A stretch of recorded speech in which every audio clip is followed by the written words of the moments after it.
ABC News with Mary McDonald. Good afternoon. Premier Jacinta Allen has assured the community police are working hard to tackle crimes following a series of armed robberies this weekend. Multiple supermarkets in Melbourne's southeast were held up late yesterday in suburbs including Cheltenham, Brighton, Mount Waverley and Camberwell. Police say 3 men wielding knives assaulted workers and stole cash and cigarettes before fleeing in a Mercedes believed to be driven by a fourth person. The victim sustained minor injuries and no arrests have been made. Ms Allen says work is being done to address the recent spate of crime. I can understand that people who have been victims of these crimes, it must be incredibly distressing, and that Victoria Police is working incredibly hard in their investigations. The state government has proposed new housing targets for local councils in a bid to significantly boost the state's housing stock. Local government areas like Boroondara and Port Phillip in Melbourne's inner east are among 80 councils that will need to unlock space for more than 2 million new houses by 2051. The government says the draft council housing targets are largely based on access to jobs, transport and services. Victoria has the largest annual population growth of all Australian states. The state government will consult with councils and release the final targets for new dwellings later this year. The federal opposition is claiming energy bill prices are leaving pensioners to choose between heating or eating this winter. Brett Worthington reports from Parliament House. The Coalition's decision to scrap plans to announce a 2030 climate target has the opposition leader insisting Australians are more concerned about living costs than climate policies. Speaking on Sky News, Peter Dutton claimed pensioners are already having to go without. There are pensioners this winter who are eating or heating, but not both. His comments prompted a swift rebuke from the Trade Minister, Don Farrell. Outrageous stuff, frightening pensioners with arguments like that is beyond the pale. While not setting a 2030 target, the Coalition insists it's still committed to net zero carbon emissions by 2050. Chinese Premier Li Qiang has embarked on a 4-day visit to Australia, with the federal government hailing the trip as an important milestone in its relationship with Beijing. Foreign Affairs reporter Stephen Jedjet says today's outings to Adelaide Zoo and a top winery will be full of symbolism. It's a complex relationship, and every bit of symbolism around this visit is going to have this sort of duality to it. On the one hand, Australia wants to try and revivify ties with China. It wants a stable relationship where it can raise its concerns and continue to thrive economically. But at the same time, as everyone's aware, China is now a very different proposition to what it was, say, in 2010 or so. The relationship is much more fraught. Australia and China have different interests and very different visions of the world, and all of that will play out over the coming days, as well as the panda diplomacy and the toasts of red wine. Foreign Minister Penny Wong says Australia is in a state of permanent contest to be the partner of choice in the Pacific and has put the blame on the federal opposition. China has been working to increase its influence in the region in recent years, including striking policing deals with a number of Pacific nations. Senator Wong says Australia is now not the only partner of choice for Pacific nations and has accused the coalition of neglecting the region when it was in office. The opportunity to be the only partner of choice has been lost by Mr Dutton and his colleagues, and we're in a state of permanent contest in the Pacific. That's the reality. I wish there were a rewind button. We could, recover the last 10 years, but we don't. We have to deal with what we have now. Delegates at a key conference on Ukraine say at some point Russia will have to be involved to create lasting peace. The peace summit is being held in Switzerland and Russia was not invited to attend. German Chancellor Olaf Scholz says it's true that the war will not end without involving Russia. But let us not forget that as we speak, Russia continues to relentlessly wage its brutal war.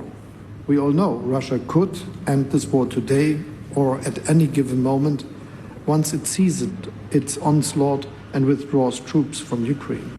To the weather now, and there's a gale warning for the East Gippsland coast and a strong wind warning for the Central Gippsland coast. For the state, partly cloudy in the south with isolated showers, more extensive over Central and East Gippsland. Snow showers above 900 metres in the east.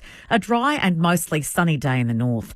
For Melbourne, partly cloudy, the slight chance of a shower in the northwest suburbs. We're heading for a top today of 14 degrees. Tomorrow, cloudy, 13. Tuesday, partly cloudy, also 13. Wednesday, a shower or two, 11. A shower or two on Thursday and 13 degrees then.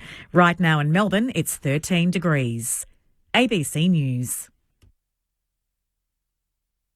In this brand spanking new season of Spicks and Specs, we will rock you. Ready? Sorry, Adam, we can't do that. Queen won't give us the rights. Well, I can't stomp and clap. It's all right. We've come up with a sound-alike. Adam, Miff and Alan are back for all new Spicks and Specs. You will be rocked by us. Okay, yeah. Nailed it. All new Spicks and Specs. Beautiful. Sunday nights on ABC TV and streaming on ABC iView. ABC Sport. This is AFL Sunday with Matt Clinch and Cameron Ling. AFL Sunday on radio. ABC Sport Digital Radio. And take us with you on the ABC Listen app. Look for the AFL button. The biggest crowd ever between the Tigers and the Hawks came to witness Dustin Martin's 300th game. Two sides outside the top 8, but it was the Hawks who put the AFL on notice. The Hawks winless in their first 5 rounds. The young Hawks have flight. They spoiled Dusty's 300th and they're now just outside the top 8. Hawthorn by 48 points. A career best 9 goals from Sydney forward Joel Amati steered the Swans to a 42-point win over the Crows, now 3 games clear on top of the AFL ladder. Oh, he's on Roberts, his own. And off to Hayward and centrally for Amati. Got him. And Amati got it. He's straight out in front, 25 out. And Amati, the almighty, all hail Amati, just to seal the deal. As if there was any doubt, he is in form tonight. All hail Amati. It's been all forward for the Swans since midway through the 3rd term. Amati has 9. And despite illness during the week, Marcus Bontempelli lifted the Western Bulldogs to a 62-point thrashing over the Fremantle Dockers, jumping up to 8th spot with their 7th win of the season. Harvey Gallagher going back like he'll kick for goal, stabs it instead towards English, brought away by Ryan, down for Bontempelli, captain fantastic, 3 for the Bont. Hi everyone, Matt Clinch with you for ABC Sport. Week 3 of the bye, sailing to 6 games across the weekend, a chance to rest and freshen up for Carlton, the Bombers, Geelong, Melbourne, West Coast and the Gold Coast Suns. So it means just 2 games to complete round 14 of the AFL. Today from Docklands, it's North Melbourne and Collingwood, and GWS to close out the round against Port Adelaide. So a little bit to look forward to there. The Roos have swung a late change with Will Phillips replacing Jai Simpkin in the selected side. So disappointing after Jai Simpkin played so well in their win last week. Jaden Stevenson and Reef McGuinness are the respective subs this afternoon. Each week we try and make sense of what we've seen and what is to come. I'm joined by one of the best analysts in the game, the 3-time Premiership Captain Cameron Ling. Welcome to you.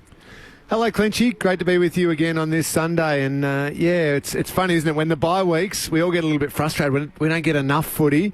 But it was okay yesterday because we got the treat of seeing some wonderful work from a number of just high-quality players. And I'm glad you threw Marcus Bontempelli in that highlights package. He was sensational. But I love to start on a Sunday with my highlight of the weekend, and I can't go past it, Clinchy. The 300-game man, 92,000 at the MCG, showed just how treasured Dusty Martin is for the Tigers faithful and what he's done. 300 games, 3 premierships, 3 Norm Smith medals, a Brownlow, 4 All-Australians, a couple of BNFs, and just one of the biggest and best big game players in the business. And of course, Dusty was always going to kick the first goal and get the crowd up and about. I absolutely loved it. Here's how the ABC Grandstand team, including yourself, Clinchy, called that magic moment. A turnover from Scrimshaw. Ralph Smith, how past to Dustin Martin. Is this his moment? It is! Dusty with the opening goal in his 300th match, taking centre stage once more, and every Richmond player comes to celebrate, living up to the occasion. And the yellow and black army at the punt road are going nuts. Well called, Clinchy. What a moment, though. Beautiful. And of course he was going to do something like that. It was so fitting and so classic from the biggest finals player in which we've witnessed in our lifetime. And just being there, Lingy, the second highest crowd to attend a Richmond home and away match in 116 years. So as we're rocking up, the concourse is humming. The people are rolling out of Swan Street. and Punt Road and making their way across to the MCG. And in my mind, I'm thinking this is what it must have been like when Jack Dyer played his last game and Ted Whitten and Gordon Coventry and the legends of yesteryear. These are two sides who are not playing for a finals.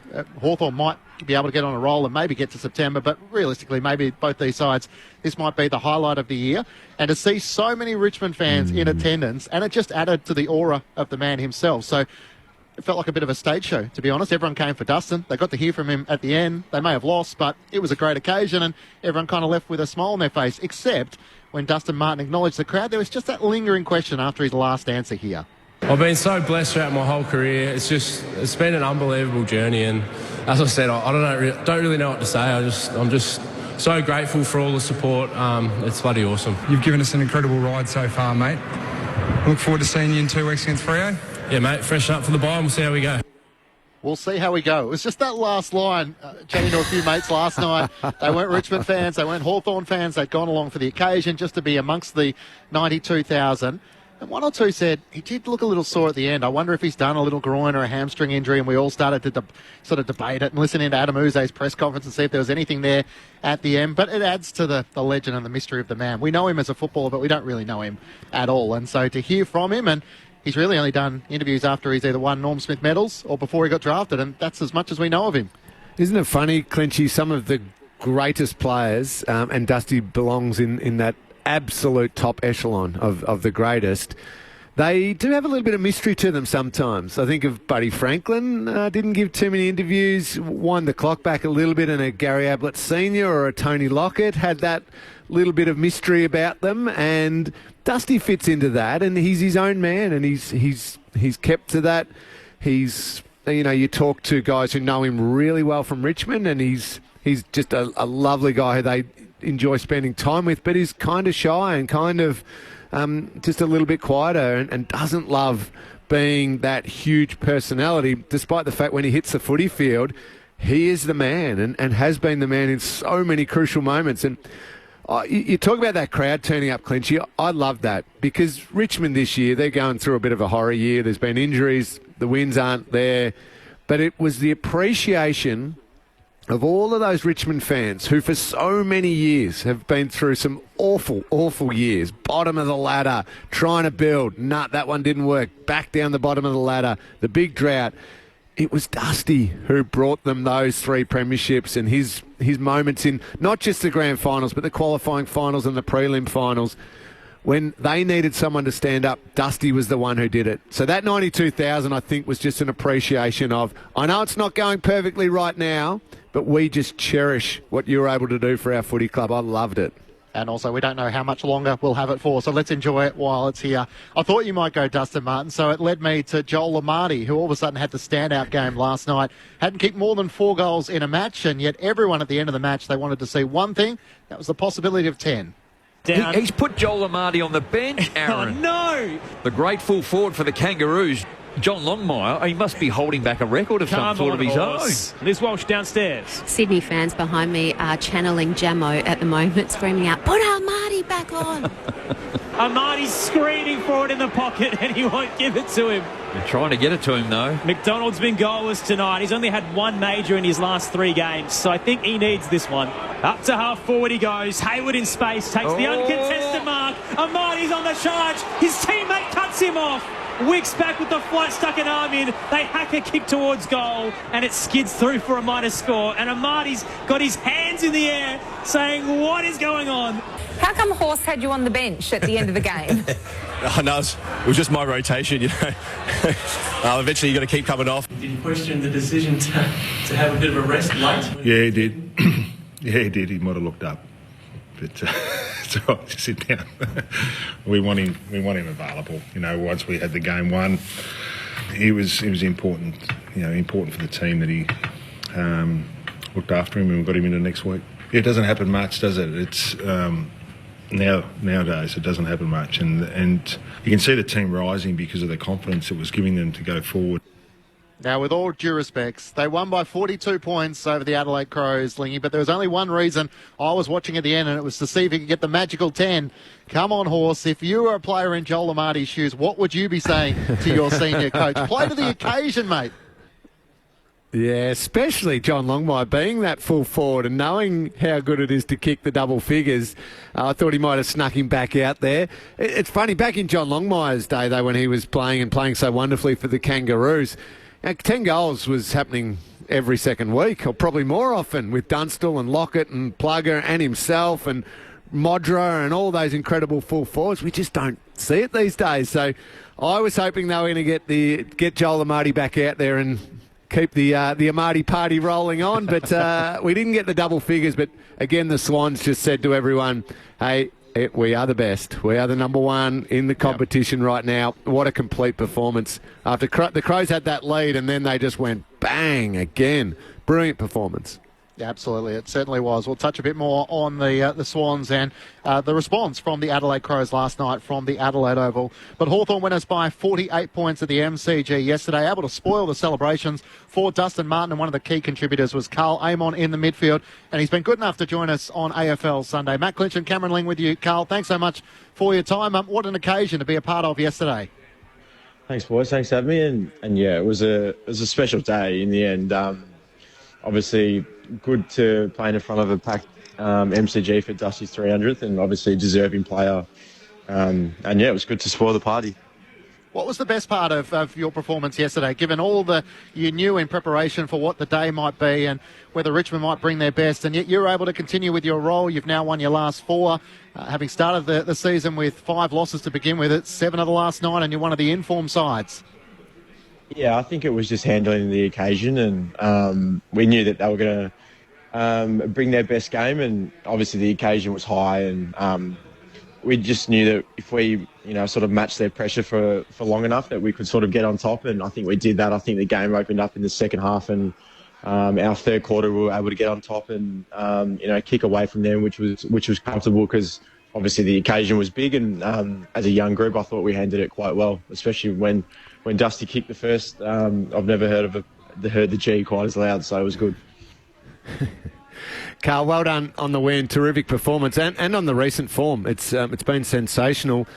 Tell what, in your eyes, what's turned? Clinchy just mentioned the start to the season. Things didn't quite go to plan. The losses were there. What did you need to just turn around, or what did you need to keep believing in to be able to get the results that you've been getting lately?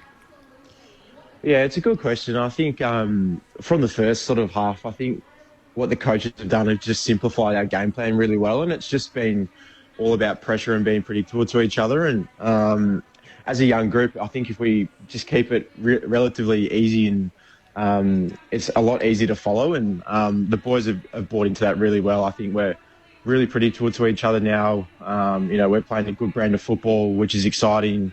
But yeah, it's just basic football, really. It might not look like that on the outside, but I think we know what we're going to do, and just being predictable to each other. It seems too, and correct me if I'm wrong, that it's not reliant on 1 or 2 players having a dominant performance. I mean, John Newcombe was excellent again yesterday. James Sicily is always pretty consistent and found plenty of the footy. But if you look across the group and you just see a really even contribution, how does that come about when naturally certain players want to step up and be the stars in a team? How do you get those contributions? I think it's just what I touched on before, in being predictable to each other. I think we don't expect, the Sicily, Newcombes and Days to come out and have 30 each week. I think, we rely on a good brand of football, and, if we all play our role and get our job done, then that's going to go a long way of getting the result at the end of the day. So, it's a great point that you touch on. I don't think we rely on 1 or 2 players, but we rely on everyone playing their role and getting it done. And that's what we base our brand of footy on. Carl, one player who just catches my eye, and he's the type of player I'm sure that some opposition supporters probably by the end of his career are going to end up hating a little bit, but I love him. I think he gives so much. Nick Watson, tell me a little bit about what he's like. I know he didn't quite have the kicking boots on yesterday, but I thought he was sensational. What's he like behind closed doors?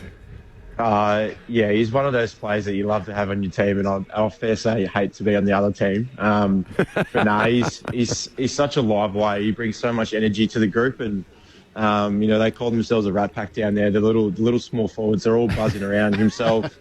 Dylan Moore, Connor McDonald, Guinea. They just bring so much energy to the group, and players like him, Guinea, they just thrive on occasions like yesterday. And we knew going into the game that these boys were sort of just going to step up, and you could see what the player he's going to be, what he did yesterday. Obviously, couldn't convert on the scoreboard, but just the amount of speed and energy he brings to the game, that's something that we really love. You probably would have thought once upon a time, Carl, you couldn't get through an interview without being asked about Jack Ginnivan. Now it might be Nick Watson, but, if you're having 5 shots on goal, that's the upside. But I'm not sure if you would have the confidence to turn to the crowd and give them the shush after you kick your first. Would you, after you've kicked 3 behinds before that? No, that's definitely something I wouldn't do. Jack Gunston's trying to hold him accountable down there, but I don't think he's having his way. There's too many of them. He's getting outweighed in numbers. The other player who really catches the eye, Carl, it comes as no surprise, is Will Day. You would have played at Port Adelaide with the likes of Travis Boak, Ollie Wines when he won his Brownlow. What do you see in Will Day as a young and emerging leader, and just his ability to be able to come up with such good decisions and his ability to be able to execute? Yeah, I think the best thing about Will is that he can do it on the inside, like just as good as anyone, but he's also outside game is unbelievable, and there's no reason that we obviously weren't performing when he wasn't in the team, and since he's come back, that midfield group's been rock solid, and he's been a massive contributor to that. And just as you said, the cool leveliness of his head, he goes about everything in such a calm manner, and I've got no doubt that he's going to be a leader of our group for a long time. Carl, it's still a very young group, an emerging group that's obviously on a little bit of a roll now, and the confidence is there, and it's great to see. How do you spend the week off? How do you get this group still focused, switching off a little bit, but also understanding, hey, we've got to keep this roll going? Yeah, after the game yesterday, the coaches did a really good thing, and we just sort of got in our line groups and had a quick debrief of the game and where we're at. So I think now that we can lead into 5 days off and get a real mental refresh. Obviously, it's a long year. Some teams have already had 2 byes, and this is our first. So we've had a fair chunk of footy played, so it's going to be really good to just get 5 days off, switch off from footy, do whatever you want. A few boys will go away. There's a big group going down to Tassie to play golf at Barnbougle, so we'll just really enjoy this time off. But, we're really, as you said, we're a young group, we're hungry, we really want to play finals, so that's what our focus is going to be going in the back half of the year. Well, that's great to hear. That was going to be my next question. Some teams want to shy away from, we don't want to talk about what might happen, and other teams embrace it. How far can this group go? Is finals right there? Yeah, I think that's certainly the question. I think, each year you thrive to play finals, and that's where you want to be playing. You want to be playing footy in September. So, we're no different. We're not going to shy away from it, but we know that we need to keep playing predictable and consistent football to get the results, and we're going to put ourselves in the best position we can to make that. It's going to be a tough run home, but the group's certainly up for it. Carl Lamont is with us on ABC Sport. Are you one of the golfers, Carl? I don't mind a hit, but I'm not heading down to Tassie. I'm just laying low this 5 days off and getting a good mental refresh. And Mitch Lewis made his return in the VFL yesterday, had 8 disposals, kicked 1 goal, 1. With the form of sort of Marbiel Chol, it's a bit of a hard team to crack into. He might have to bang the door down. It is. I spoke to him after the game, and he said he went well. It took him a bit to get into the game. Obviously, reading the flight, he's obviously been out for a fair bit, but then he could only play a half. So it was good to see him back. He's obviously been through a little bit this half of the year, but as you said, the spots are tight. Chol is playing really well. His defensive pressure is great, and young Kelshid is showing some really good signs. So that's the good thing about a good team. We pressure for spots, and that's where we want to be as a club. And as we let you go, Carl, this might seem a really obvious question, but how enjoyable is winning footy? There was a lot of questions at the start of the season when you were winless through the first 5 rounds around the direction of Hawthorn, whether the rebuild was working, was it not working? When you're in a period of form where you are at the moment, where everything seems like it's clicking and the team's heading in the right direction, can you enjoy footy more? Does it feel like you're a part of something which is heading in the right direction? Yeah, for sure. I think, it's pretty grim when you're 0-5 and rocking up to the club on a Monday. But as you said, winning footy is always good. And the coaches do a really good job of letting us enjoy it for the first 24, 48 hours. But, once it comes to sort of a Tuesday, Wednesday during the week, we're focused on the next week and, focused on the next game ahead. So the coaches keep the young group intact, which is really good. And, we're not shying away. We want to play finals this year, and we're in a great opportunity to attack the back half of the year. Carl, we really appreciate your time. Enjoy the week off, and congratulations on the win yesterday. Thanks, guys. Thanks for having me. Carl Amon joining us from the Hawks on ABC AFL Sunday with Matt Clinch and Cameron Ling. I think the line there at the end was the grab Lingy. We want to play finals, and on current form, I mean, they're playing just about as good as anyone behind Sydney. They're one of the in-form sides in the competition with 6 wins and a loss from their last 7. Yeah, the brilliant footy and the type of footy they're playing, Clinchy, I love. I think along with you and others, were baffled by some of their early season games, and I know the losses were there. But I'm thinking back, I'm pretty sure it was against Melbourne. Correct me if I'm wrong on that one. But it was the game where they had 50 or 60 uncontested marks in the first quarter. And it was just, I was looking at that game thinking, what the hell happened to their identity? What's Sam Mitchell and the coaching group? Why have they gone away from what was looking like an upwards trajectory of the group with the way they played? What the hell happened? And hearing him talk post-match, Mitch was saying that they almost became too coachable. They wanted to learn how to control the tempo of the game. So they went into this kick mark thing at training. But then the players went out and thought, that's how we're going to play the entire first quarter. He said they were so coachable. They wanted to do everything I asked. He said, I was only wanting them to do that for little patches of the game when maybe the other team had momentum. So to his credit, he's been able to shift them back to that faster, high-energy play, the type of footy that is great footy, and then shift into the tempo stuff only when needed and only when the game calls on it. So the coaching performance has been very good. The playing group is very exciting, and I'm glad you asked about Will Day. Him coming back in has added that element of leadership as well. But all of a sudden, you can pick out players just about on every line. You can pick out Josh Weddle, who's playing great footy.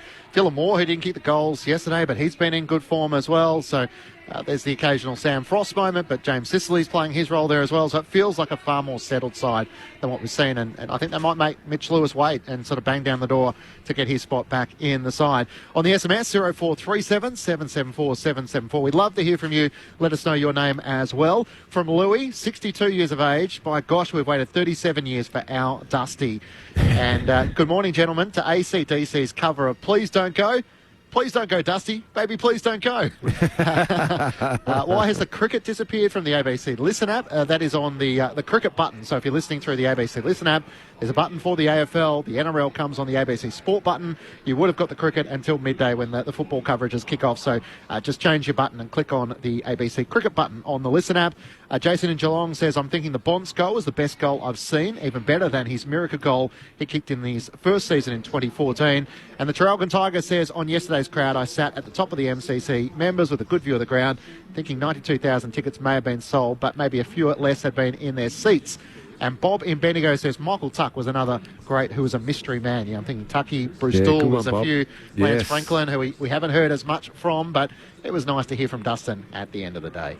Yes, you're right. That's a good one, Tucky. Well, he was a legend. I spent a bit of time with him when he briefly... I wasn't playing at Geelong yet, but I met him when he was assistant coaching at the Cats back in the early days. And yeah, he was a great one. A few of the Cats players have got some good stories about him when I think he dished out a spray and his false teeth might have come flying out of the mouth at the same time. And, love those characters.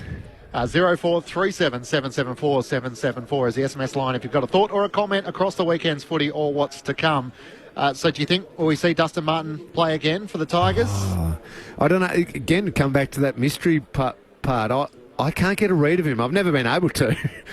Apart from the fact that when he picks up the ball and you knew someone was trying to tackle him, you could get a read on. He was going to fend them and kick the goal.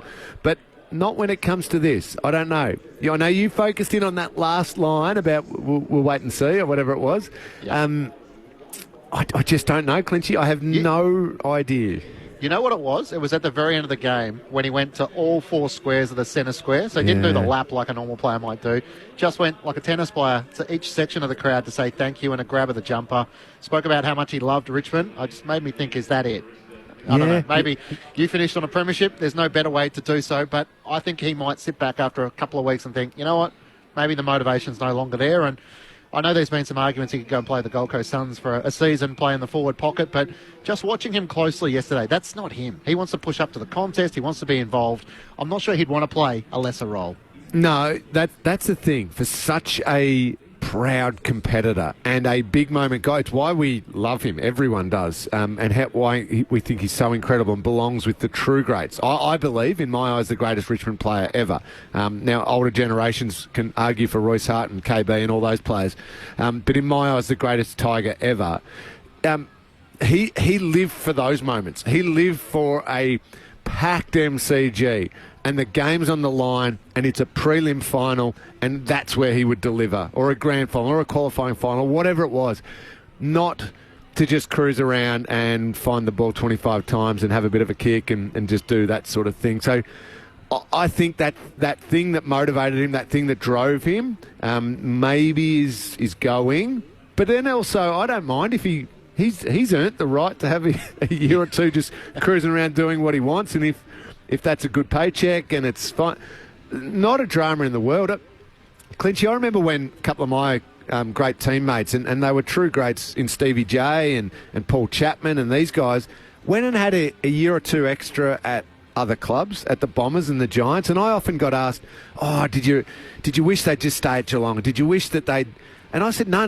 They deep down they still wanted to play more footy, and there wasn't that opportunity at Geelong, so they had an itch they needed to scratch." So I said, "Go for it." And then they came to a natural conclusion where they said, "Okay, now I'm spent and I'm finished and I don't want to put the work in." I love the fact that they finished that way. I think a few would go out to Castlemaine if he was playing out there, Dustin Martin, just to see the show once more. A few Tigers fans. Jake Noel, the chief footy writer for the Age newspaper, will join us in a few moments' time. So give me a couple of quick takes leaning on the Sydney Swans. How concerned are you around their slow starts and their scoring power in that second and third quarter as they wrestle back momentum? And the most goals we'd seen before last night was 6, Joel Amartey with 9, and it feels like they found their answer as to who will step in for Lance Franklin. Yeah, there'd be a nagging little 5% of your brain if you're John Longmire thinking, okay, what's going on with our starts? 2 weeks in a row now, we've been jumped. But I think you can see why they're the best in it. The midfield took over.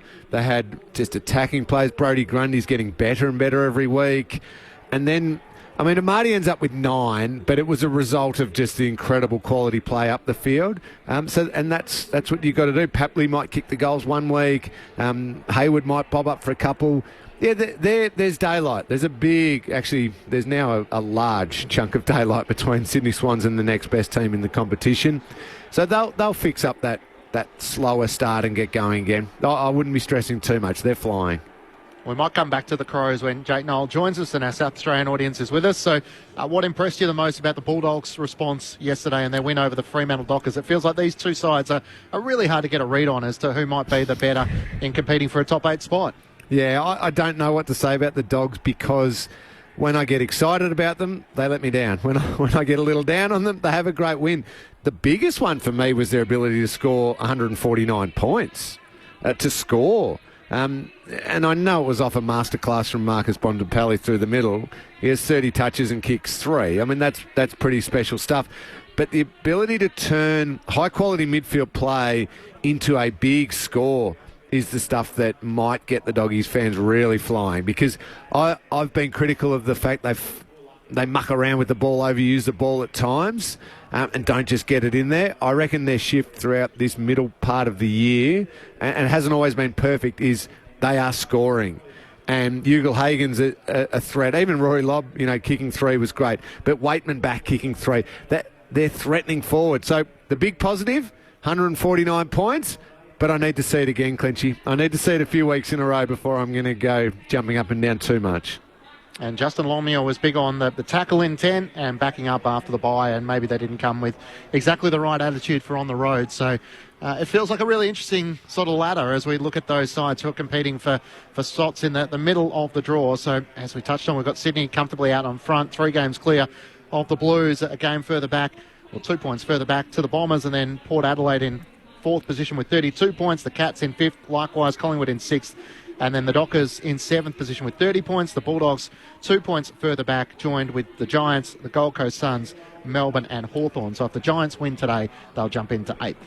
If you're going to group some of those, Clinchy, obviously the Swans sit out by themselves. I think it's Carlton and Port Adelaide on the next tier with Collingwood. I think it's those 3.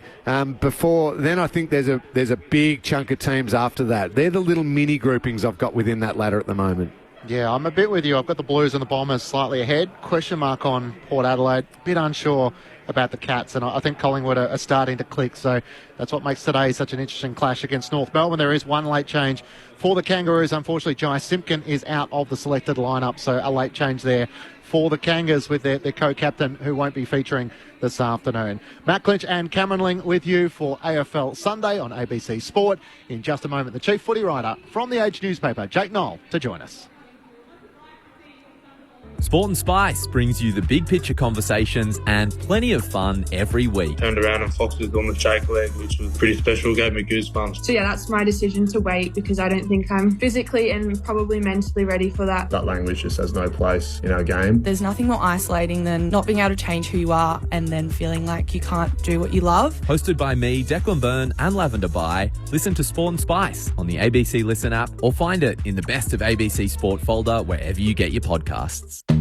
This is AFL Sunday with Matt Clinch, Cameron Lee and Jake Niall. On your radio. ABC Sport Digital. And on the ABC Listen app. Yeah, I mean, I'm with you. I don't like rules on the run or rule changes, but we have had a mo. Interpretation changes, well, just to clarify. And on that point, because we had a player health and safety situation in a good way, the players were tackling each other differently and holding each other up, and our whistle wasn't quick enough. And so to avoid that second action, again, player health and safety, we make the change.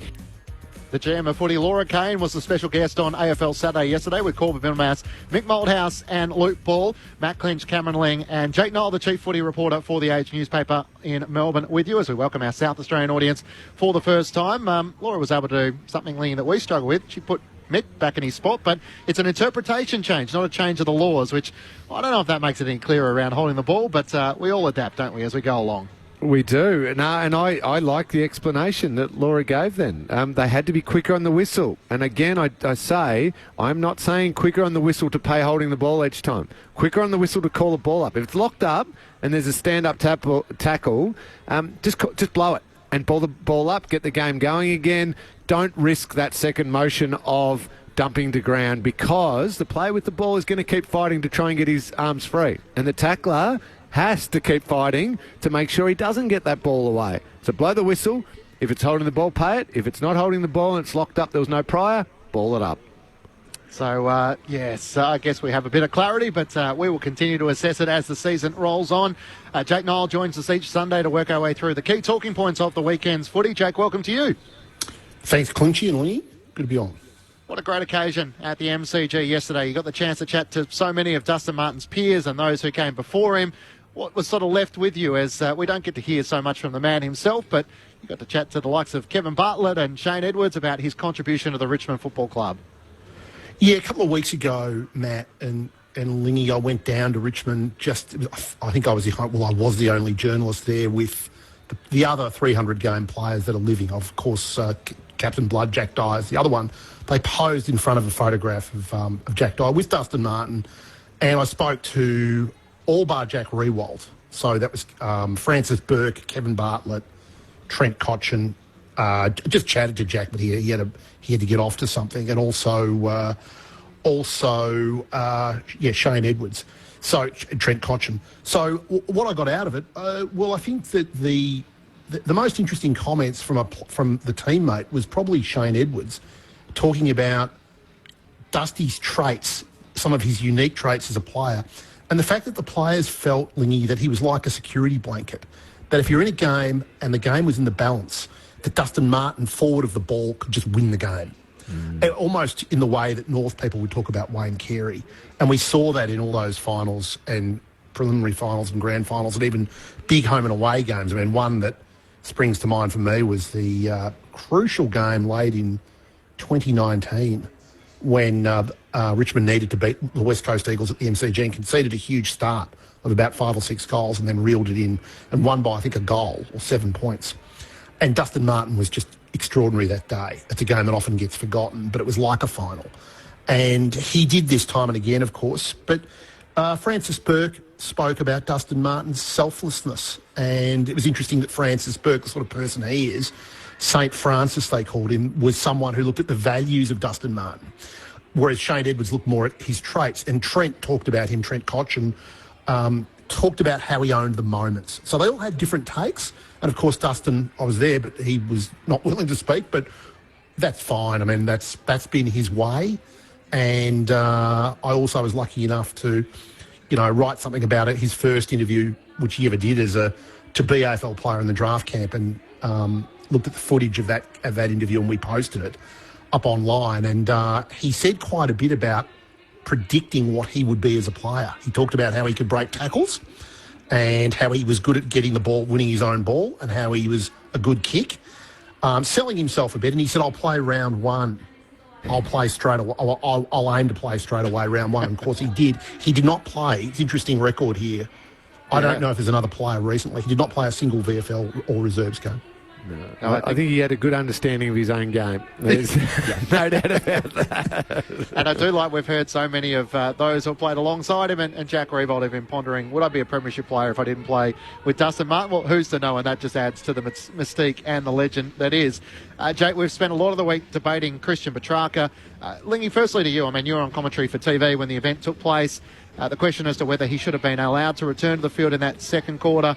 As a former captain, in an era where players prided themselves on courage and coming back on the field, did it sit comfortably with you that if the player gets the final say to want to try and test out whether they can continue on, that takes place? No, it did not, Clinchy. It did not sit well with me. He shouldn't have come back on the ground. I think there's two areas of the body that it is not the player's final choice. Now, if you've whatever injury you want to say, a knee, an ankle, a shoulder, whatever it might be. I'm not talking about an ACL knee. I'm talking about some other injury, and it's sore, and you think you can push through it a little bit, and you're running efficiently and everything like that. I think the player can have a say in that. I think I'm good to go. I can contribute to the team. The doctor's confident there's not going to be more damage to it. Sure, the player's word on that can be used, but not when it comes to brain injuries, head knocks, concussions or anything like that. It is not the player's choice. Not the player gets a final say.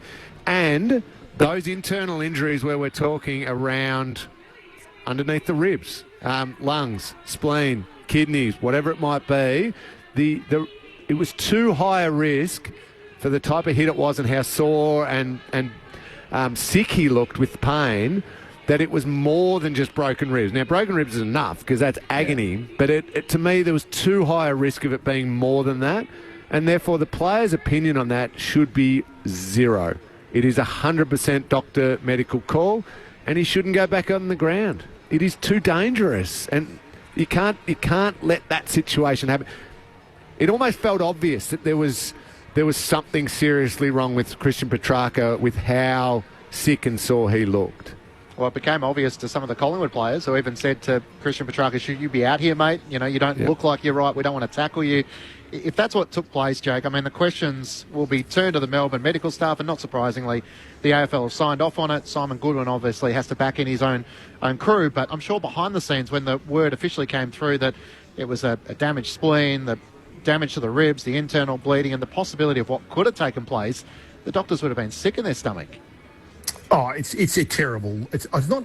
I wouldn't just say it's a terrible look. We often say terrible look. It's a bad outcome. It's just an embarrassment that he was back on the ground with a lacerated spleen and a punctured lung. And you think back to Nigel Lappin, who you know well, Lingy, playing in that grand final with a punctured lung. I don't think that would be allowed now under any circumstances. And you're right. The other one I'd add is anything spinal. Yeah, true. Has also got to be. I mean, not mind you might not be able to move, but you don't want to be moving at all when there's a risk of a spinal injury. So I think that we're heading towards a situation where the player will have less and less say.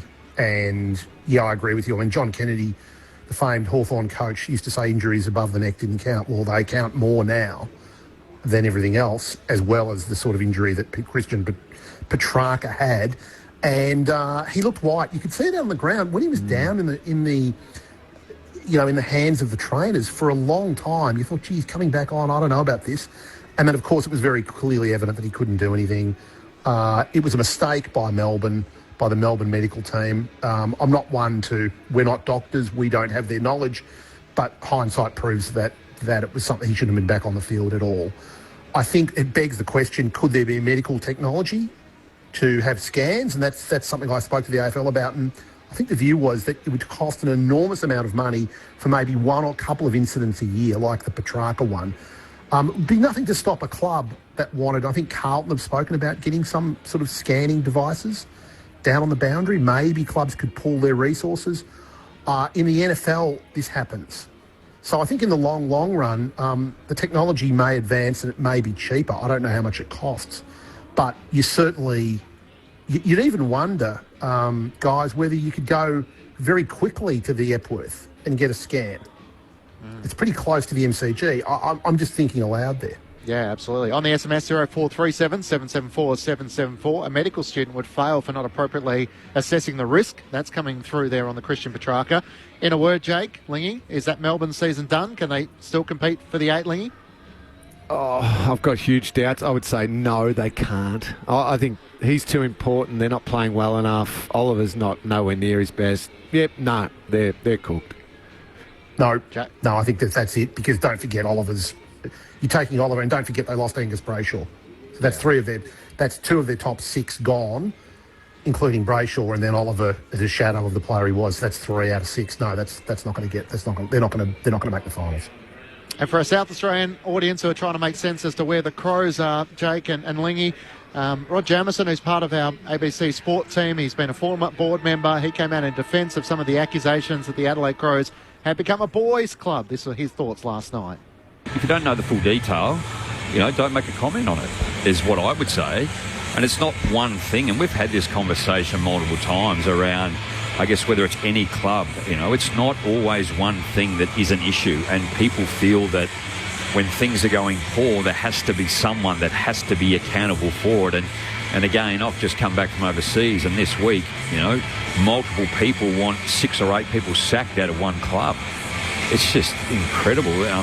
And the amount of, I guess I've always said, be passionate about your club and barrack for your club and be disappointed when they're not there, but you have to be realistic around a position of any club and what they put them in. And injuries do play a significant part. And there'll be form, and Brodie Smith's not in the side, Riley O'Brien's not in the side. These guys are in their leadership group and played a lot of football, and even when you just have a look, I was looking back over the goals as well and how they performed it, and who would have thought, like last year, the top 5 goal scorers kicked 194 goals. That was Walker, Rankin, Fogarty, Pedler and Rochelle versus 134 the year before. Right at this very moment, at round 14, they've kicked 75. So there's form, targets, injury. There's multiple reasons why a club, and in particular Adelaide, I guess, find themselves in this predicament. So the quest for answers amongst the hysterics, and obviously Matthew Nicks trying to make a statement with Brodie Smith and Rory O'Brien not a part of the squad at the moment due to the standards, the injuries that have taken place. Give our South Australian listeners, Lingy, a view as to how you see the Crows, given, I guess, the Ben Keys incident last year was against the Sydney Swans, and a lot of Crows fans will think, well, Sydney have gone in a north direction and we've gone down south and we're nowhere near where we thought we might be. Yeah, I'm really disappointed with their season. I mean, Rod makes some good points there, some fine points. It is not... You don't get anywhere by just sacking 8 people like that and being so over-the-top emotional that just get rid of them all, they're no good. It's more finesse than that. However, they are severely underperforming. 4.5 wins from their 14 games with where they were headed is not acceptable, and not acceptable for a big club, the big club in South Australia. Sorry, Port Adelaide fans, I know you're playing better footy, but the Crows are a huge club. So there's a lot of things to fix up. So then, calmly, let's work through it. Is it coaching? Is it system? About how they play? Is it culture, or is it players? They're your 4 headings that you start with. And I know the coaching relates very much to system of how you play. Players-wise, I think they've got huge holes, massive holes in their list. Isaac Rankin coming back helps, but Jake, jump in on this with perhaps with the culture stuff and the bigger stuff. But I see a list that just isn't good enough and has massive holes. I quite like Matty Nicks as a coach. I think he's got them trying to play a certain system that will stand up. But to me, it comes down to the culture of the club, and that's the environment, and the fact they've got big holes on their playing list. Look, I see really 3 things that are major problems for them. The first is in the playing specific area of the ground. Is the midfield just isn't good enough. No, I agree. So you look at Jordan Dawson as a standout, and then Isaac Rankin, when he goes in there, is electrifying, but he's not been a permanent midfielder. He's been a sort of forward, sometime midfielder. They just don't have the class. They needed to get... They tried their guts out to get Jason Horne-Francis. They couldn't get that deal done. And, of course, they got Rankin at that time, but they need class in the midfield. They were going up... It sounds like they were going after Errol Goulden. They need to get through the draft, probably. If they can attract a South Australian back there, that would obviously help. That's one area. Key defence. Mark Keane was at sea, I thought, against Amadi last night. They don't have a great key back contingent, in my view. They've got some good running defenders, but I think that when the midfield of the opposition gets on top, they don't have the ability that some teams have to win the ball back, like Geelong. So you go through that. Their personnel issues. I think they could work on. Matthew Nicks could work on their defensive method, and do they actually defend as well as the best teams? I'd say they don't. Are you at all fearful, Lingy and Jake, as to whether Matthew Nicks will see out the year? I hope he does. I mean, there's always that fear when you have such a parochial supporter group, and it's the two-team town of Crows, and there's a lot gets amplified. I have a little fear, but I hope they persist with him. I think they're delusional also if they think, we get one or two back, we'll be fine for the next couple of years. Taylor Walker has been a terrific player and had an incredible year last year. Taylor Walker at age 34 is not your answer to your next premiership as your key forward. You know, Riley Thilthorpe is probably that, and I get they want him coming back into that. But there's so many other holes you need to fill, and Jake's right about the midfield before you go writing off Matty Nicks as, he's done, can't coach. I think there's enough to work with him as a coach. He's shown signs. Now give him a few more players. List management working together with coaching. Jake, do you feel like agree. Issues, run deeper than the coach? I think he'll see the year out. I wouldn't be... He just signed an extension. Yep. So it would be, if he went at the end of the year even, it would be a bit Brett Ratton-like from the board's point of view. So I think they've got to work on improving their midfield first, and it's just not at the level of a top 8 team. Jake, thanks as always for your time. We'll chat next Sunday. Appreciate it, guys. Jake Niall, the chief footy reporter for the Age newspaper in Melbourne. You would have heard the North Melbourne Footy Club made their way out on the Docklands a few moments ago, and now Collingwood have made their way out. A nice moment with Dennis Pagan down on the boundary. It is the 25-year anniversary of the 1999 Premiership for North Melbourne. So a hug between Dennis Pagan and Alistair Clarkson. Great to see Brent Harvey was down there. I'm not sure I saw John Longmire, so I'll keep an eye, Lingy, but it is a North Melbourne celebration this afternoon, and they're hoping they can continue with their good form after victory last week. There is a late change with Will Phillips coming in. He replaces the co-captain, Jai Simpkin, and Jaden Stevenson and Reef McGuinness are the respective subs for this afternoon. So the full call coming up after us. It's North Melbourne and Collingwood from Docklands. We'd like to close each Sunday with Cameron Ling having his last word in what direction he wants to go to close out the program. Ladies and gentlemen, we now have much pleasure in inviting 1963 Geelong Premiership player Doug Wade to present the Premiership Cup to Cameron Ling and the Geelong Football Club. Dane Swan, toughest opponent? Probably Cameron Ling. Ben Cousins, toughest opponent? Cameron Ling. Thank you. Appreciate that. Always good to get the last word in on a Sunday, and it doesn't relate to the game that you're about to call, Clinchy. I was going to say, we only have two, don't we, to work with? Yes, we do. I think the Pies will have no worries with the Kangaroos, by the way, but let's hope you get a good game there. My last word goes to the next game, a crucial game, a massive game between GWS and Port Adelaide. GWS at home for this one. Port Adelaide, a good team, fourth on the ladder at the moment. The Giants, maybe a month ago, maybe 5 weeks ago, I had them right there with the Swans, and I was talking about them, the Swans and the Giants, and Collingwood might be coming, and there's maybe Carlton here, and I don't know about Essendon and all that, but it was always Giants sat in that top bracket.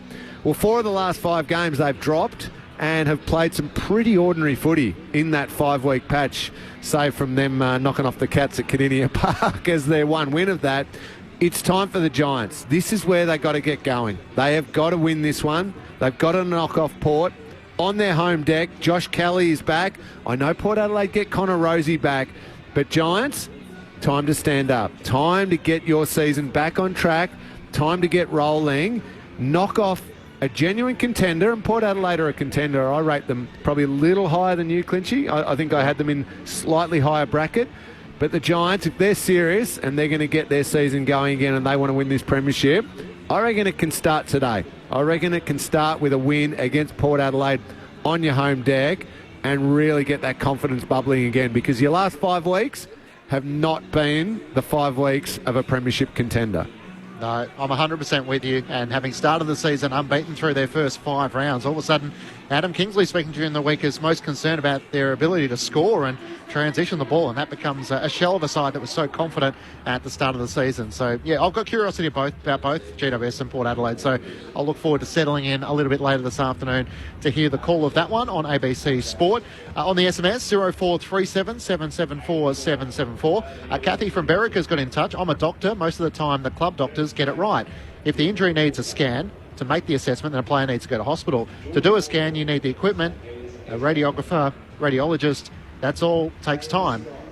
At every ground, there's an ambulance and paramedics who can start treatment if needed. Hospital is the place for very sick players. So thanks to Kathy. There was, of course, the question put to Laura Kane as to whether the AFL would consider investing in the facilities at the grounds. Given her answer was that they imagined it would cost around $3,000 for the X-ray machines. That doesn't seem a lot of money for an organisation like the AFL, but it then becomes the question as to how often are you using that technology, that machinery? Do you need a private investor to come in to try and stump up the money? It's a little bit more complicated than just having the facilities available for the one AFL venue. Yeah, and as was it Kathy, sorry, Clinchy, who sent that message there, is right. You need somebody to operate the machinery. So there's wages as well, so there's ongoing cost. I think she's right. And the doctors, more often than not, make a great call under high-pressure situation, and they don't have the luxury of time. Often they've got to make calls. They just made the wrong one on this occasion, because forget about scans for a second. I think the risk was so high in a part of the body that was so important and crucial and could have been dangerous that it just wasn't worth the risk. It was a home and away game. I know it was a big home and away game, but it was one that it was risk versus reward. The reward wasn't there and the risk was too high. Don't let him go back on. And then, yes, go through the process of the scans in a timely manner at a hospital, if need be. Doesn't need to be at the ground, anything like that. But don't risk him. I think that was the mistake. It was just too high risk for me. Yep. As we close, I'm getting lots of SMSs asking about the cricket, Australia and Scotland. So let me give you a score update just to keep you across it. Australia 3 for 64 in response to Scotland's 5 for 180. This is in the 9th over. So Australia need 117 runs from 69 deliveries. It's all available on the ABC Listen app. So all you have to do is click on the cricket button. But with Glenn Maxwell just going out, and of course England needing Australia to win over Scotland, to come down to net run rate. If you're in the Aussies' position, would you be that disappointed if you lost, Cameron Ling? We're going to insight into you now. Oh, I tell you what, if you could have the joy of seeing Scotland get a win and England miss out, the competitive part of me versus the keeping England out of it. Can I plead the fifth or whatever you're saying? Don't want to give an answer there. Yep. I know I've got too many. I've got a couple of friends who are from England, so if they're listening right now, I don't think I can answer that question and keep my friendship alive. Let's put it that way. No, that's fair enough. We get to see Stu Jath make his debut this afternoon for the Magpies. So another great success story who comes in and gets his opportunity at AFL level. And Braden Maynard plays his 200th game. Lingy, so a heart and soul, the vice-captain of the club, and tries to lead by example, be it there's been some controversy given what took place with Angus Brayshaw in the Melbourne game last year. Yeah, and isn't he loved by Collingwood fans? I mean, I know another one of those who perhaps opposition fans don't exactly love, and I get that, and I certainly get Melbourne's fans' feelings towards him, but when a player like that is on your team, you love that person. He does everything he can. So many moments too where he's just been really important for them and a big part of that premiership last year. So I'm sure they will give him a massive cheer whenever he gets the footy. And it was funny last week seeing the Demons fans try and boo him, and then the Collingwood fans took it as a challenge to try and cheer so loudly every time he touched the ball that their boos got drowned out. And I reckon the cheers won comfortably in that battle. So the Pies last week with their 7th win of the season. They look to continue on despite some personnel still missing. Thank you so much, Lingy. We'll chat again next Sunday. Thanks, Clinchy. Have a great call. Enjoy the game. Cameron Ling joining you on AFL Sunday as he does each week. Of course, it's available as a podcast. Just look for it under the ABC Listen app, under the best of ABC Sport. The full call coming up under the roof of Docklands. It's North Melbourne and Collingwood. Corby Middlemass jumping in for the call alongside Mark Murphy. Brett Delidio's here. Looking forward to getting his insights on the Dusty Show yesterday, and Ben Cameron down on the boundary. Jai Simpkin, unfortunately, not there for North Melbourne, so Will Phillips comes in. The full call coming up as round 14 of the AFL continues.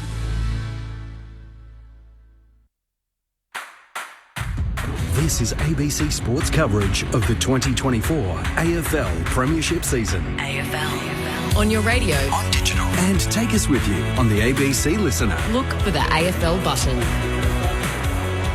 On today, North Melbourne celebrate their most recent premiership in 1999. 25 years on, they meet the reigning premiers in Collingwood. It is North Melbourne and the Pies under the roof at Docklands to start the Sunday slate. It is a shortened weekend, of course, just 6 games on due to the buys. So this is first up, and then later today it'll be GWS and Port Adelaide. My name's Corbin Middlemass to call the footy alongside Matt Clinch. There is a late change. Jai Simpkin is out. So that is a huge blow for North Melbourne, a low-grade hamstring. He's not playing. So Jai Simpkin is out of the North Melbourne team. Will Phillips takes his place.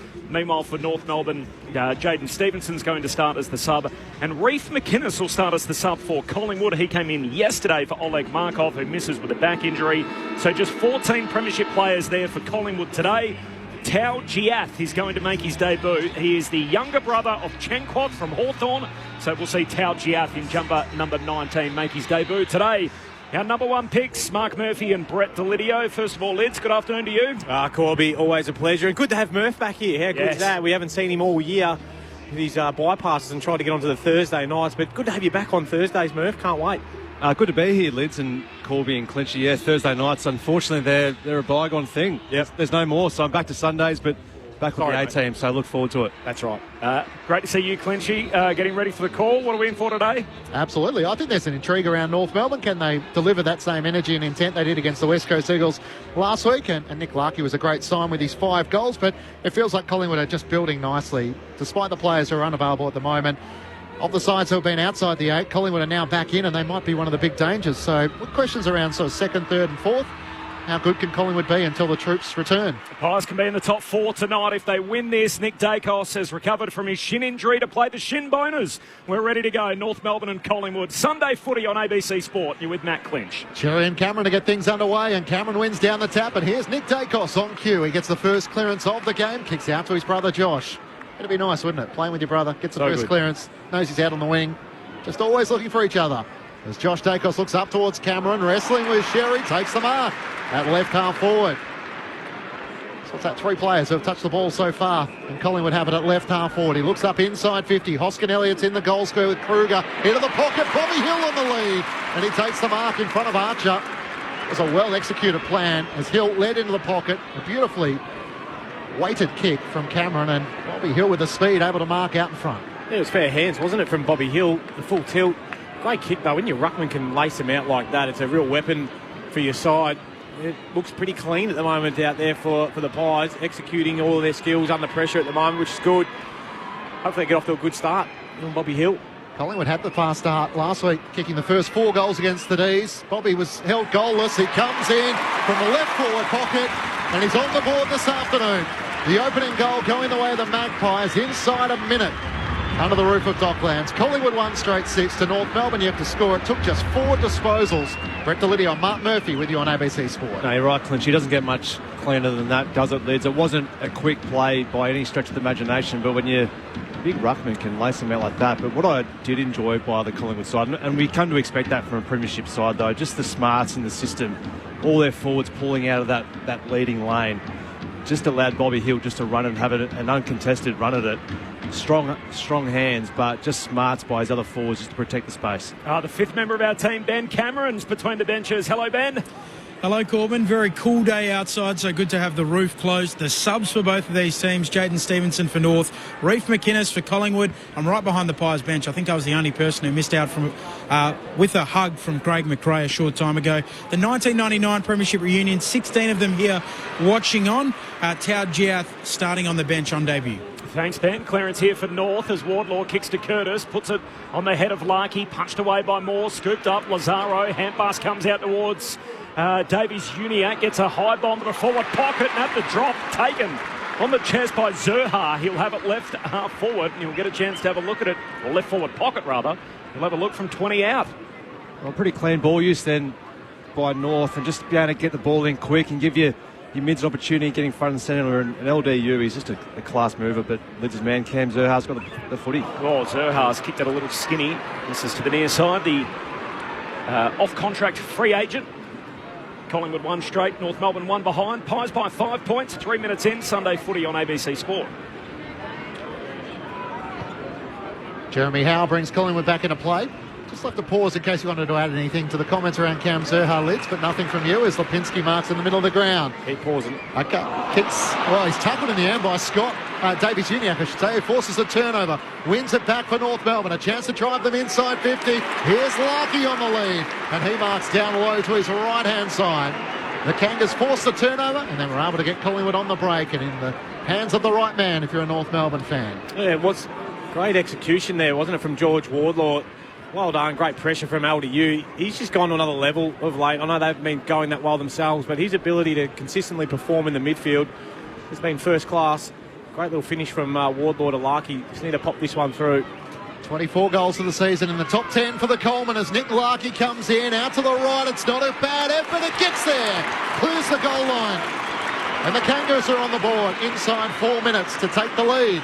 1-1-7 to Collingwood 1 straight 6. You're with Brett Delidio and Mark Murphy on ABC Sport. Well, it's just so important that your premier ball movers through the middle of the ground and putting on the pressure and doing all the hard things. And that's exactly what LDU did then, was just get a hand in onto Lipinski's hip and just force that little bit of an error. And then the follow-up was terrific. And then just to use his teammate in Wardlaw, who was streaming past him, it's exactly what you want from your premier midfielder. Nice finish from Larkey, wasn't it? He's been a pretty reliable goal kicker for a number of years now. It's going to be pretty exciting when these younger guys start getting a lot more opportunities inside 50, when he can be on the end of a side who is fighting for finals and premierships, when he's got his ability to already kick goals away, which he does at the moment already.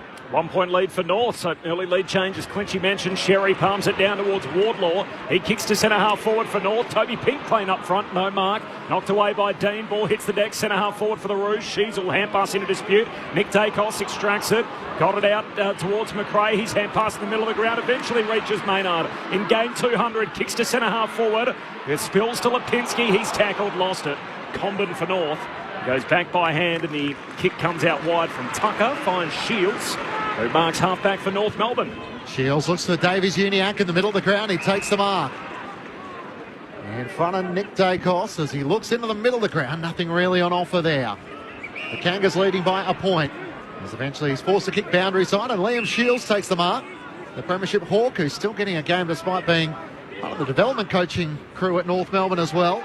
So the dual rolls, he kicks up inside 50, Pink flies, can't take the mark. Wardlaw's hand pass picked off by Sidebottom for Collingwood. Hand pass to Quaynor, links it up with Jack Crisp, the Danaher medalist from last week. He hand passes inboard to Maynard in game 200, back towards Crisp. He's worked out a bit by Shields, knocks it out for North, gets it to Wardlaw. Good kick into the middle of the ground, he finds Curtis, and North look up inside 50 and Larkey's on the move. What a kick! He finds him in front of Darcy Moore. And the North Melbourne fans are starting to find voice. That was a beautiful left foot kick, but just looking ahead of the football, he was just the first to react, Larkey, and just caught Moore's blind side and just slipped in on the back left shoulder and found the space, but just a beautiful ball inside 50.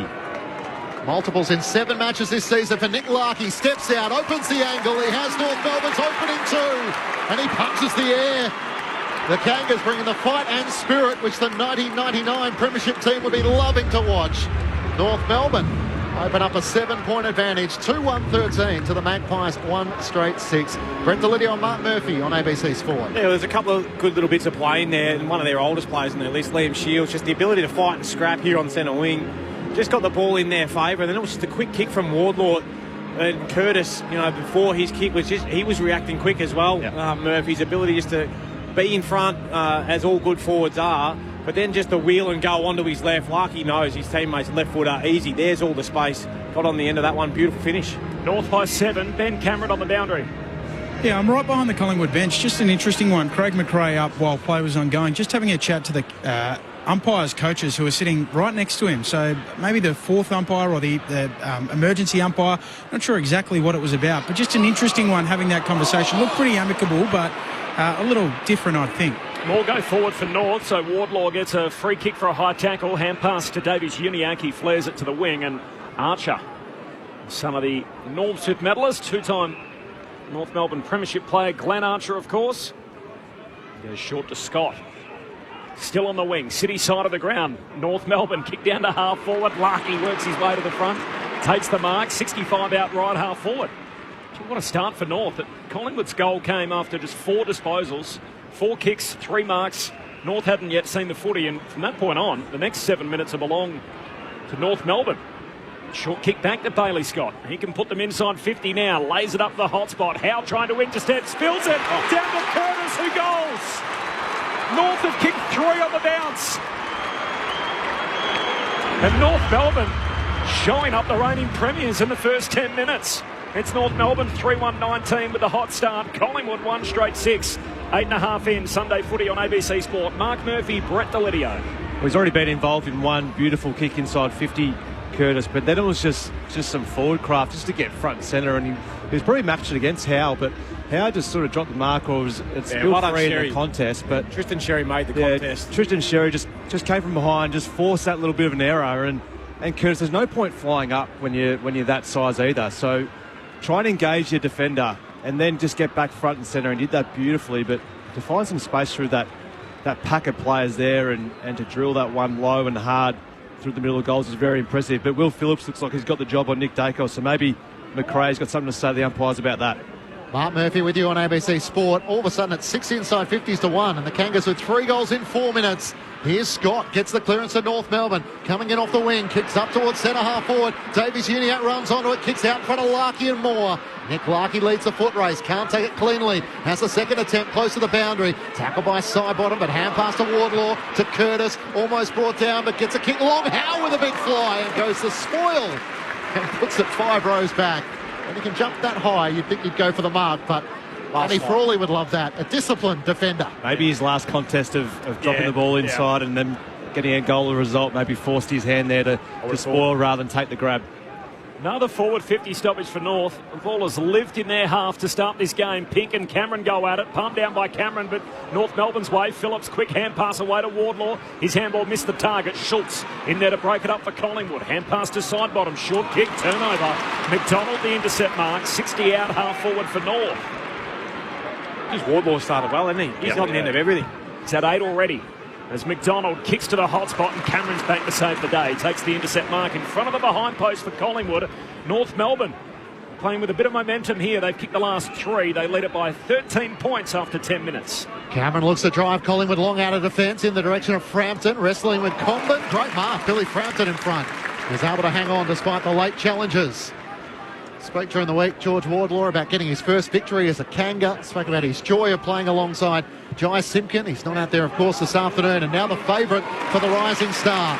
Kick into the middle of the ground, and Hoskin Elliott takes the mark from the Frampton kick. Hand pass to Maynard in game 200. A long searching kick. Hill 1-on-1 with Archer. It clears the 2. Comben races after it. Schultz after him. The North defender links up with Scott. Hand pass to Archer. Kicks out. It's over the head of Taylor. He's got enough time to gather it right half back. Loops a hand pass to Pink.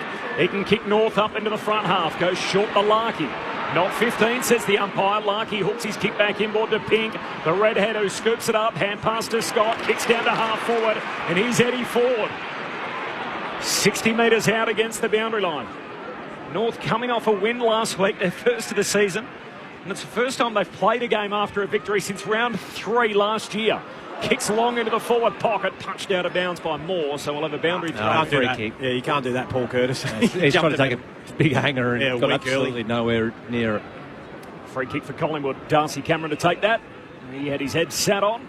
And Pies with the footy. North Melbourne with a 13-point lead. Switches into the back pocket for Dean. Almost run down by Curtis. Kicks up towards Nick Dacos. Couldn't take the mark. Gets the hand pass away from Phillips. Out towards McCreary. Hard against the boundary. Turns and kicks up to Hoskin. Elliott through his hands. He couldn't hang on. And a ricochet is off Aidan Corin out of play in front of where Ben Cameron's watching on. Just a fascinating one looking at the Collingwood bench as well. Jackie Lauder, who's their sports psychologist for Collingwood, sitting on the bench chatting to the players. I'll be really intrigued throughout the afternoon how much she has to say to the players when they come to the bench. A lot of teams increasingly investing in that area, obviously. I think that's a regular role for her, which given there's limited spots on the bench, they prioritise her involvement. Fisher, hand pass away. And towards Tucker, who lays a dumping tackle on Chris, but gets a kick into the middle of the ground. Archer hit it with speed. Tackled by Hill, almost lost it. Fisher back to Davies-Uniacke, to Tucker. Tucker works his way through traffic, kicks north to half forward. Sheasel's got to go. Marks in front of Giath. He gets up, kicks inside the forward 50. Zerha's all alone. They got him on the overlap north, and now Cam Zerha can have a look. 40 out left half forward. They're sharp here, the Roos, even just the way in which they're forcing errors and their hands below their knees have been really impressive. Just the one touch, which I've been really impressed with so far, especially by a few of their half-backs on that occasion. But Harry Sheasel, great work going back with that, with the flight of the footy there and then finding an option, Zerha.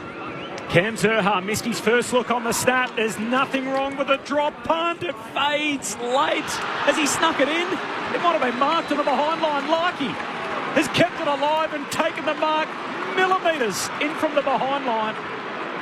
And that is a coach killer that Collingwood weren't able to knock that through. Gee. Going to try his left footy, big Nick Larkey. To hook it across the body. He's got it. He's kicked 3 already. Nick Larkey and the Roos are on a heater. And we've only been going 14 minutes. And North Melbourne coming off a win last week. Are punking the Pies early, 4-1 to 1 straight. Mark Murphy, Brett DeLidio, ABC Sport. Yeah, what's a worry, that matchup at the moment, Darcy Moore v Nick Larkey. He's been going super at the start of this game, hasn't he? I mean, that's just a miscommunication. Frampton didn't get back enough to get a real good run and jump at it, just allowed it through, but I'm not sure that... Well, I suppose it's got to cross the full length of the line, doesn't it? They're having a look at it at the moment, seeing replay after replay on the big screen. D-Rod's in a pretty good position there, and he's put the arms behind the back to say, nah, all clear. Nice finish from Larkey, but Darcy Moore just come to the bench for a little rest. I think Darcy Moore will be pretty disappointed with Frampton's double leap, just trying to, unfortunately just missed the spoil. The Kangas are off to a red-hot start, back in the middle of the ground. A chance for Wardlaw to get the opening clearance. He kicks up towards half forward, towards pink end over end. Dean's right there with him. Knocks it out for Collingwood. Noble slides in. Hand pass picked off by Taylor. Swings onto his right. Kicks towards the teeth of goal. Larkey caught behind, and Jeremy Howe takes the mark. So maybe they've made that change in the matchups. As Howe goes short to John Noble. He marks in the left back pocket. Of course, didn't feature in the premiership last year. Kicks out wide to Maynard. He takes the mark for the Pies. Maynard off the back flank. Spears his kick. Good one too. That's a dart up to Crisp, who takes the mark on the wing. Hand pass to the runner, Josh Dacos. The reigning All-Australian takes a bounce. Kicks inside the forward arc. Kruger's down there. Punched away by Core. Down into the path of Teakle on debut for his new club. Spills to Hoskin Elliott though with the Pies. Half forward. Hand pass back to Josh Dacos. Shoots goalward. Misses near side. But a score which breaks the run of 5 consecutive shots at the other end. So Collingwood 1-1, North Melbourne 4-1. Hot start under the roof at Docklands. It's all the Roos by 18 points after 16 minutes. Sunday footy on ABC Sport. As Fisher brings the Kangaroos back into play. Kick out to right half back. Dawson takes the mark. He looks up around the wing in the direction of Ford, who was able to use his body against Noble and takes the mark. Zerha was streaming past, couldn't get the hand pass away. Quick hand pass to Shields, back to Taylor, chips it inboard to Wardlaw. Got his own footy. Number 10 coming up, Lids. Going well. Nice kick. Up to Zerha, returns the footy to him. He marks it right half forward. The Kangas inspired at the moment. He kicks into the pocket. Pink comes out in the lead. Can't take the mark. Forward at the back, trying to gather. Now the pressure on Maynard. Keeps it alive for the Kangaroos. Screws it back towards the teeth of goal. Scott sets himself. Flies against Sidebottom. Off hands and ricochets out. The foot race is on. Davies Uniacke competes against Schultz and then Sidebottom. Sidebottom gathers. Keeps it in play for Collingwood. Hand pass inboard. Harrison had a little fumble. McRae could take it cleanly. Now he's tackled. Sheasel locks him up. The ball spills clear. And eventually, Teakle keeps it in for North Melbourne. Still alive. Hand pass away to Scott. Arches the back. Burns off Crisp. Kicks into the forward pocket for North. Larky a hand on it again. Ball falls down in the forward pocket. Extracted by Taylor. Hand pass to Davies Uniacke. A little jig. Gets around for the would-be tackler. Back to Taylor. Centering kicks. A good one. Wardlaw first hands on it. The mark's going to be paid. And it's coming back to George Wardlaw, who has had it on a string to start this game. You have some of those days, Murph, where you just, everywhere you go, the ball just seems to find you. That ball, well done, keeping it in. Look, Taylor, just a little chip up.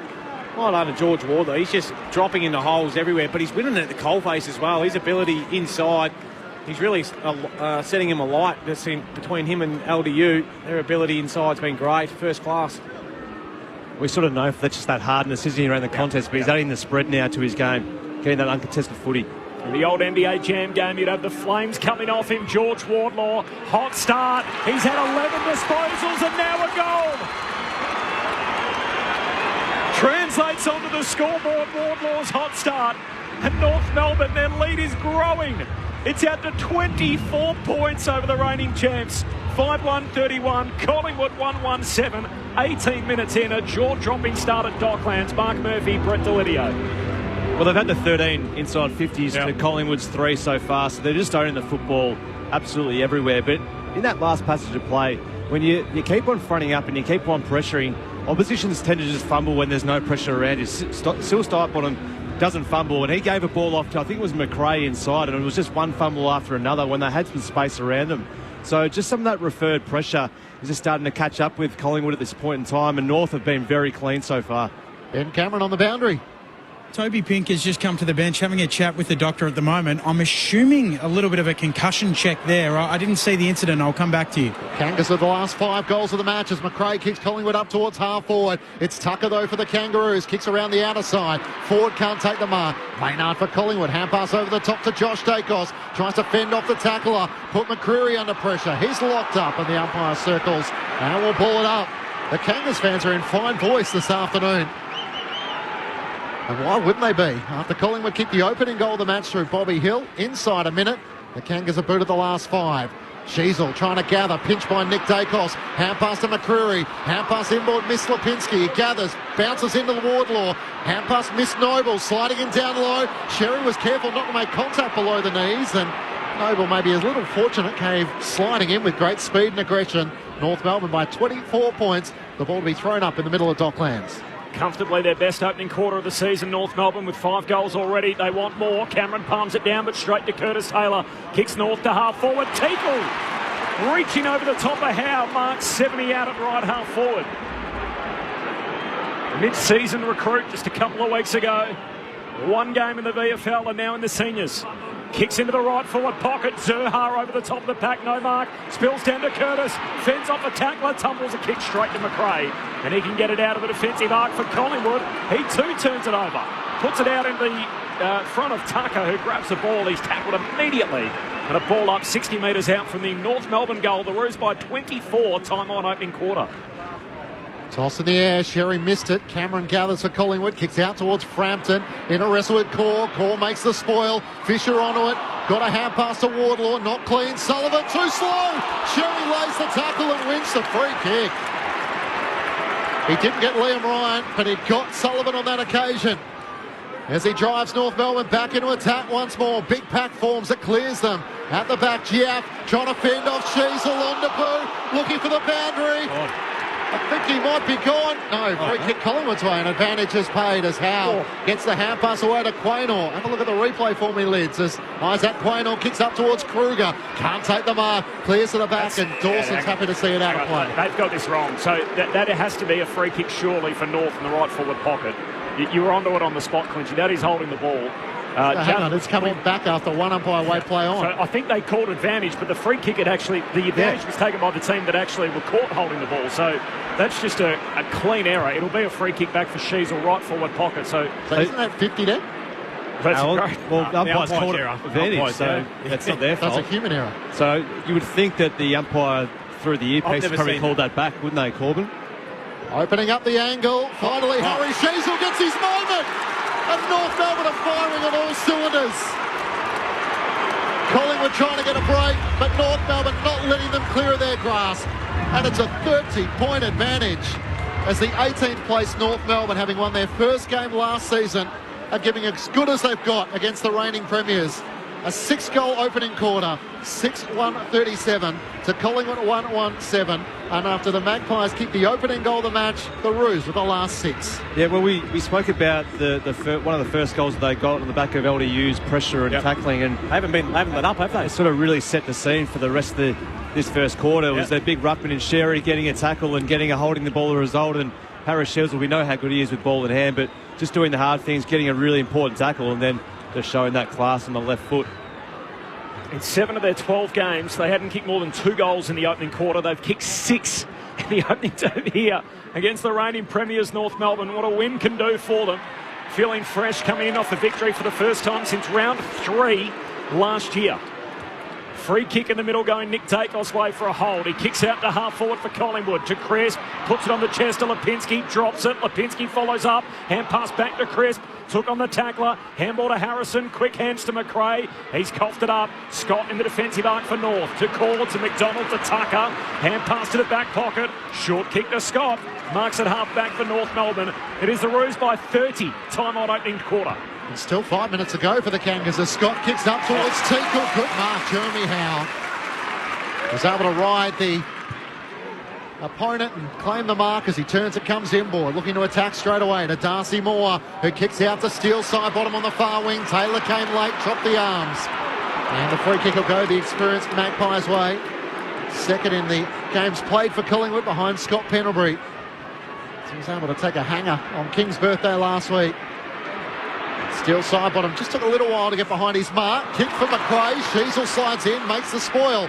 Fights for the ball at centre-half back for North Melbourne. Sheasel over the top, then a few more come and the umpire will ball it up. The Kangas by 30 points, 24 minutes gone, opening quarter on ABC Sport. Just refusing to give any young contested marks up at the moment, North Melbourne, just always getting a hand in, covering out, protecting some space. Really good to see organising from their team. Sherry in the Mark Murphy headgear palms it down. Ball squirts out of the stoppage, picked up by Quaynor for Collingwood. High bomb to the top of the goal square. Leaping up for it, no mark for Combat. Falls to Sullivan of the Pies. Hand pass to Frampton across the body. It floats through from behind. And a minor score for the Pies. North by 29. 25 goal opening turn. Is it similar to the one you all, Murph? I can't see it too closely, but yeah, the helmet's not a great look, is it? But you look good in sometimes you need it necessary. You made it look good. Fisher brings the Kangaroos back into play, finds Tucker. How concerned would Craig McRae be getting, Blitz? Well, I'm just worried about the sharpness of his boys at the moment. They just look a little flat. They're taking it easy on a few kicks, being easily defended. They're sharp at the moment, the Roos. They're taking it right to them. A late bump from McCreary. The kick still got to Curtis. Inboard missed his target, though. McRae's kick up towards McCreary. Still tangling with Tucker. And McCreary's able to gather. He kicks towards goal. An impossible angle. He tries to work it from right to left. And almost dragged it back. Just the wrong side of the right goalpost. A minor score for Collingwood. And it's a 28-point lead. Free kick. It's coming back. Ben Cameron on the boundary. Maybe I can answer your question, Clinchy. Toby Pink is fine, by the way. Craig McRae, I have been astounded during this quarter just how calm and collaborative the Pies have remained, even as North have run up this score. North by 29. Scott off the back flank, kicks down the wing. Off hands it spills to Lipinski of Collingwood. Hand pass to Nick Dacos. To Harrison in front of the benches. Lifts a hand pass to Crisp. He does a U-turn. Gets on his left side. Crisp under pressure. Kicks to centre half forward. Kruger's got to go. Favours the man down there at Dawson. Can't complete the mark. Oh, great follow-up, Dawson. Wet and ran down Sullivan. Ball comes out. Sheasel at centre half back. Kicks North Melbourne to the flank. And Ford takes the mark. It is North Melbourne 6-1. Collingwood 1-2. North by 29 points approaching quarter time. Ford chips it out to Taylor, who takes the mark at right half back. He turns and comes inboard. Careful with his pass to Zach Fisher. So maybe North are just trying to play some tempo footy late in the quarter. 26 minutes gone in the opening term, but still a few minutes to go. Short to Sheasel. Thinks about the hand pass back to Fisher. Pushes back behind his mark. Of course, Collingwood Lids have the bye next week, so I think for a few players playing against the bottom place side, they might have thought this was a good chance to claim the 4 points and maybe a lighter contest, but it hasn't been the case early as Davies-Uniacke knocks it out towards Luke McDonald, but it's Nick Dacos dodging and weaving, turns and hacks the kick into the middle of the ground. A hazard ball which Fisher's onto it. Noble lays the tackle, hand pass to Zerha for North Melbourne. Into the middle of the ground for Scott. Beautiful ball movement out to Tucker. He marks it left half forward in front of McCreary. He has Larkey in the goal square against Darcy Moore. Darcy Tucker veers out to the left, just pokes it towards the teeth of goal. Sherry's gone forward as well. It's spoiled down. Curtis, front centre. Another one for the Kangas as he jags it on his left for his second. And a 7-goal opening term for the bottom place North Melbourne against the reigning premiers. 7-1-43. They are hitting the lights out at Docklands to the Magpies. 1-2-8. Aren't they ever? I'm not sure who was defending Curtis. I'm just having a quick look at the replay, but he's forward craftier at the moment. His ability, it was Johnny Noble, just allowed him to get full access to the front of that contest. I know he's a really strong player, Curtis, but you just cannot give him that much time and space. He's an explosive player. Interesting shape on that kick. He didn't even really have to use any of his strength there because he had no body laid across him at all. So that's too easy to play against, really, isn't it, Murph? When if Craig McRae's looking at anything to try and rev his boys up, that's just having that harder edge, especially when the ball's been slowed right down, coming in slow inside 50. That's just an easy goal for Curtis, being a small forward. Round 12, 2019. Last time North Melbourne kicked 7 goals in an opening term. The whole pandemic ago. There's a lot's changed in the world since then. Back in the middle, Sheasel soccers it forward for North Melbourne. Off the back flank, Hoskin Elliott throws his boot at it. Picked off though by Tucker of North. Just in the defensive half. Hand pass to Scott, gets it back. The former Docker and Tucker kicks to Pink, who takes the mark in front of Dean. Hand pass off his knees to Davies-Uniacke. Puts on the Jets. Burns off Crisp. Kicks for Larkey, who marks in the forward pocket. And the North Melbourne fans who probably felt, gee, we've won a game, good chance to go and watch our team celebrate happier times in the 99 Premiership team from 25 years ago. They would be absolutely chuffed with what they've seen from these modern-day Roos in this opening quarter. Well, their work rate's been a real strength in this first quarter, but also the ability from Pink to win that contested mark and then to give to LDU just causes a lot of havoc ahead of the football, and Larkey's just got it all over more at the moment. An astonishing opening quarter. Larkey has 4 before quarter time. And the last place Roos are giving the Premiers a pummelling. It is 8 goals 1 to 1 goal 2, and that goal came in the first 30 seconds. Since then, it's been all North. Half-hour mark opening quarter. North Melbourne by 41 points. Sunday footy on ABC Sport. Mark Murphy, Brett Delidio. Well, they're reaping the rewards, aren't they, North? But it's off the back of their pressure and effort and their ability to, Will Hoskin Elliott coming off the back of the square decides, I'm just going to try and boot this. Such is the pressure out there. Great starting position from Darcy Tucker to be in front, be proactive on his defender. Bailey Scott gets it, goes forward. Toby Pink just playing in front of that contested ball, but they keep the ball in motion. That was great. LDU, great delivery to Larkey, and he's on fire at the moment. Cannot miss. They've had 113 disposals, North Melbourne, to Collingwood 61. Back in the middle, Chris tries to stop it away from Davies-Uniacke, but the Kangas gather. Hand pass to Taylor, hand pass to Phillips, to Wardlaw. There might be time for more. Kicks out towards Zerha, got an awkward bounce. Howe comes charging in, lays the bump, wins it back for Collingwood. Swings onto his left-hand side. Kicks over the head of Steele Sidebottom in a wrestle. Charging out, Frampton's tackle. Gets a hand pass away to McRae. Loops the hand pass out in front of Lipinski. At left half forward, almost tackled. Gets a kick towards the goal mouth. Core racing back. Ran into Kruger. Didn't see him. Spills to Schultz. He puts it through. Right on the siren of quarter time. An 8-goal-2 opening quarter. But the Magpies just get something to build on.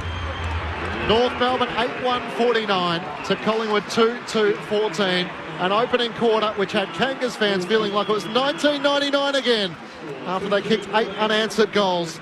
Collingwood with the opener and then 8 from that point onwards, from the 4-minute mark to the 29-minute mark of the opening term.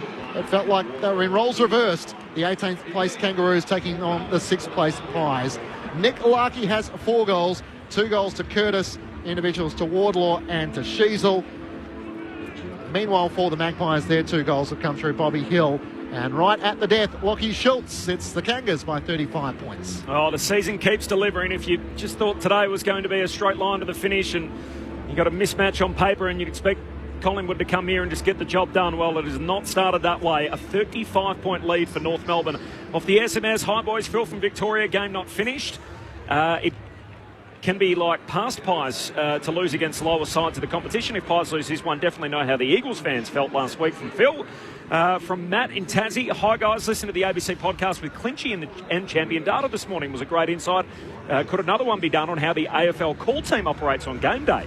Thanks, Matt. Appreciate that. That's through the AFL Daily podcast, ABC AFL Daily, which, of course, you can find in the ABC Listen app. I was a little fill-in for that, so I might have to put the call into Fitzy to see if we can get... It'd be good to spend a bit of time with Mark Murphy and Brett Delidio one-on-one, wouldn't it? Murph and I did that in opening round, be it not fully through his cooperation, but the 3 hours we spent down the highway trying to get to the Gold Coast. Luca at Largs off the SMS. McRae might have been asking for a cricket score. Benny loves a good conspiracy. Wasn't going to watch this game, so glad I am. From Annie. Thanks, Annie. A blue bagger enjoying the commentary. Appreciate that. The SMS 0437 774 774. Got the cricket. 3 for 94 in the 14th over, chasing Scotland's 5 for 180. Of course, cricket coverage is available on the ABC Listen app. Just click on the cricket button. And the Aussies' chances are in the hands of Marcus Stoinis, who's on 59 from 28 deliveries alongside Tim David. So needing 26 runs from 19 deliveries. All of a sudden, Marcus Stoinis has wrestled it back Australia's way. And perhaps a few Australian cricket fans are thinking, do we actually want to win We want to win? So if Scotland win, Scotland go through, England are out. Yep. If Australia win, England are through, Scotland are out. Yep. Essentially is the... People are trying to make sense of it all. You and Ed Cowan will cover it tomorrow on the ABC Cricket Podcast, of course, on the ABC Listen app. Amazing start to the game here. North Melbourne with 8 goals to 2 in the opening quarter. The thoughts of Mark Murphy and Brett Delidio next. This is Sunday Footy on ABC Sport. Hi there, Lisa Miller here. Isn't it great to get outside for a breath of fresh air? It's one of life's simple pleasures, right?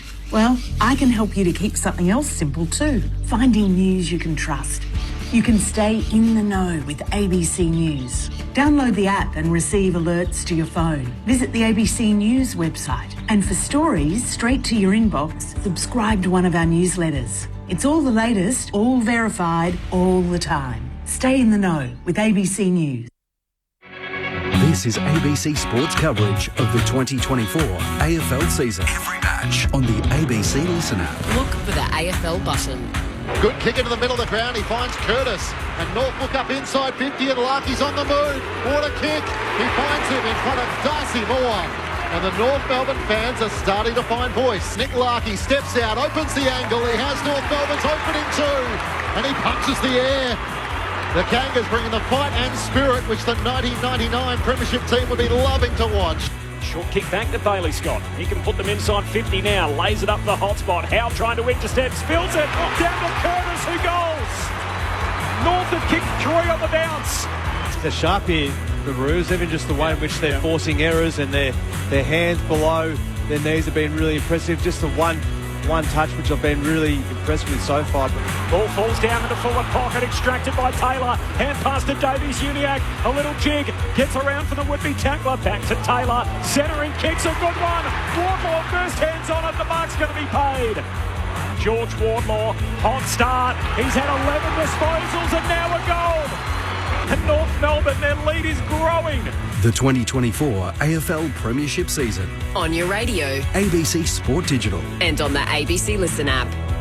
It got out to 41 points in the first quarter. North Melbourne's advantage. It's back to 35 after a late goal for Lockie Schultz. But what a start for the Roos and Alistair Clarkson's men. 8-1-49, Collingwood 2-2-14. This is Sunday Footy on ABC Sport. Corbin Middlemass and Matt Clinch, Ben Cameron on the boundary, and our number one picks, Mark Murphy and Brett Delidio. I was just having a bit of a look at the Collingwood coaching staff, and it all looks pretty composed and no ranting and raving. So I think they just have to get their hands dirty. The North Melbourne Footy Club have just been so good around the contest. They're currently leading the contested possessions 43-31.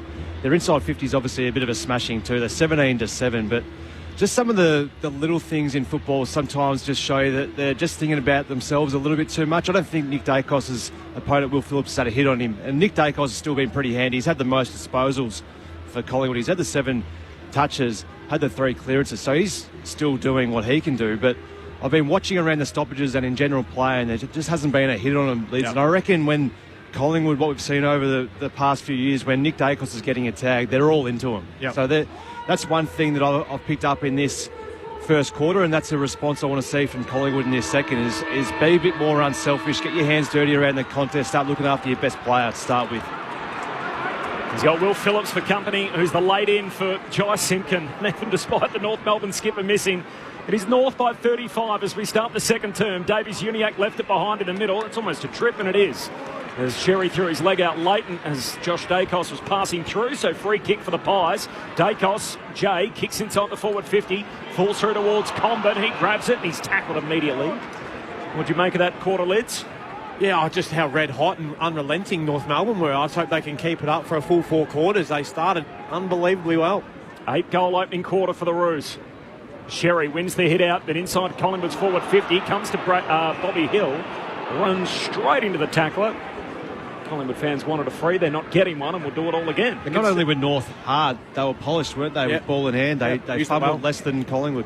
Sherry pumps it down straight to Crisp. 45 out, kicks Collingwood to full forward. Great defensive effort, Dawson.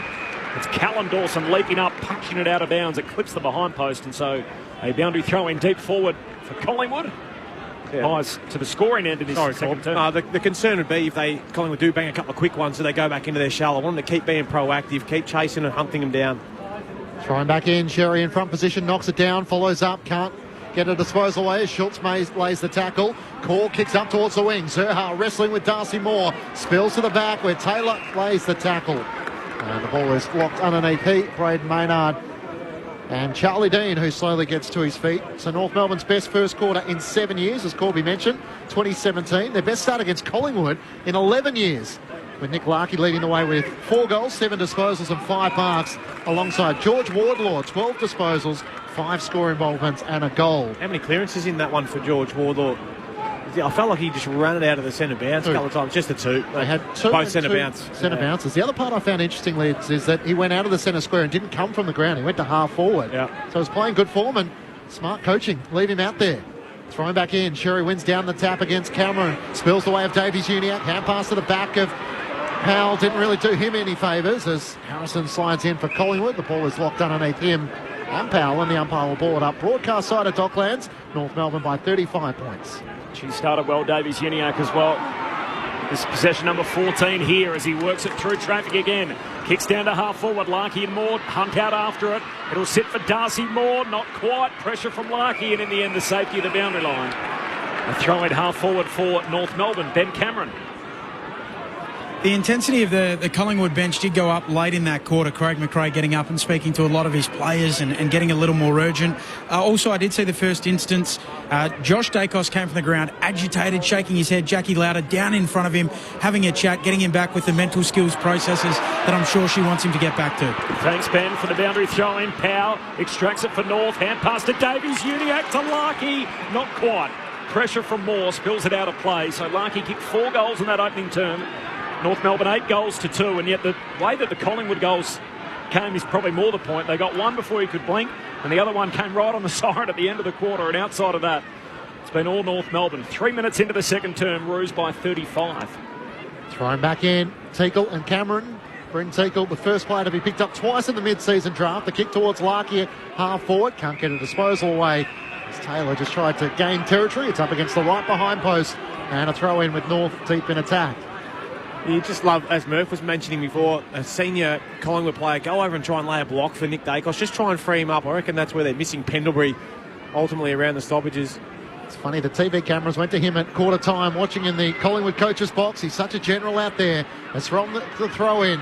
It's Lipinski who gets the hand pass out to Dean. Quick hand pass to McCreary. And now Josh Dacos at left half back. Up towards Hoskin Elliott, but Tristan Sherry was well placed. The North Ruckman takes the mark, kicks inboard, and finds Fisher. Your former teammates, Murph.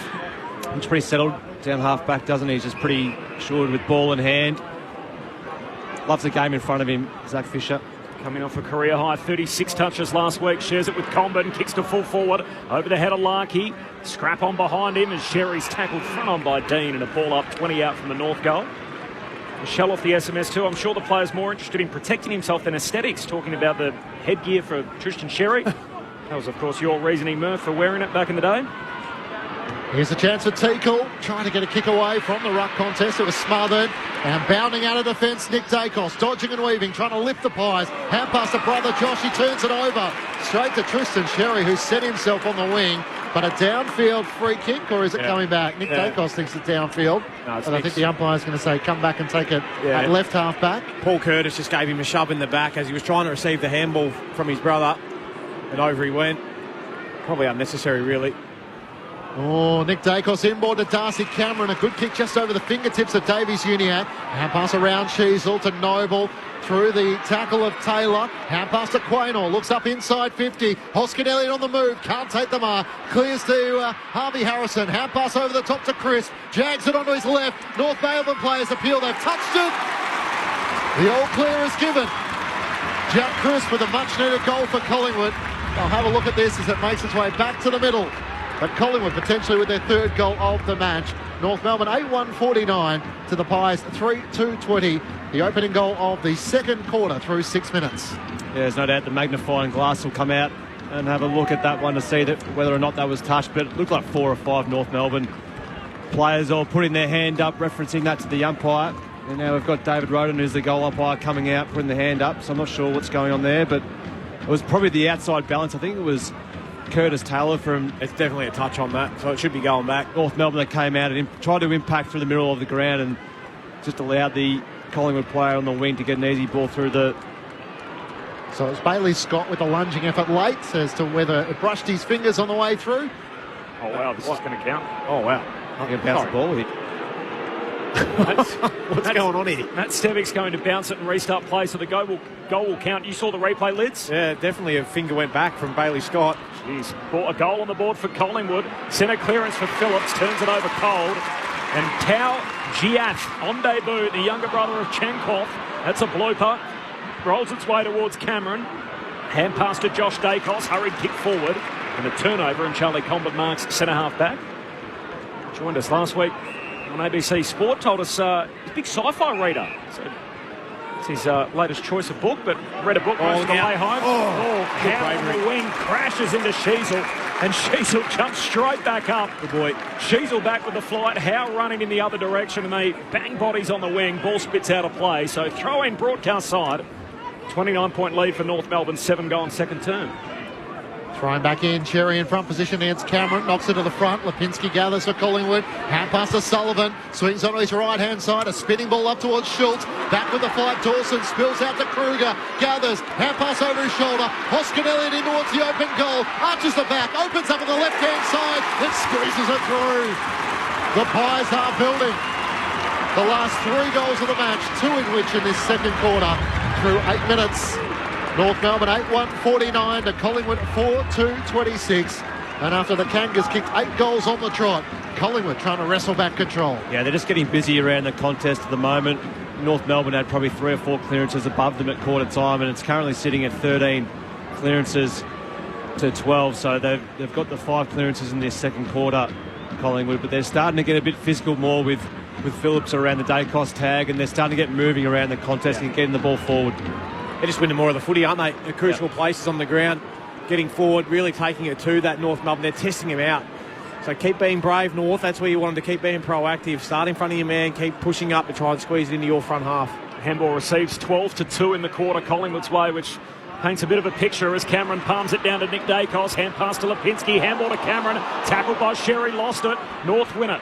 Phillips, hand pass to Sheasel, short kick to Scott. Scott pokes his pass out to Wardlaw. Was impressive in that opening term, had a dozen touches and kicked a goal. The new Rising Star favourite with the scratchings of Darcy and Reid in that race. Kicks to the hot spot and Cameron's back fills the hole. Takes the intercept mark. Surely Darcy Cameron will be paid it.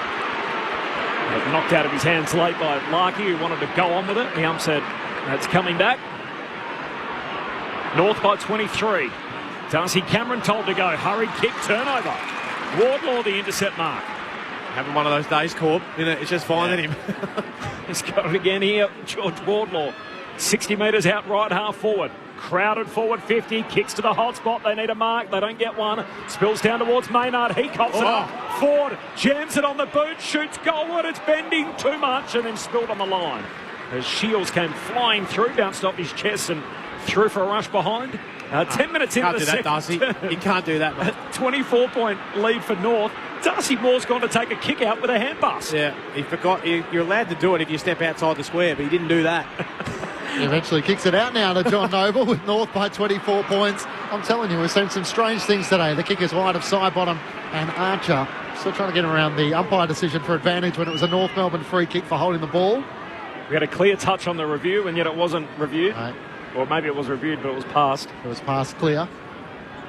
Might be some feedback for Steve McBurney during the week. Australia are going to defeat Scotland, needing 1 run from 3 deliveries. So the Aussies looking to do their part and knock England out of the campaign as Sheasel kicks around his body inside 50 and Zerha rises and takes the mark. Terrific mark.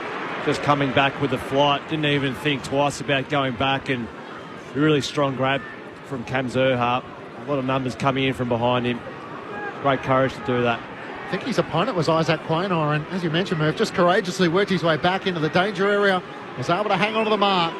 Looking for his first goal of the afternoon. Out to the left, kicking from right on 50. He goes, bang! Great finish from the Bull. And Cam Zerha kicks North Melbourne's first goal of the second quarter.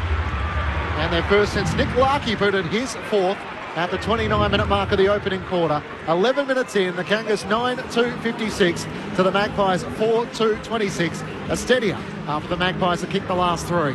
Yeah, it was great courage going back with the fly, but good protection too from Curtis, just to make sure that Jaff couldn't get a run and jump and spoil at it. He's had the 3 shots on goal already, the big bull, but hasn't been able to capitalise. That's a great kick from just on 50, probably the hardest of his 3 that he's had. But when they can get him up and firing, he just adds that extra string to the North Melbourne forward line. Larky's obviously been on fire. Curtis has started really well. You're going to keep kicking big goals like that and getting the inside 50 looks, you've got to cash in. 5-goal lead for North Melbourne on the back of Zerha's first of the day. 11 minutes into the second term. As Frampton just hovers over the top of the footy. Eventually Nick Dacos gets it out. Hand pass to Crisp to Josh Dacos. Gets the centre break. Kicks to centre half forward and Comben drops back in the hole and Charlie Comben takes the intercept mark.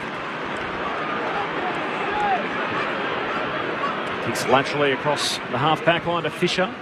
Corbin Middlemass, Matt Clinch, Ben Cameron on the boundary, Mark Murphy, Brett Delidio, your call team. Sunday footy on ABC Sport.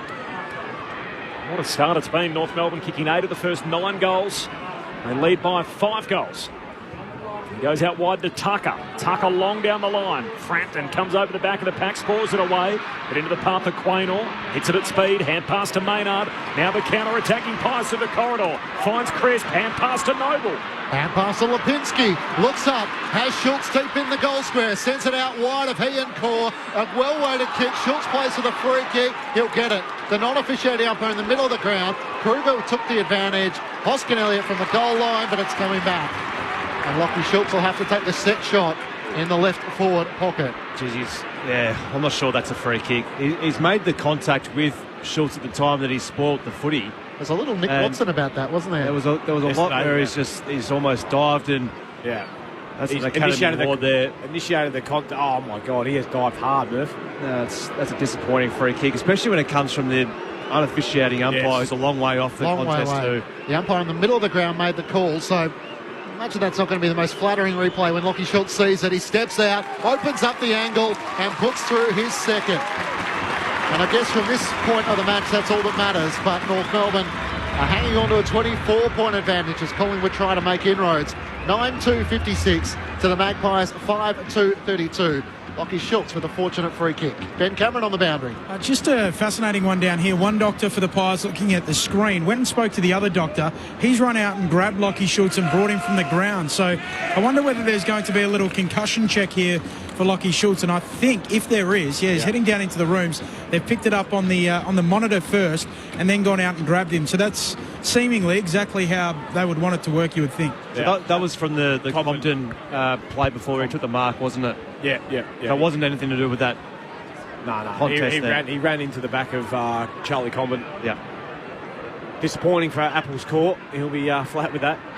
Australia win by 5 wickets with 2 balls to spare against Scotland. So, as Clinchy alluded to, that's all over. England are through to the Super 8s, as are the Aussies. And they get out of the group stage with a perfect record. North Melbourne with the centre break here as Shields kicks out to half forward, picked off by Maynard. A long 60-metre drop punt back down to half forward. Bobby Hill in a one-on-one there with Tucker. Hits the ground, Hill's onto it. Jams a kick inside the forward 50. McCreery shakes his opponent, gathers half forward, centering kick, sits in the air, getting back Zerha, spills it overhead, through to side bottom, he's tackled, ball comes out, North win it. Wardlaw, hand pass to Zerha, handball out to the wing for Larkey. Is he taken high? Says no, keep going. In fact, the late call's coming from a non-controlling umpire. Larkey will get his free kick now for the high tackle on the wing. Kicks out towards George Wardlaw. Hasn't had as much of it in this second quarter. Possession number 4 coming up after a 12 disposal opening term. Works it up to left half forward. Zerha takes the mark. Drives a long kick towards Pink and Taylor. They fly in the pack. Can't take the mark. Spills out towards Ford and Sheasel. Sheasel knocks it out. A chance for Taylor. Hand pass to Shields. Nowhere to go for Davies Uniac. The side bottom lays the tackle. The support from GF and the umpire will board up. Left forward pocket for the Kangas. 24-point lead North Melbourne's way. Got out by as much as 41 points before quarter time. From the ball up, side bottom can't break clear once more. Phillips and Pink do the tackling. Schultz having the concussion test on the bench, taken off by the doctor moments ago. Forward 50 stoppage here for North as Sheasel passes through. Trying to jam it on the boot, rolls away to Tao Jiath. He's tackled, taken the ground by Ford. Ball up centre half forward for North. 9-2 to 5-2. North Melbourne kicking 8 of the first 9 goals in this game. Frampton whacks it forward, but straight to Shields. Hand pass away to Wardlaw. High half forward, kicks inside 50, and Scott marks. Great awareness there from Georgie Wardlaw. Rather than just banging it in long, because you know that the Collingwood defenders and Ruckman are going to be sitting in that hole. Just look for a shorter option. Well presented there by Scott. George Wardlaw up to 17 disposals already. Bailey Scott slams it through from 50 out.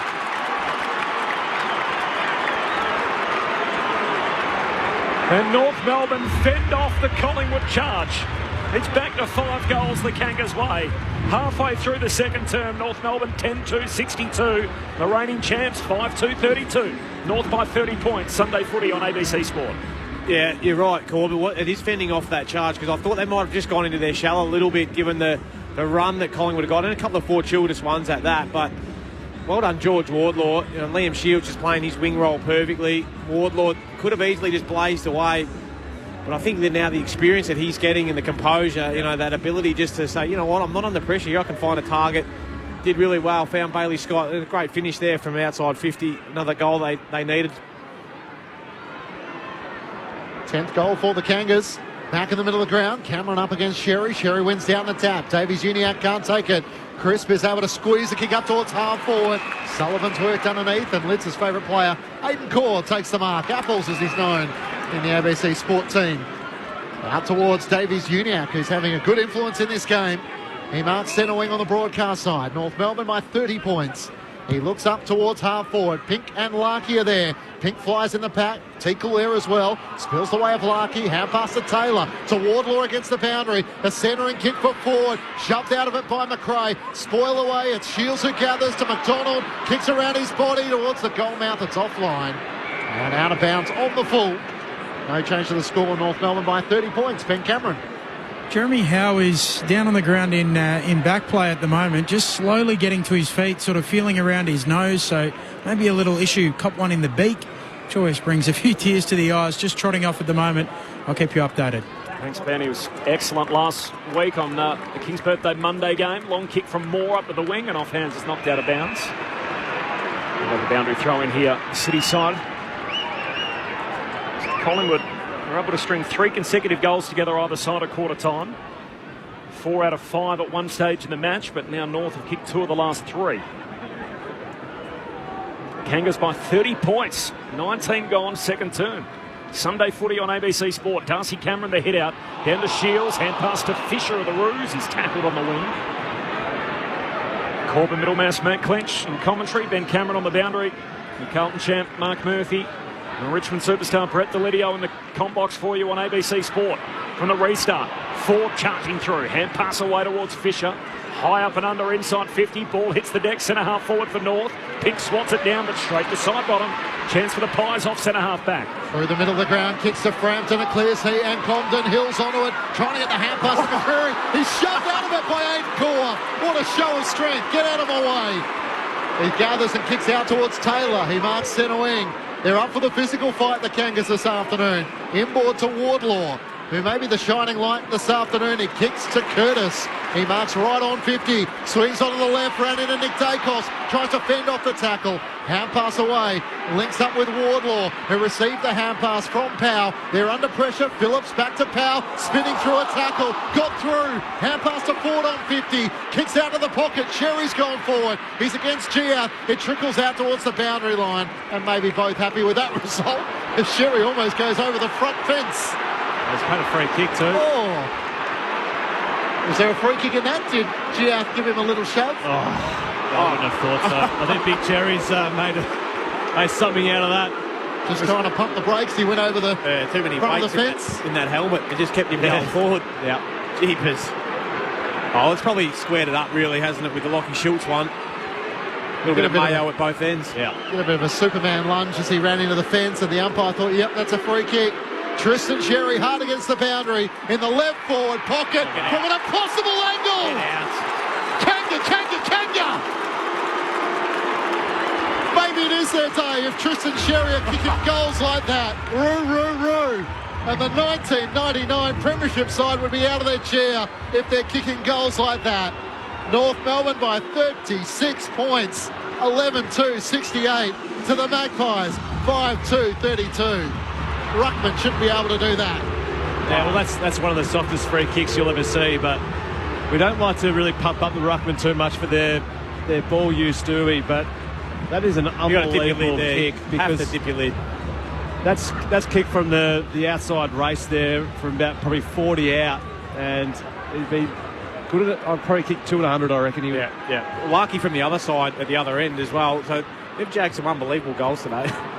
Good old-fashioned tag for Nick Dacos. Phillips going with him. They ran to the bench side by side, and I saw Nick Dacos just woofing at him as well as they went across their respective interchange gates. Ben Cameron, did you get a look at that? Oh, you're exactly right, Corb. I was trying to come in and say that. He was drawing at him all the way off, so they are right under their jumper at the moment, North, upsetting the Pies. Rolling with an interesting dude too, Will Phillips, who got the blonde streaks through it as Mark Murphy liked that one, didn't it? Brett Toledo tip cap, don't you worry about that. Josh Dacos kicks inside 50 for the Pies. It's picked off by Taylor. I couldn't get him quick enough there, good on. Goes wide to Ford, and Ford goes short to Davies Uniac. He marks on the wing, kicks down that City side, looking for Sherry, no mark. Holding the ball, free kick, Collingwood. It's picked up only momentarily by Tucker, and Tao Giaf lays the tackle. He's the young man on debut, the younger brother of Chenkov Giaf, 19-year-old, 188 centimetre rebounding defender. And as Giaf kicks down to half forward, pack forms, no marks, spills down to Powell, tackled, lost it. Crisp, hand pass for Collingwood, straight to Sherry. Handball out to Ford, back flank for North Melbourne. High up and under down the City wing. Dawson will be slow to arrive. In the end, it's Pink and Dean gets rid of Pink, takes the mark for Collingwood.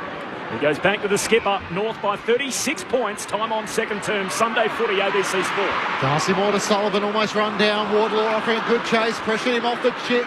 Fisher going back in front of Kruger. Tries to knock it to the advantage of Davies Uniac. He locks the footy in for a moment underneath Crisp, and then is brought to a halt by McCreary and McRae, and there's a little bit of an exchange verbally before the umpire is ready to ball it up. Inside the forward 50 for Collingwood, but North by 36 points. Davies Uniac tries to clear, kick partially smothered, side bottom just knocks it forward for Collingwood into the path of Crisp. On that left boot, drives it long towards the goal. Riding high! What a mark! And maybe that's Collingwood's spark, as only he can, going vertically. Oh, wow. Right on the shoulder of Billy Frampton. It reminds me of Jeff Farmer years ago at the MCG. God, that was a big mark. I already jumped over his head. and then placed his knee on the shoulder. It is one of the great parts of our game when a player so little can jump so high.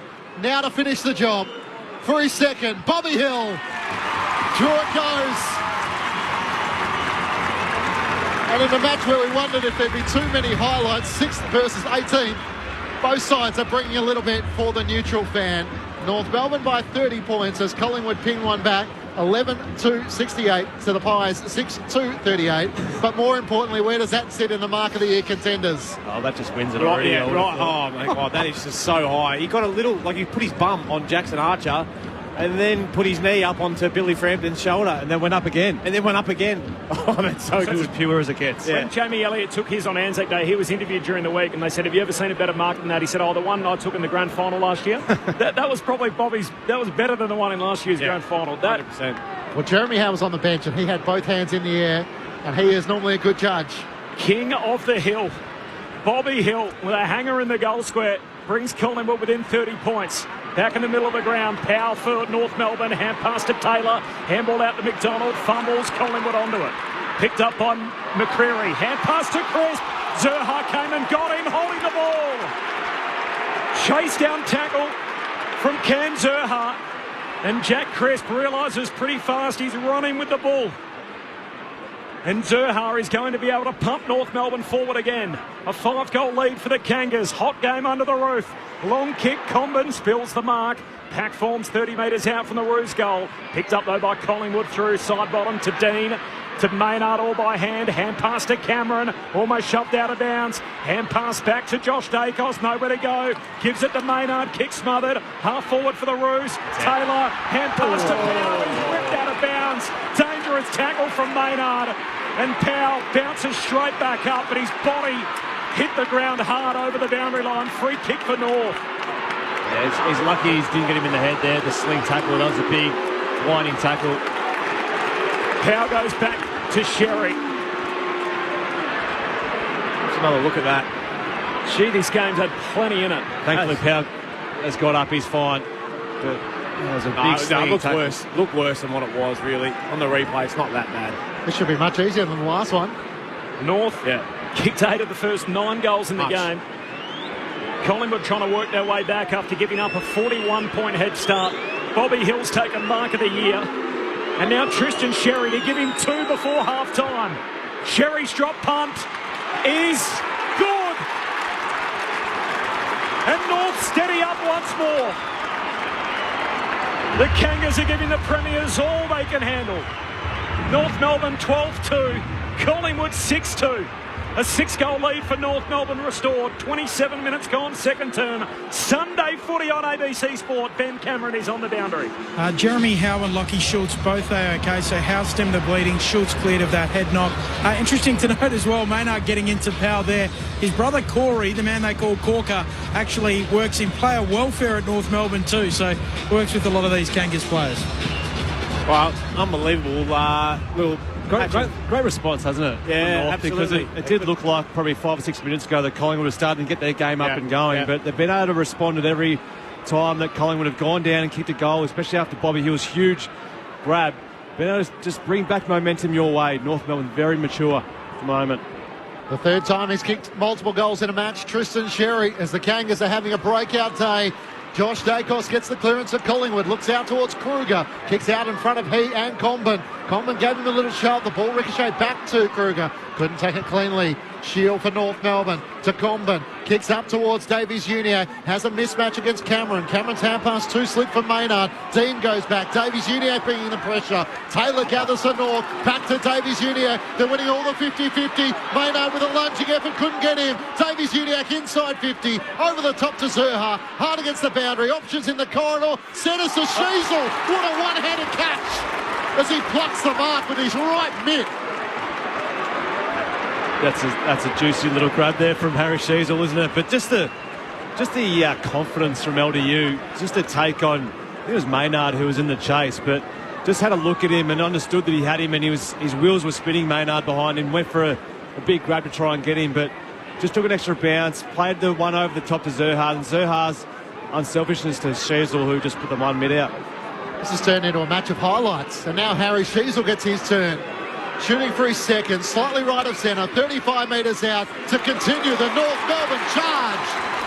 Sheasel with his second, and that makes it a 5-4 second quarter.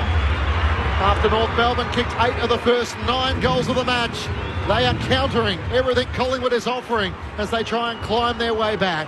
13-280 the Kangas to Collingwood 6-2-38. 29 minutes gone, second quarter on ABC Sport. You're with Brett Delidio and Mark Murphy. Well, it was the tackle and chase of LDU initially, then the 50-50 ball. Curtis Taylor wins, little handball, LDU, then, that little shimmy, that shake.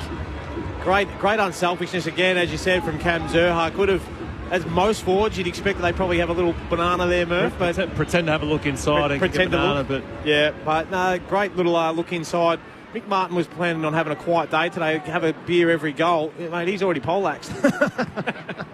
13-2 to 6-2. A 7-goal lead for North Melbourne, ticking towards half-time. Off his knees, McRae, hand pass back to the ruckman. Darcy Cameron kicks to the wing. Josh Dacos paddles it out in front. Archer comes to lend a hand for North Melbourne. He's out of bounds, trying to squeeze a kick away, and we'll have a boundary throw in here in front of the North bench. It's probably making more sense, Mickey Martin. I was going to say, so Mick Martin was going to have a beer for every North goal, you reckon? No, I don't know. Maybe. Just made it up. I just brought it into the conversation. Bobby Hill has just flattened Curtis Taylor off the footy here, so free kick North. And the Roos will get it. 31 minutes gone, second term. North by 42. Taylor short to Shields. There's 14 premiership players out there for Collingwood, so it sort of illustrates they got a few missing, 9 out. Obviously, one of them now retired in Murphy, one at another club in Ginnivan, but 7 available, not there. The Shields kicks down to half forward, and there's Teagle, floats in from the side, takes the intercept mark. Former Port Adelaide footballer back in the waffle with East Freo and picked up in the mid-season draft for a second time. Kicks to the goal square. Zurhaar over the pack. Paid it. The mark's paid. And Zurhaar will get it. Came 3 deep. Leapt over the top. And the ball's got it. 15 out, just right of centre. It's one of the most exciting games I've been to for quite a while. Just blokes taking hangers, great goals, just some real class showing at the moment. And Zurhaar, you just know he switched on with that last chase. He came from 25 away to make that tackle, and now he's getting the offensive end as well. Not only have they answered every challenge from the champs, they now have got their biggest lead of the day. Zurhaar pops it through for his second, and it's a new game high for North Melbourne. 48 points at the 32-minute mark of the second term. The Roos 14-2, Collingwood 6-2. Mark Murphy, Brett Delidio, ABC Sport. Well, it was a bit undisciplined there from Bobby Hill. Curtis Taylor just went to lay a little bump on him, and he's grabbed him around the neck, thrown him to the ground, which gave North Melbourne the footy. It was a nice mark from Teagle coming in from the side. He just set that ball up. But it's been the story of North Melbourne, hasn't it? They've been rewarded for their defensive efforts, their defensive intent, and they're getting the licks on the offensive end. So, as you said, you mentioned that 25-metre chase run down on Jack Crisp, but then gets the reward kicking the goal. 6-4 in this second quarter, North Melbourne's way. And as Corby mentioned, it's as wide as it's been. Back in the middle, Cameron wins down the tap against Sherry, but Davies Uniacke up towards Curtis, couldn't hang on to the chest mark. Howe tries to get it back for Collingwood. Howe pass to Quaynor, switches out to Josh Dacos, who at full pelt takes the mark at left half back. North Melbourne 14-86. On some days this would be their match score to Collingwood 6-2-38. There's Josh Dacos at half-back, kicks Collingwood up towards Bobby Hill, can't get a run at it. Comben comes charging out and takes the mark. Had an awkward landing as Archer was taken from underneath him with the body positioning of Bobby Hill, and Charlie Comben, playing a career-best run of matches in 2024, takes the mark, goes short to Core, and now to Archer in turn. He's been impressive today, Comben. He's taken some nice grabs, reading the play really well, being proactive, standing in front of his opponent. Been really good. 10th consecutive game, played the first 7 last year before injury. Comben right on cue. Long kick from half back to half forward. Moore punches it away. Down to Liam Shields of the Roos. Hand pass away to McDonald on the wing. Kicks inside 50. Dean camped under it. No mark. Spills down to Wardlaw. No whistle. Wardlaw's kick is a stinker across the goal face. Doesn't score. And Harrison goes and retrieves it in the back pocket for Collingwood. And now he's out of bounds. Up says throw it in. Oh, how hard did he hit that contest, George Wardlaw? Yeah. That would have been a brilliant goal.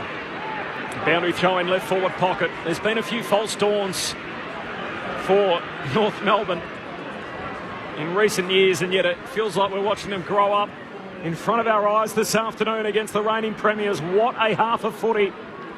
And the new standard that Alistair Clarkson can point to. It's half-time at Docklands. A stunner. North Melbourne by 48 points over the reigning premiers. On a day they celebrate their last premiership, North Melbourne, 25 years on, have shown us what these Roos are capable of. 14-2 to 6-2, a 48-point lead for North Melbourne at half-time. They got within 23 Collingwood in that second term before the Roos were able to steady up. They kicked 6 of the last 8 goals in the half. The goal kickers, 4 for Nick Larkey, 2 for Sheasel, 2 for Curtis, 2 for Sherry and 2 for Zerha. Singles for Wardlaw and Scott. 14-2-86 North Melbourne scored at half-time.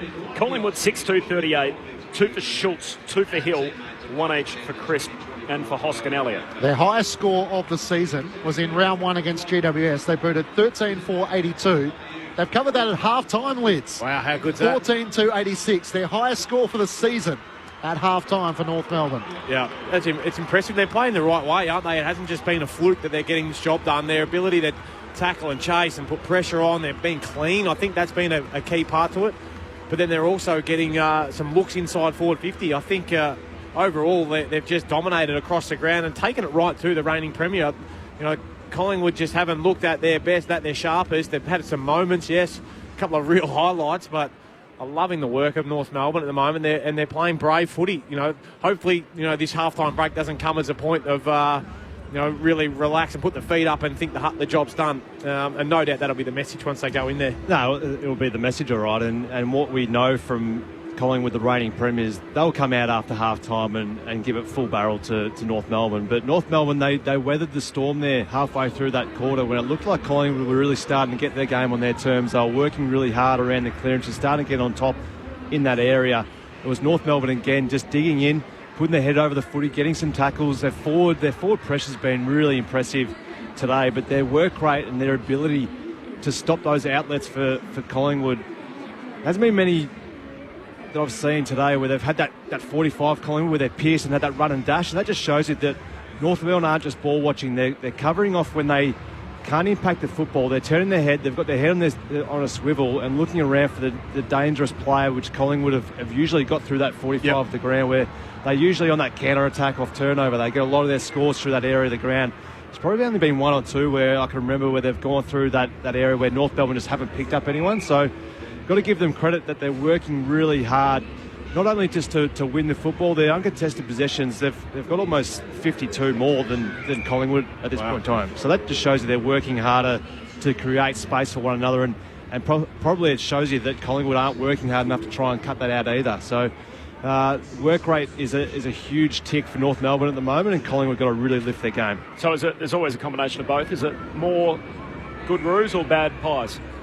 Well, I think a combination of both. It's always going to be a combination of both because they're the reigning premiers for a reason. They've got, obviously, their depth is being tested enormously at the moment. I think you mentioned there was 9 out, but obviously 2 are not there as a result, but 7 are injured. So you can't cover everyone, but they were able to do it last week against Melbourne, weren't they? So I think there's partly in their mindset about, well, we've got North Melbourne this week and we've got the bye next week. They've probably turned out thinking we just want to have a soft win today, because I sort of made mention about it at quarter time. I had hardly seen anyone take a hit on Phillips playing on Nick Dacos.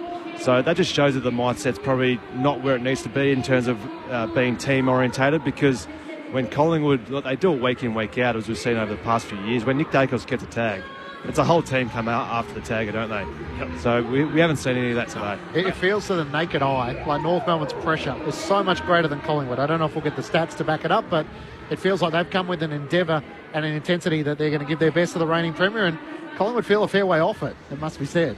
Yeah, exactly right. I think, and the longer this game goes, the more you'll see players go into protection mode, don't you? You start to preserve probably more so to get yourself a game next week, you know, and that you go less outside yourself to protect your Nick Dacos and make sure it's more about team. But I think that'll be the case. They look like they're starting on a bit of a roll, but they just North Melbourne met it head on, and I made mention of that in that quarter, saying, well, I hope they don't go into their shell. They didn't, which is, they're starting to buy into the belief of, maybe we are starting to create something here, and that's off the back of their young guns getting a hold of the footy and playing great footy. Wardlaw, Davies Uniacke, Sheasel popping up, Curtis Taylor out in the wing, and their big forwards, combining for some real shots on goal. You both played struggling sides at different times across your career. North Melbourne, obviously, you're pretty grim at times. You roll in week after another loss and another loss. They only won 3 games last year, but they won 2 at the start and then 1 right at the end. That was the end of their season. Round 24, of course, meant they didn't finish last, avoided the wooden spoon. Yep. Rest is history. We know what happened next. All the stuff that we talk about and the sort of cliches we throw out about, it's great for confidence and belief around the place. How much of that does actually show itself up that for the first time in more than a year, North Melbourne have spent the week walking around their club feeling good about themselves? They had a win. Becomes addictive. Yeah. And how much, I guess, does that become, I crave that feeling. We want to do it again next week. Well, and that's it. And they've taken it right up to Collingwood, but you do. I remember when we started Zipping 9 way back in 2010, straight after Dimmer. I think we won our first one. I think we won the next 4 or 5, So it does become that, it's like, this is awesome. Singing the song's great. There's nothing like sitting there with your teammates after the first, 10 minutes after a game. So, hopefully that's what they're remembering from last week and just thinking, you know what, I want more of that. And no doubt, too, doing it on the road as well. And I think I heard Simpkin talk about it end of last week about everyone enjoying their company and having a couple of beers together. And it wasn't just players getting together. It was the staff. So it was the coaches, it was the helpers, the trainers, all being in it together. And when you aren't winning week to week, it can become a pretty down place. And no doubt having a bit of a pep in their step this week leading into playing against the reigning Premier. I remember Brett Ratton talking to us when we would play against a couple of the really good sides. Like, righto, boys, pull out the one wood here. Let's just tee up that golf ball and just give it a red hot swing, and you never know your luck. And they've turned up today with a real attitude of hunting Collingwood. And we spoke about it with LDU being one of the instigators at the start of the game, where that chase down tackle, as a result, goal to North Melbourne.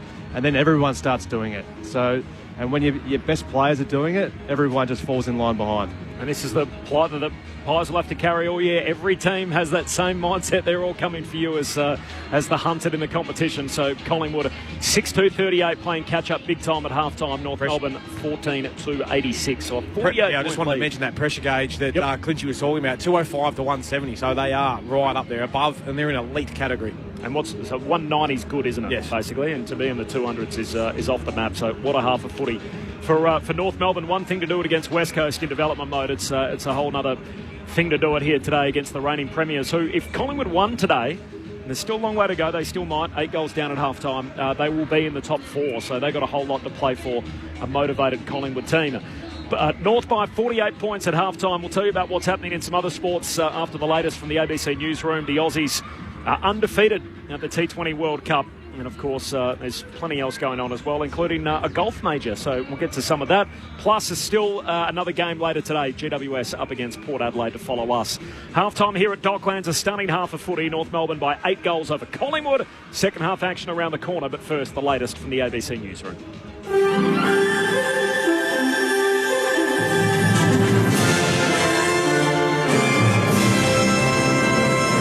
ABC News with Satyam Weinstein. Ukrainian President Volodymyr Zelensky has made an impassioned plea for peace at the start of a landmark summit in Switzerland. Delegates from more than 90 countries are attending the conference, hoping to map out pathways towards peace, though Russia was not invited.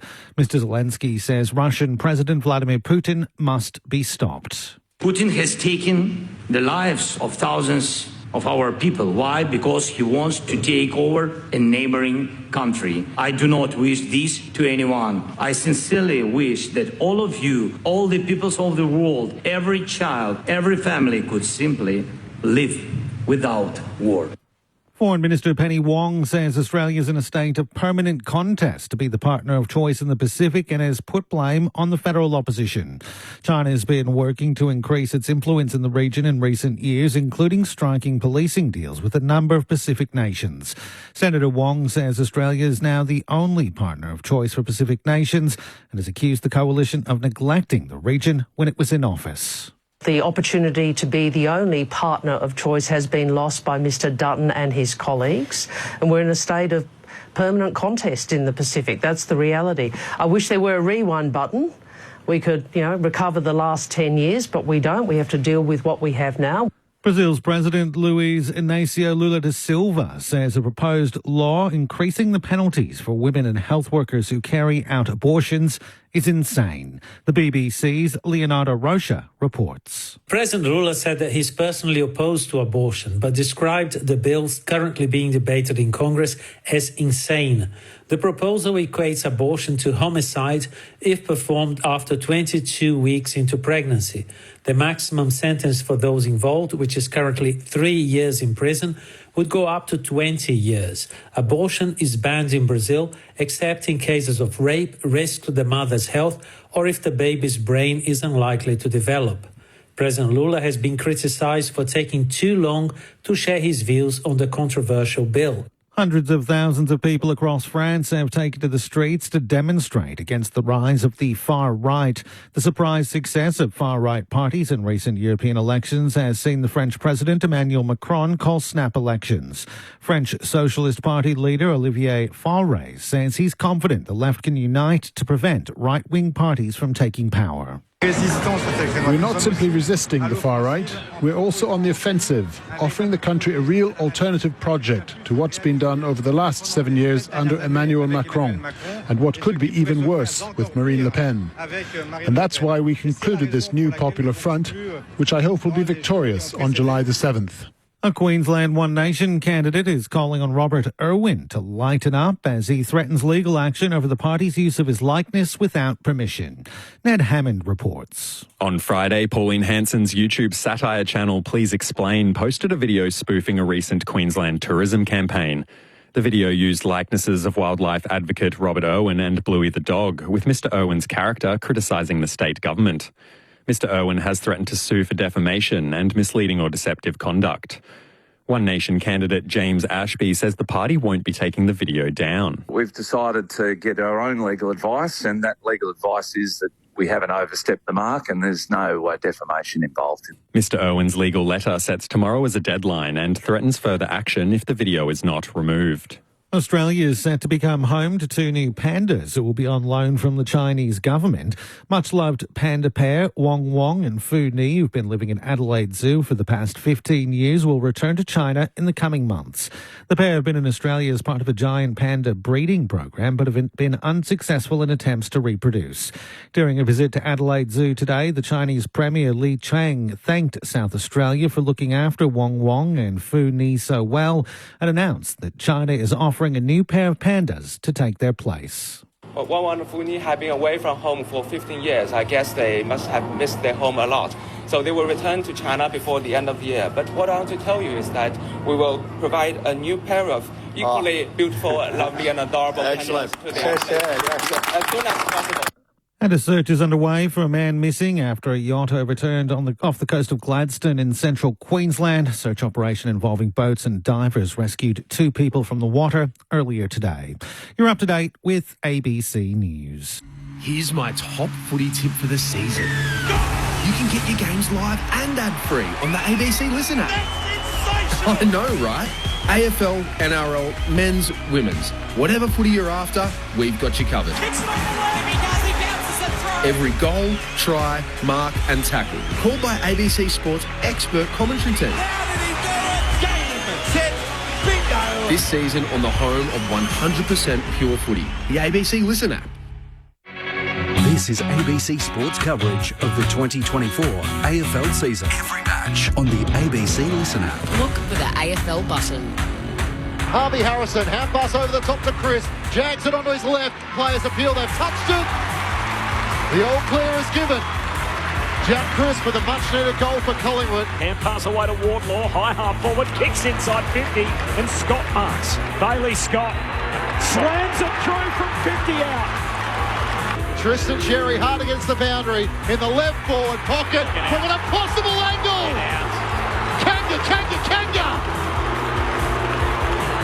Maybe it is lose their day if Tristan Sherry are kicking goals like that. Side bottom just knocks it forward for Collingwood into the path of Chris on that left boot, drives it long towards the goal. Right in high. Oh, what a mark! And maybe that's Collingwood's spark, as only he can, going vertically. Oh, wow. It reminds me of Jeff Farmer years ago at the MCG. God, that was a big mark. The 2024 AFL Premiership season. On your radio. ABC Sport Digital. And on the ABC Listen app. Amazing half of footy under the roof at Docklands. A day in which Collingwood kicked the first goal inside the opening minute. Couldn't have been more pure. They had 4 kicks, 3 marks, chipped it out of the middle, went wide and then direct and kicked the opening goal inside 60 seconds. And then after that, North Melbourne kicked the next 8 goals. Dominated the first quarter. Collingwood fought back to get it within 4 goals in that second term. And then North were able to steady the ship. They kicked 5 of the last 6 in the quarter. And as a result, it's North Melbourne who lead by a game high 48 points at half-time. Incredible half so far, filled with highlights as you're able to hear there. Corbin Middlemass alongside Matt Clinch for the call, Ben Cameron on the boundary, and our number 1 picks, Mark Murphy and Brett Delidio, with North Melbourne on top 14-2 to 6-2 over the reigning champs Collingwood. All right, and some other sport taking place, not just around the country, but around the world. First of all, in the golf, end of the third round, and Bryson DeChambeau is the leader at 7 under in the US Open at Pinehurst number 2. So he's got a 3-stroke lead at 7 under. Gee, it's been a tough tournament. I think the cut was something like +4. Patrick Cantlay at 4 under. Matteo Pavon at 4 under, as is Rory McIlroy. The best of the Australians, remembering the leaders at 7 under, is Minwoo Lee at +4. So long way back, only 3 Aussies made the cut. Cam Smith at +5 and Adam Scott at +8. Meanwhile, in the cricket, Australia this morning up against Scotland had to chase 181 for victory. They brought it up with a 6 with 2 balls to spare. So the Aussies victorious by 5 wickets. 5 for 186 at the end of their innings, so 19.4 overs. As a result, the Aussies win. They get through the group stage undefeated. They go through to the Super 8s, where they will more than likely meet Afghanistan, India and Bangladesh. So a bit of a TBC over Bangladesh, but that is the favoured path. So they'll be the 3 matchups for the Aussies in the Super 8s. And their result is a good one for England, who were able to win a rain-affected game against Namibia this morning. So the Poms make it through to the Super 8, so England advance. And for Scotland, unfortunately, their campaign ends here. So close to going through, but they're going home. Is that another win in the moral ashes? They did the right thing. They won the game on its merits. Scotland gets knocked out. England goes through. Yep. If only there's somewhere where we can listen to all of it being analysed and dissected, which we can find. Oh, beautiful plug. The Grandstand Cricket Podcast, new drop tomorrow. Steady Eddie. So you can listen to that on the way home. Ed doesn't mind the camera, does he? He's very comfortable now that it's being filmed as well. He's all over it. So you can not only see little social clips, but in the podcast store. Grandstand Cricket Podcast, new drop every Monday. So I'll be... Clive Vickery's favourite cricketer. Steady Eddie. Loved his just knock it down the pitch. A process way he went about it. Loved it. As you said, they did the right thing. They didn't upset Mother Cricket. They could have easily, in that last over, just blocked the last 4 balls, lost the game. They still would have gone through to the Super 8s, and it would have kicked England out. Meant Scotland would have advanced. Oh, well, winning form's good form, I suppose, but it would have been better for us, I suppose, back here. Winch and Poms. What about Josh Hazelwood? Like, how would an AFL media department handle it if one of the players came out and said, oh, well, maybe we'll rest a few and it wouldn't be the worst thing to lose, and then England get knocked out? And I'm imagining Cole Hitchcock, who's been great to us at ABC Sport, would be thinking they're going, no one's picking up on your irony or humour here. It's all coming through stone cold. And in the end, he had to kind of clarify a bit of it, but it was all fun and games, wasn't it? I think they did the right thing. Just winning the game and just beat any comers. If they meet England in the semi-final stage or the final, they'll worry about that. Such a long tournament, but you don't want to flirt with form, do you? No, and I think that's just throwing the game. It leads into all sorts of other territories that we've been embroiled in before, haven't we? So I don't think we need to do that. We haven't got long post-game. We're off to the next match, GWS and Port Adelaide, in what is an entertaining Sunday of footy. A few questions for you, Lids. Yeah, go shoot. How was it yesterday? Dusty's 300th game. We saw you on the screen dapping it up with Dusty in the rooms post-game. What was the day like? Oh, mate, he couldn't have written a better script. Him getting that handball receive from Hugo Ralphsmith and knocking it through. Sammy Lloyd, I was sitting next to in the stands. He said, he'll kick the first goal that you watch. Sure enough, 4 or 5 minutes in, from 50, trademark. Everyone standing ovation almost around the ground. And I turned to Sammy and said, mate, I got goosebumps, real tingles about that moment, because it was to have someone draw 92,000 for their 300th, 17th place team versus 10th or 12th or 13th, whatever the Hawks were, ordinarily probably only get 35, 40,000 there, but, such is the draw card of the great man. It's 92,300 or something were there. Yep. It was a great day to be a part of, and then good to go back to the club and celebrate it and just be with saw his mum and his nana, who I hadn't seen since I'd left the place, which is great. It was just a great day all round. Can I just put that into some broader context? So take Anzac Day out, just home and away games. It's only the second match since 2001 that has drawn 90,000, and the biggest home and away crowd outside of an Anzac Day clash since 1981. Huge. So for most of us, as far back as we can remember, that's as big as a home and away crowd you'll get outside of Anzac Day. What a day at the G yesterday for Dusty. Second half upon us here on ABC Sport. Roos by 48. As Darcy Cameron tries to get the clearance at Collingwood, who face an uphill battle. Side bottom knocks it on. It's pinched though by Davies-Uniacke. Handpass cut off by Maynard. What will be the Collingwood response as he locks up the tackle on Phillips? Ball spills out. Curtis, handpass to Davies-Uniacke. Fires a handpass forward to Ford. On 50 out to the right. Does he go for home? No, centres it in the direction of Zerha, who takes the mark. Over the top of Quaynor and Noble. No more than 15 metres out on a 45-degree angle. Well, they picked up where they started off in this third term, the Roos. And I was a bit surprised that Nick Dacos is starting off on the half-forward flank. Just a couple of weeks ago, on world record pace for winning centre-bounce clearances. He needs to get right back in the guts, I would have thought. Has 2 goals this afternoon, Cam Zerha. From 20 metres out, 45-degree angle. The Kangas continue the surge. The first goal of the second half inside a minute. After kicking 6 goals to 4 in the second quarter, and they've now kicked the last 4 goals of the match. North Melbourne by 54 points, up to 92 points of the match. 15-92 to Collingwood 6-2-38. Just having a look at half-time, Collingwood only have conceded 100 points against an opposing side 3 times so far this season, 2 of which happened in the first 2 rounds against GWS and Sydney. The Western Bulldogs was the third. Yeah. And again, it was the pressure then from North just to force the turnover. Numbers and then around it, haven't they? Just found some numbers on the spread, and just Zerha's been terrific today, just taking another great grab. But just spoke about Nick Dacos. He's seen enough from half-forward flank and come back in the centre square bounce. A minute, 50 seconds it lasted. Roos by 9 goals now. How far is too far back for Collingwood? Here's Davies-Uniacke, tried to take on the tackler, lost, caught, holding the ball. Stiff. Free kick for Harrison.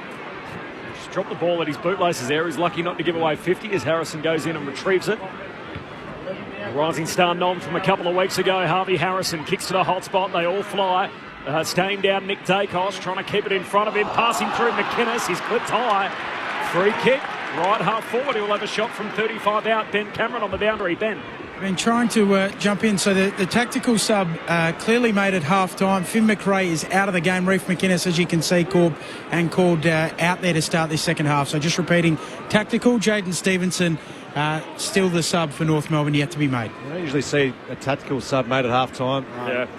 Inject something else. I feel like they must be struggling up front. Well, they feel like they're struggling up front for an extra target. So in comes Reef McInnes. Came in for Markov yesterday into the 23, and this is with a back complaint. Reef McInnes starting as the sub. Right footer, skips in, drop punt is pure. They need a few more of those, the Pies. McInnes with his first kick of the day, it's a goal. And the margin back to 48, North Melbourne's way as it was at the half. 3 minutes into the third term, 15-2 to 7-2. Sunday footy on ABC Sport. Brett Delidio, Mark Murphy. Yeah, well done, Reef McInnes. You always hope for that perfect start when you come on as a sub to try and get yourself involved. Won the hard ball and just the errant tackle. Wasn't it? But, when you get paid to be down there in that front half to kick goals. We also see Jeremy Howard down there as well to give another aerial target. They've probably haven't quite been able to intercept as well as they would have liked in the back half. So let's see whether we can use and exploit his aerial stuff up front, make Charlie Comben a little bit more accountable. Yeah, we've got Billy Frampton now playing on Larky, and Moore's gone to Zerha's playing deep. So obviously a few change of matchups there to allow Howe to go forward. Mark Murphy and Brett Delidio with you on ABC Sport. Reef McInnes had that concussion back in round 10 against the Crows. Back into the lineup. George Wardlaw spinning out of traffic. The young Kanga gets the hand pass back to Fisher. At half-back, kicks out towards Zerha. He and Quaynor scrap forward at ground level. Comes off the boot of Quaynor and goes out of play. At left half forward for the Kangas. North Melbourne 15-2-92 to Collingwood 7-2-44. The margin is 48 points the North Melbourne way. Cameron and Sherry tangle as they're ready for the ball to be thrown back into play. Sherry takes front position, tries to tap it down towards Davies-Uniacke, but it's Crisp of Collingwood who kicks up towards Howe, up against Comden, having gone forward. It's Schultz who gathers, hand pass looking back for Howe. Phillips gets involved, hand pass to Fisher for North Melbourne, links up with Luke McDonald, drives it up towards Larkey and Pink, going back Cameron. Good mark from the Collingwood ruckman. Hand pass to Quaynor, handball to Noble. Feeds a hand pass on to side bottom, back to Noble, now to Quaynor again. Little three-man weave through the middle of Docklands. Hand pass to Chris, kicks Collingwood inside 50, Schultz. Hugs it to his chest, 20 out, straight in front. Well, you can see there a real want from the Collingwood boys to get the ball in motion. Darcy Cameron flicked it to Quaynor and then went on to steal side bottom, I reckon it was. Noble got involved as well, and there was some of those were a bit 50-50 with those handballs. They had some pressure on them, but got it through in the end to Jack Crisp running forward. It was a little dart, wasn't it, inside to Lockie Schultz. Just found him all on his own. Striking at 100 today, Lockie Schultz. He's had 2 kicks, got 2 goals. His 3rd kick of the day is a 3rd goal. And the Pies with back-to-back majors. North's lead cut to 42. 5.5 gone, 3rd term. The Kangas 15-2-92. The Magpies 8-2-50. Sunday footy on ABC Sport. Well, that's essentially what a Collingwood signature play looks like. The great grab from Darcy Cameron going back, and then it was just the handball run and gun play on a 45. Whether they use the ball by foot on that 45, usually you see Pendlebury play that position, but that time it was just the run and gun. And yeah, the handballs were dangerous, but that's the way in which they play. And when you have to kick multiple goals to get back in this footy game, that's the way in which they're going to have to try and do it. So North better make sure they're hungry and they're still covering off those outlets and hitting bodies. They almost did it good enough there, but still Collingwood's class shone through. First time since the start of the second quarter, Collingwood have kicked back-to-back goals. North's margin is 42 points. Back in the middle, Sherry wins down the tap against Cameron for North. Crisp over around the footy. Sherry just hacks it up to the 50. Ford tries to gather. Tackle by Dean. Spills out to Sheasel. Hand pass over his shoulder to Powell. That works. Off the outside of the boot. Kicks towards the teeth of goal. It's into space. Out in the left forward pocket. Charging out Teakle. Couldn't take it cleanly, the big man. Quaynor left it for Frampton. He's now tackled in the left forward pocket for North Melbourne. And the ball up with the Kangas, 25 metres out from goal, with Cam Zerha laying the tackle. Bruce to the Lockett end in this quarter, which is the northern end of Docklands. Cameron palms it down and then scraps forward on the deck inside his defensive 50. Can't get it out. Wardlaw tackles him and the ball up. North by 42. Now, mark off the SMS. Will a North Melbourne win by the current margin Richmond will replace North on the bottom of the table? Well, just on the live ladder at the moment, they're about 0.8% different. So 0.8% still North Melbourne last. That's what they've got to make up. From the stoppage, Wardlaw hands it to Phillips, shoots goalward. It's there. Shepherd through on the line, and Will Phillips tagging Nick Dacos hurts the Pies on the scoreboard. The high pick from all those years ago. He's been doing a run with roll in the VFL. Gets called up to the seniors today, trying to stop the best in football. And now a goal for his team. Means North Melbourne lead it again by 8 goals. 8 minutes into the third term. Mark Murphy, Brett Delidio. It was just class from Georgie Wardlaw again around the contest. Just the composure, not just to bang the ball on his boot, but to almost like that handball over the top of his shoulder, over the top of his head, just to find a teammate in some space, corridor side. And as soon as he hit it, he knew he struck it perfectly. Just a great kick around the body. Nothing gets under your skin more too, though, if your tagger gets forward and kicks a goal on you. Yeah. When you're struggling to get a touch yourself. It was the late inclusion for Jai Simpkin, and when the team news came through, he thought that's going to make a tough day for the Kangas. Hasn't it turned out the contrast as Sheasel tries to get the clearance, spinning out of traffic. Hand pass is chopped off, and the tackle is laid by Cameron and Lipinski. Darcy Cameron offers support, helps up his fellow midfielder. Sherry wins down the tap for North. To Sheasel. It's Sullivan, though. He gathers the loose ball from the hand pass. Links up with Lipinski to Crisp. He's cannon into in the gut as he gets the hand pass forward to Hoskin Elliott. He drives it inside 50. Howe tries to get a run at it. Spills off Comden. Down to Nick Dacos. Outside of the boots. He can't answer back. After Phillips the tagger at the other end. It misses to the left-hand side. North Melbourne by 47 points. Ben Cameron on the boundary. We get lots of great texts, people listening. I did have the lovely Penny and Michael come down towards the bench with their headphones in, been listening to the ABC all weekend, so loving the coverage. Oh, thanks, Ben. It's nice to see you recognised out and about. I was going to say, did he have to introduce himself? As Archer in the back pocket goes long down the line and punched out a play by Frampton. It's the Nick Dacos matchup. He's currently starting off a half-forward flank and then just coming up as he wants to stoppage and trying to lose the tag through there is causing a little bit of confusion for North Melbourne at the moment. Trying to work out where to stand and who's going to play on him. He's all embarrassed now, Ben. It is nice when people that are listening to the program come and say good day out and about, and absolutely it's great to have you with us, whether you're at the footy or wherever you may be. From the boundary throw in, Zurha, hurried kick forward, and Maynard takes the intercept mark. Centre half back for the Pies. North by 47 points, 10 gone third term. The 200 gamer goes long and wide out to that city wing for Hoskin Elliott. Looks up towards Jeremy Howe on a lead, having moved forward after half-time. He marks in front of Comben, kicks inside 50. Nick Dacos one-on-one with Phillips. He works him underneath. The little master onto it, tackled and brought down. Great response from Phillips. Tucker's hand pass to Core. They run out of room in the left forward pocket for Collingwood. And on another day, maybe against the Navy Blue, Nick Dacos would have found a way forward, but not today. A great contest as Phillips puts the arm across for the boundary throw in. Do you think they might have just been playing silly buggers a little bit, North, by not naming Will Phillips?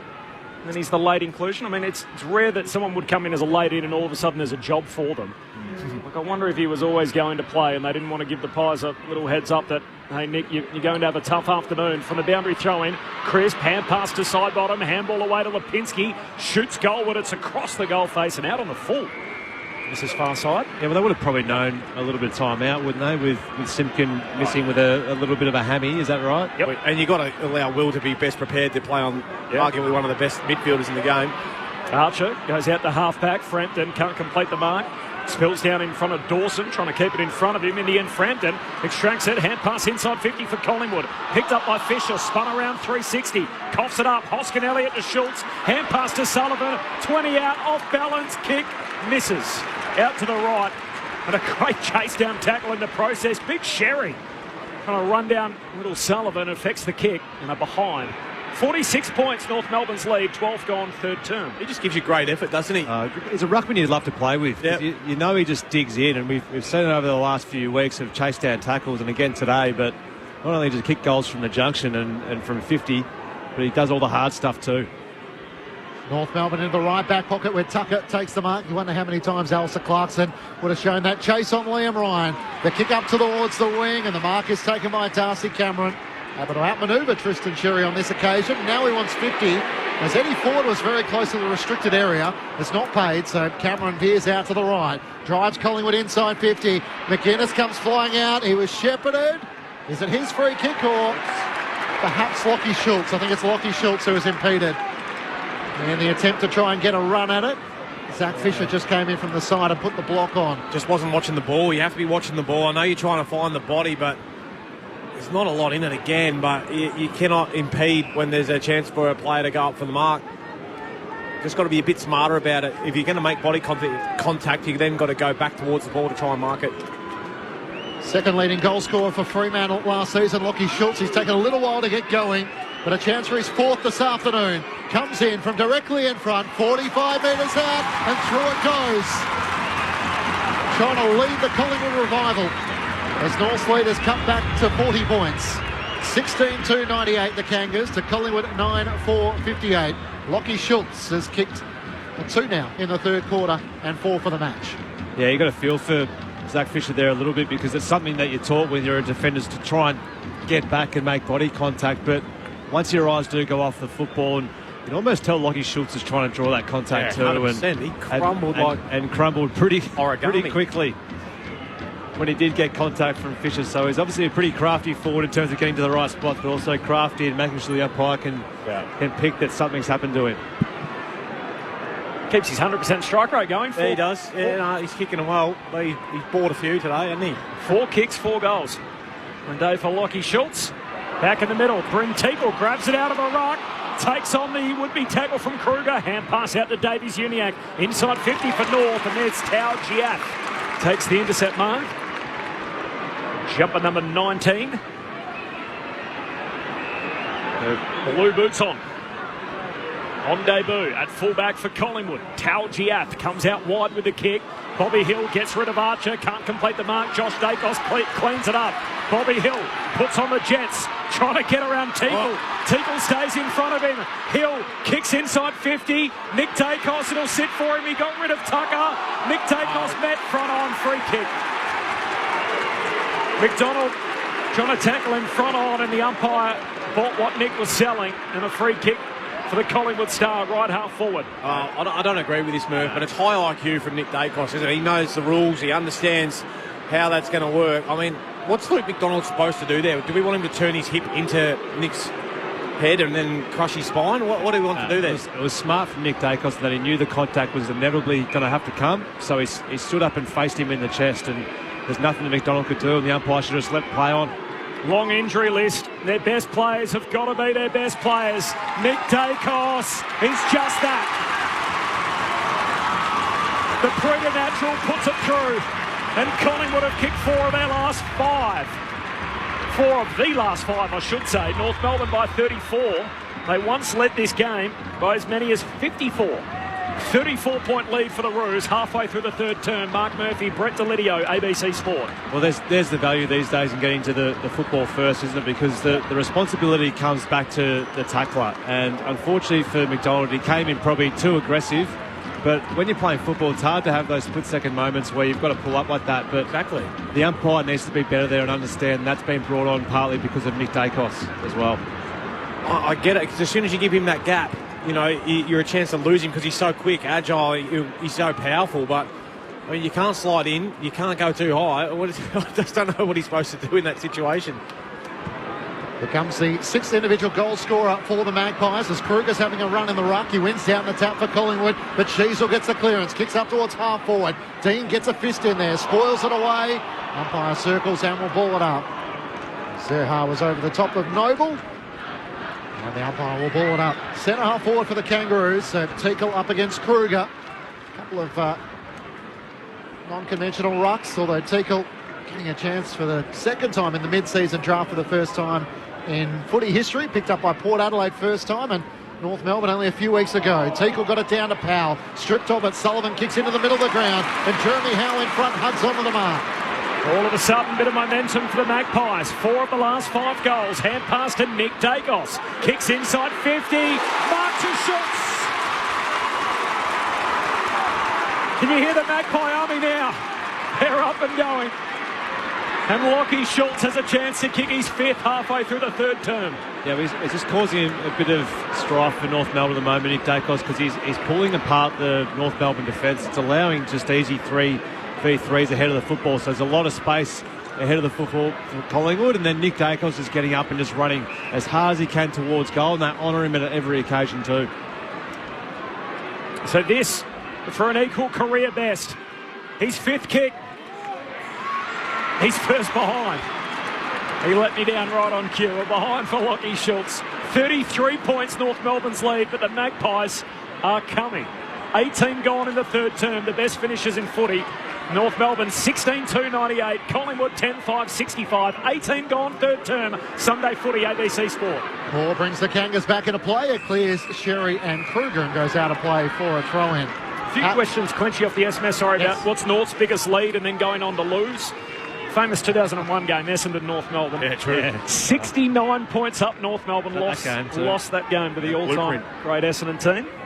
Didn't have to research that one, Corby. Remembered it in the mind as it's thrown back in. Sherry trying to get a Corby. Scott. Wardlaw knocks it forward. Got it to Tucker. He kicks from half back up towards Pink, who takes the mark. Slides in front of Quaynor with Darcy Moore offering chase. And Pink can chip it forward to Scott, who's all on his own between wing and half forward. Broadcast side in front of the 2 benches. How close would Craig McRae want to be at three-quarter time as Scott drives it inside 50. Larkey comes out on a long lead. Can't take the mark. Moore front and centre. Tackled by Pink. Did he get a clean hand pass away? Curtis lays the tackle, and the ball is locked with Quaynor underneath it. Left forward pocket for the Kangas, North by 33. Sure, many of the members of the 99 Premiership team probably would have played that day. There'll be a bit of crossover there. Who are all in the house. 54 was the biggest lead today for North. Great tackle, Pink. Runs down Dean. Holding the ball and a free kick for Pink inside 50 for North. Yeah, it's been the story of the day, hasn't it? The North pressure and tackle rating. We spoke about it before. To the half, they were at 205, which is elite in an AFL game. They haven't let up. I know they've had some goals back the other way, but they've continued to tackle and chase, put the pressure on, just giving them no time, which is forcing some errors from Collingwood, which we haven't really seen. And giving them great looks on goal. First win of his career last week. Like a number of his teammates. Toby Pink, the defender, come forward. His kick starts right. It swings back. They've had every answer today, the Kangas. And they're used to seeing triple figures on the scoreboard. It's often next to the opposition, but today the Kangas get to the ton first. Time on third term. North Melbourne 17 goals, 2 behinds, 104. Collingwood 10 goals, 565. An accurate afternoon underneath the lid at Docklands. North by 39 points. Time on third term. Sunday footy, ABC Sport. Yeah, well, we've mentioned it a couple of times today, just the ability and the maturity to respond for North Melbourne. It's just on the back of their pressure again, and we keep on saying it, but that's just what they're doing. They're forcing Collingwood into mistakes, and they're forcing Collingwood to try and move the ball at a quicker rate than what they're probably used to today. So, again, Pink there gets the reward for being in the right spot and hassling and pressuring, getting that tackle and finishing off his hard work. Becomes the 9th individual goal kicker for North Melbourne. I think Nick Larkey put it 4 in the first quarter. Nick Dacos sockers the clearance, got it to half forward. Sullivan can't take it. Phillips' hand pass to Davies Uniac to Wardlaw. Waits an excellent kick to half forward, where Scott gets a hand pass forward, works up with Curtis, kicks to Larkey. It's over his fingertips. Might be an easy goal into the open goal. Taylor. North Melbourne cannot be stopped. 18 goals to 110. So Collingwood 10-5-65. 21 minutes gone, third quarter. So 4 goals apiece in this third quarter now. And I think that would be the part that would concern Craig McRae the most, as they just haven't been able to stop the Kangas, who have scored at will. Oh, that's it. It's off the dynamic play of their inside mids. It's a LDU to Wardlaw, that beautiful little deft kick over the top to Tom Powell. Yeah. It was a bit rushed to get it forward to Curtis, who was all on his own outside 50. Yes, he was going for the little dart. Offside wing roll being played to perfection there, and Curtis Taylor got on the end of one. Ben Cameron on the boundary. Oh, this is unreal down here. I mean, after that goal was kicked, I haven't seen something like it in a while. Roos fans were jumping up and down in the aisles. They were dancing in the aisles. They are beside themselves at the moment with what they're seeing from their side. It's a great vibe down here for the Roos fans. Gee, it's been a minute. They won in Hobart late last year. They won in Perth last weekend. Perth round 2 last year. So it's actually round 1, 2023, their last win in Victoria. Hurried kick forward from side bottom. And Collingwood, as they like to say, we always play the minutes. There's still a few of those to come. Hill marks centre half forward, kicks into the pocket. And there's Jeremy Howe. Takes the sprawling mark. And so this was always John Worsfold's ace. We've got the centre half back. He's gone to centre half forward. The Adam Hunter move. Adam Hunter, yeah, don't we love that one? A nice luxury to have, isn't it, when you've got your key defender who's such a predominant full forward. When he is actually exposed to play down forward, he's a class act. But they just opened up the space really well then, Collingwood for one another, and Bobby Hill just put it to his advantage. 45 points down for his 100th career goal. Howe's kick is a cross the face and slapped through for a behind. North by 44 points, 23 travelled third term. Fascinating afternoon underneath the roof at Docklands. It's been all the Kangas against the reigning champs. Sunday footy on ABC Sport. Matt Clinch and Corbin Minimas, Ben Cameron on the boundary. Mark Murphy and Brett Delidio with you as Zach Fisher thought about going out to right half back, swings back to the left, kicks out to Combin, who takes the mark, rising on Jeremy Howe, put his knee up as Howe would normally do when he takes a screamer. Combin has it at left half back. He is out to the right, kicks as long as he can around the broadcast wing. Darcy Cameron sets himself in from the side. Teakle off hands, Sheasel runs onto it. Kicks up towards Pink at half forward in front. Dean makes the spoil. It gains a good 15 metres, the spoil, to Sullivan in the middle of the ground. Missed his teammate. Shields for North Melbourne. Hand pass to Sheasel. He missed Fisher, although he wins it up against Schultz. Gets the hand pass to Wardlaw. Kicks out in front of Pink and Dean. An awkward bounce from Maynard. He's tackled by Taylor. Great intensity from North. Dean's hand pass for Collingwood. Picked off by Wardlaw. Thrown to the turf. No whistle as Schultz laid the tackle. Play on's the call. Maynard follows up with Quainer. And now the whistle eventually does come. A free kick Collingwood's way at left half back Isaac Quainer eventually rewarded. Hardcore Collingwood fan growing up. It's to play for the team he grew up cheering for. Goes back to Dean. That was Quainer. He kicks a long Dean to centre half back. Finds Harrison. Swings his kick wide. It favours Archer. Howe forced to spoil from the back. The forward up to meet it. Bobby Hill hits it at pace. Keeps it in front of him. Curtis breaks it up for North Melbourne. Paddles it out in front. Can't gather. Hot footy. More there for Collingwood on half back. Hand pass to Harrison. And the Pies will work it out. Gives it to Sullivan on the 1-2. Back to Harrison. Hand pass to Sidebottom. Handball in the middle of the ground for Cal Giath. He can kick inside the forward 50. Great placement. And Kruger takes the mark. Centre half forward for the Pies. Yeah, great composure there by the debutant. Probably could have just rushed and gone long, but have a look at him, his cramp. Yeah, the boy. It's almost like the Carmichael Hunt cramp from years ago, wasn't it? The full body cramp came out. Unfortunately for the young fella, it's just he got me looks at like both he's hamstring. He strides. But great composure nonetheless, just to find a teammate just to drifted forward. Big Kruger. Both handies at the same time. Yeah. Get a rub, boy. Get a rub. That's shocking. Nothing like it. The Magpie Army trying to cheer through a goal from one of their cult figures. Kruger drives it through. Still work to do for the Magpies. North Melbourne 18-2, 110. Collingwood 11-6-72. The Roo Boys by 38 points, closing in on three-quarter time. Ben Cameron on the boundary. Have you got a look at our man, Tiao Giath? Oh, I don't envy him. He's trying to bend over at the hips, and he looks mighty. Saw the sort of stiff legs as he ran off with straight legs. Got the pickle juice in. He's doing the fingers to toe stretch at the moment, trying to get himself moving. But it's a bit comical. Poor Tao down here on the bench. Hopefully he can get himself right. Usually they have about 50 or 60 mils of pickle juice. You might need a litre at the moment because he is in a full body cramp. We only rinse it, don't you? You're not even supposed to swallow the pickle juice. Trigger something. I don't know how that's supposed to work, but anyway. How long does it take to kick in? Good question. I've never really had it. Righto. Some pickle juice to the commentary box, please, as it's thrown up. So Lid's been too fit. He never had it. No, he didn't. Ben Cameron? I'm led to believe, Lids, that it sends a certain signal to the brain that stops the cramp rather than actually preventing the cramp in the muscle. That's what I've been told. Sheasel can't break away as he tries to spin out of traffic. He's locked up by Will Hoskin-Elliott. Like a little placebo effect. Yep. Cameron and Sherry spills down. McCreary trying to bring the aggression. Lays a big tackle. Powell had nowhere to go. The umpire will ball it up once more. North Melbourne by 38 points. Collingwood have kicked 5 goals, 4 to North Melbourne's 4 straight in this third quarter. Free kick going Sherry's way in the ruck battle. So a chance for North to go inside 50 once more. Teakle's gone to full forward. As Sherry looks into the pocket. Sets it into the path of Eddie Ford. Zerha with a big fly. Almost took it on the second bite. Just couldn't hang on. McCreary clears it for Collingwood. Through the hands of Kruger. Dawson races after it. Tackle almost over the shoulder on Nick Dacos. Over his shoulder to Kruger, who sockers it forward. Inside 50. Luke McDonald getting back. Kruger lays the tackle. McDonald's hand pass to Archer. Nowhere to go. Dawson, good composure. Hand pass to Phillips and now to Tucker. Handball away back to Dawson, off the back flank for North, kicks down the wing, Teakle a hand on it, ball hits the deck front and centre, Sheasel scoops a hand pass out to Teakle. Teakle trying to kick laterally, good smother Cameron, Collingwood back onto it, Moore, sweeping hand pass to Harrison, shakes the would-be tackle from Phillips, kicks inside 50, Kruger brought down, free kick.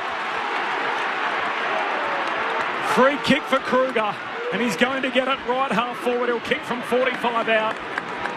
And wait for the cue as the Magpie Army realise this footy's coming back. And they'll be getting a look at goal. Lids and Murph, how far is too far back at three-quarter time? Oh, that's a good question. Geez, they finished well. Don't know the Pies, and they'll never count themselves out. But They've got to, This needs to go through, put it that way. Yeah, if he kicks this, they need to still kick 6 more to win it. So 6 That's a big last quarter. Big effort. But given what we saw from North last week, they let in a few goals from the Eagles, so yeah, you wouldn't count yourself out of it. This game has delivered so far. We've got more than we bargained for.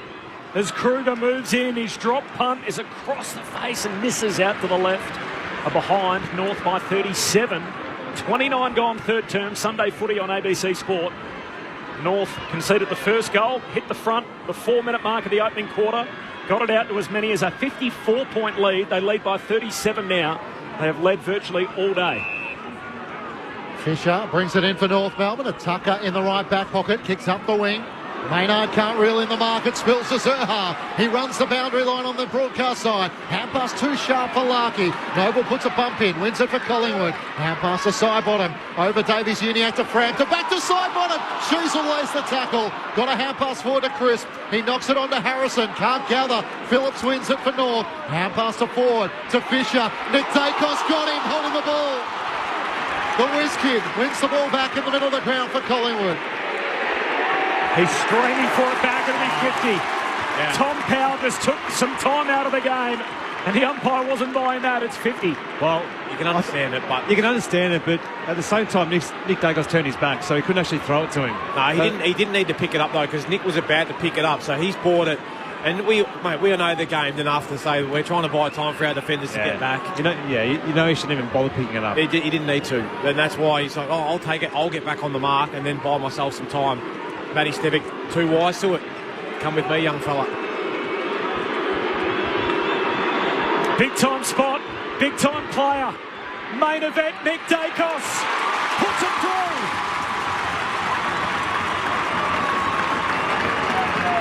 A second for Nick Dacos, and we are not done yet. North Melbourne's lead, which was once 54 points, is now 31. 31 minutes gone in the third term. Roos by 31, 18-2-110.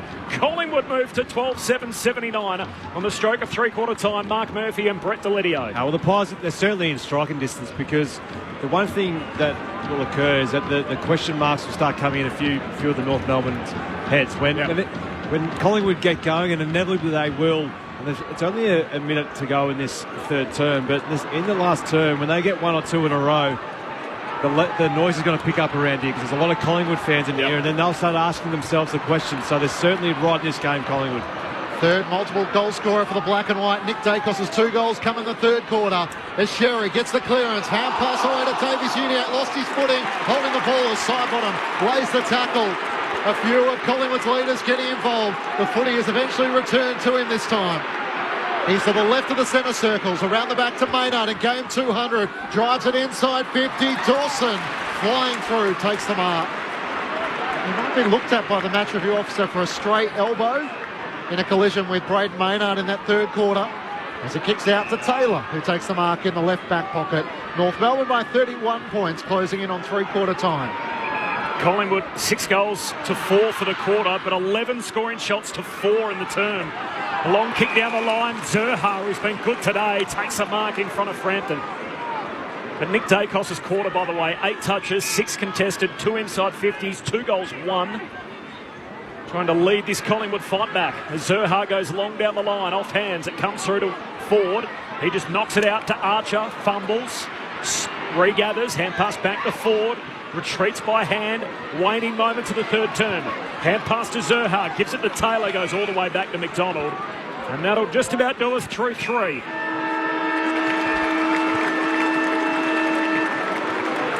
In what is unfolding to be one of the games of the season, we're either about to witness the best comeback of the season so far, or the biggest upset of the year so far.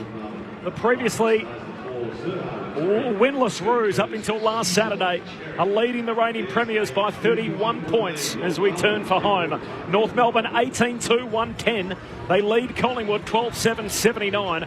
It is North Melbourne by 31 points at three-quarter time. The goal kickers, there's been plenty of goals. We've had 30 of them in the match already. 4 for Nick Larkey. They all came in the opening quarter. 3 for Cam Zerha, 2 for Sheasel, 2 for Curtis, 2 for Sherry, 1 each for Taylor, Wardlaw, Scott and Pink. North Melbourne took the lead at the 4-minute mark of the opening quarter and have led throughout. They did lead by as many as 54 points at one stage. They lead by 31 at three-quarter time. While for Collingwood, 4 goals for Lachie Schultz, 2 for Hill, 2 for Nick Dacos. They both came in that third quarter, 1 each for Kruger, Crisp, McInnes and Hoskin Elliott. The thoughts of Mark Murphy and Brett Delidio in just a moment. Plus, we'll see what's happening up in Sydney ahead of the Giants and the Power. Oh, there's a whole lot still to come. Sunday footy on ABC Sport.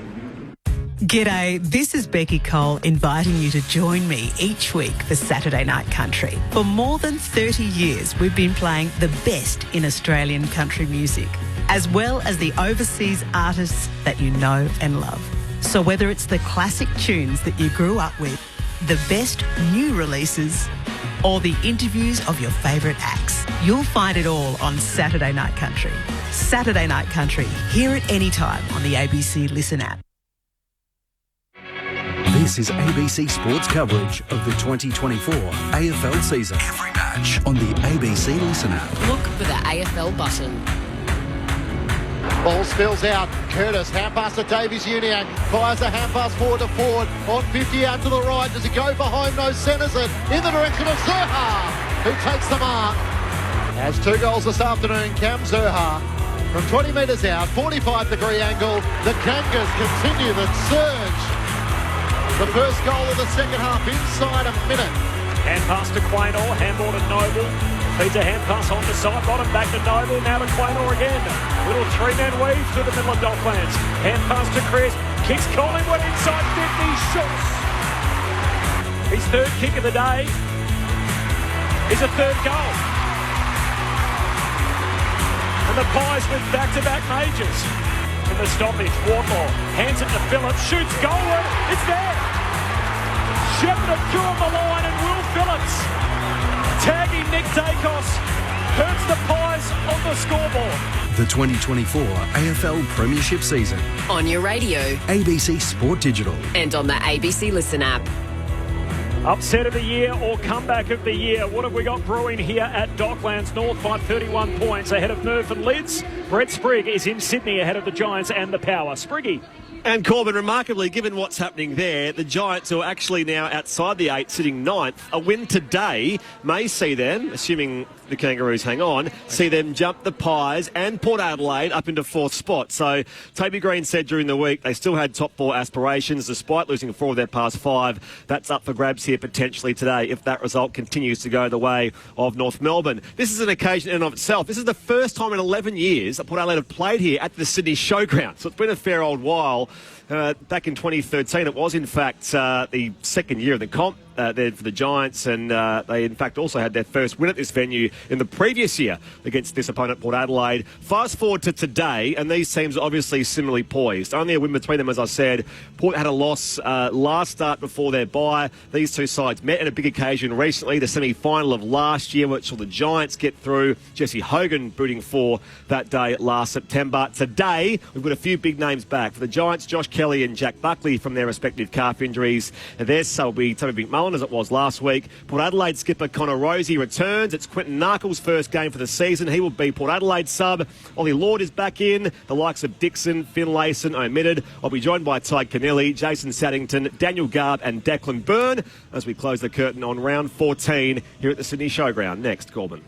Thanks, Brett. We'll take you there following our game on ABC Sport. North by 31 at three-quarter time, Murph and Lids. Yeah, I think we're in for a cracker last quarter here, Lids, because they're going to go for it. We know the way in which Collingwood love to play, and they're going to go through the corridor at all costs. So any time where the ball's coming inside 50 for North Melbourne, there's going to be players from Collingwood running the other side to try and open up the ground and try and spread the ground, and then they're going to go through the corridor and see that run dash handball that we're so used to seeing. So there's no reason why we can't see an absolute crack in this last. But what I want to see from North is just the ability to control the football at times. Don't go slow though. Don't go back in your shell. I think at times though, when the opposition's really coming at you, there's a feeling that you just let's go straight back at them. Yeah. Which sometimes you need to do so because you need to keep them accountable. But other times it's playing with a bit of balance and maintaining the football. Let them come to you. Get the ball back into a contest because they've got to come out here and kick 6 goals, really, Collingwood, to win this last quarter. Without giving up one the other way. That's right. And they've shown an ability all day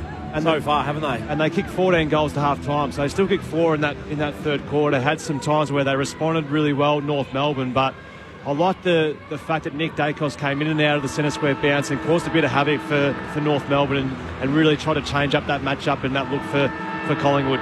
Very quickly before you leads, Ben Cameron on the boundary. The North Melbourne sub has been made, and Jaden Stevenson into the game, and Will Phillips, I think he's the man coming out. He is. Yeah. Team now with the top on. Yeah, I'm just a bit obstructed. Apologies there, Lids. I was looking for his little blonde tips, but yeah, he is subbed out of the game. So I think Dacos will be happy. Big final quarter coming up. Dacos getting off the chain a bit in that third quarter. Had 8 touches, kicked 2 goals, and now he gets the first clean possession of the final term. It's a centre break and a free kick for Nick Dacos and Collingwood. Goes long to Howe, flies in the air in characteristic fashion, no mark. And Archer's tackled, ball up, 25 out from the Pies goal. Yeah, and Clarko's gone with his old tried and tested in Pup Shields to try and curb the influence of Nick Dacos. Good luck, Pup. Not what he probably thought he was signing up for. Cameron palms it down. Nick Dacos got it again. Oh, no. Moves through traffic, snaps goalward, but misses out to the left. Gee, looks like he's ready to tear this game apart, Nick Dacos. 2 early touches in the last. North by 30 points. Collingwood coming with a wet sail. 50 seconds into the final term. North by 30. Trying to find biggest Collingwood comeback margins. I've got it as the 4th highest, so have a look, Corby, see if you can work out. 31 points, now 30, as North Melbourne trying to clear Taylor, but it's Maynard who knocks it down to Josh Dacos. Socket off the ground by Taylor. That works. Up to Teakle. Now pass over the top to Larkey. Has to find a way past Dean. Dean almost stopped him in his tracks. Hand pass to Teakle. Cannon over the boundary line by Maynard. Zerha kept it in for a moment, but couldn't keep the ball across the line. And the boundary umpire blows his whistle to throw it in. Corbin is far better at the stats than me, so I have to concede that he is the master when it comes to this. It'll exist in one of these programs somewhere, I'm sure. North Melbourne by 30 points. We're 90 seconds into the final term on ABC Sport. Sherry in front position against Cameron. Tap came down to Davies Uniacke. Can't surge his way through. Wardlaw's been instrumental tonight. Trying to gather. Hampas got it to Turdis. Tries to duck out of the tackle. Lipinski wrestles it back for Collingwood. Hand pass to McCreary. Almost slapped away. But Josh Dacos' hand pass to Quaynor. Across half-back. Hand pass up to Lockie Schultz. 4 goals this afternoon. To Howard. Kicks up to McGuinness. On a long lead at left half forward. Turns and kicks inboard to Chris. Howes kept running. Receives the hand pass. Left forward pocket. Centering ball looking for Hill. That won't get to him. And Bailey Scott getting back. Takes the mark for North Melbourne. 15 metres out from his defensive goal. Oh, Noble went for a fly. Jumped on the shoulders of Curtis. Ball spits out the back. Curtis goes and collects. Gets out of the would-be tackle from Dean. Hand pass away to Zerha along the boundary line. Short kick to Larkey. Larkey Marks just pokes it down the boundary line. Links up with his teammate Teakle. Teakle, short kick to Zerha, who's kept on running. Now he's got it at half forward, pokes it into the pocket. Stevenson straight on the ground, marks left forward pocket against the fence. And the former Magpie a chance to land an early blow for the Roos in the final quarter. That's a smart play that I was sort of talking about at 3/4 time. Just the kick mark game rather than rushing and going from that turnover in D50 North Melbourne. Just play the kick mark, take what the option gives you. I love the work rate of Cam Zerha to get up and down the ground there and provide an option. Once the fastest rising star in footy, he's kicked it skinny.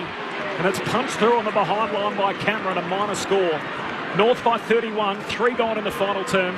They did trail Collingwood by 48 at half-time. It would be their second biggest win from a half-time deficit ever.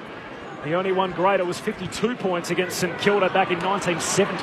Maynard out of the fence, looking for Schultz. Couldn't take the mark. Davies Uniacke in from the side. It gets to McCreary, though. Hand pass to Collingwood to Josh Dacos. Through the middle of Docklands. Kicks off the outside of the boot to the advantage of Bobby Hill. Just as Archer was looking to stream back to goal. Hill takes the mark. He wants to give it off. Howe on the lead. Out in front of Luke McDonald. Can't take the mark. Spills out to Harrison. Screws it around his body. And kicks the first goal of the final term. Collingwood start the climb. As North Melbourne know what's coming. The Kangas 18-3, 111 to Collingwood 13-8-86. It took 4 minutes for Harvey Harrison to kick the first of the final term. Yeah, and when you allow Collingwood to play with that fast movement, you saw, the ability to win it here at half back, and then Josh Dacos coming through. It wasn't Bobby Hill asking for that ball. He put it to the place where he wanted Bobby Hill to go to. I thought he probably could have had a shot, Murph. I reckon. Should have. You're taking the bit between the teeth and saying, you know what, as a forward, I'm going to back myself in here. Unselfishly goes for Howe. Great contest. Harvey Harrison playing the role as a small forward where they should be front and centre. Great little finish. Collingwood crowd up and about. Lead that was once 54 now has it 2 in front of it. 25 points, North Melbourne's lead. Early final term, Sunday footy on ABC Sport. After the Rucks go at it, we've got another pack at the feet of the Ruckman. Another ball up. Corbin Middlemass, Matt Clinch, Ben Cameron, Mark Murphy, Brett Delidio on ABC Sport. We'll do it for a third time. Yeah, North Melbourne will love this, trying to keep the ball in tight, get the breath back, because the game is going to open up in this last quarter. It's ability for North to try and lock the game down wherever possible. Cameron, first hands on it, but straight down to Scott of the Roos. Hand pass away to Tucker. Kicks off the back flank to half forward. And taking to Mark Dean after Curtis and Maynard collide in the air. And Dean in a slow play has it at half back for Collingwood. 25 down, but all the momentum with the Magpies. Kicks to the wing. Comben spoils. Down to Archer. Roos with it. Hand pass to Tucker. Handball to Scott. Scott across the body. Kicks down the wing. Turnover. Maynard the intercept mark. Logo City side.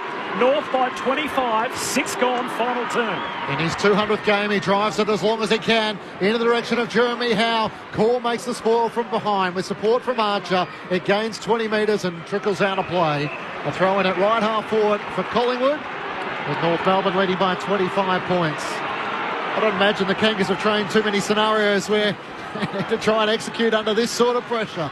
That's right. We sort of laughed, but they probably wouldn't have, to be honest with you. They probably would have been focusing more on the basics of football and getting their skills right and defending hard. It's a long way to go, but it'll be interesting to see how they deal with it. Crisp emerges from the stoppage. Hand pass to Lipinski. Inside 50. Going back with the flight. Backpedaling was Comben. It's spoiled out of play for a boundary throw-in. There's no doubt Collingwood would train all the time about trying to just play quick and win the game at all costs as well. So it's going to be interesting to see how North Melbourne try and respond here. Collingwood just trying to score at every opportunity in this last quarter. Boundary throw-in. Darcy Cameron palms it down straight to Tucker. Clears defensive 50 for North. Up to the wing. Oh, Curtis in a tangle with Dean. Dean goes to ground. Free kick, Collingwood. They keep it in their front half. Dean takes it by hand. Away to Maynard. Long raking kick inside the forward 50. Bobby Hill works his way to the front. Takes the mark. Well, I've seen his exploits already today, haven't we, Corb? His ability to catch it above his head. He started the day on fire with some beautiful hands. One of the biggest hangs we'll see all year. Now just coming in from the side, just lost touch with young Jackson Archer. Coming around the two ruckmen there competing and just dropped in front. This is a big kick for Bobby. Passed the last one off. It's been going well by foot though today, so back him in. 2 goals straight already. These Magpie players know all about the big time moments. Their Norm Smith medalist delivers. Here come the Magpies. You sign up for 80 when you play Collingwood. And boy, do they play the minutes. North by 19 points now. 8 minutes gone in the final term. And for Kangas fans, the seconds will not peel off the clock quick enough. North Melbourne 18-3, 111. Collingwood moved to 14-8, 92. They're coming with a rush. Mark Murphy and Brett Delidio on ABC Sport. Well, they're going to probably need to kick another goal or two, aren't they, North Melbourne? Because you feel the way in which Collingwood are playing. They're just going to keep on attacking because that's all they know. That's all they're used to. Lots of ability, obviously, through the middle of the ground still. But North Melbourne really need to get back to work here around the contest, and then they're spread hard just to try and open up some pockets of space for one another and get the ball through the big sticks. The last 4 goals have gone Collingwood's way. 8 of the last 11 as they're coming with a bullet in the middle of the ground. Shields from the stoppage. Hand pass to Wardlaw. Tackled by McCreary. Great desperation. Forces a turnover. Hoskin Elliott slides in.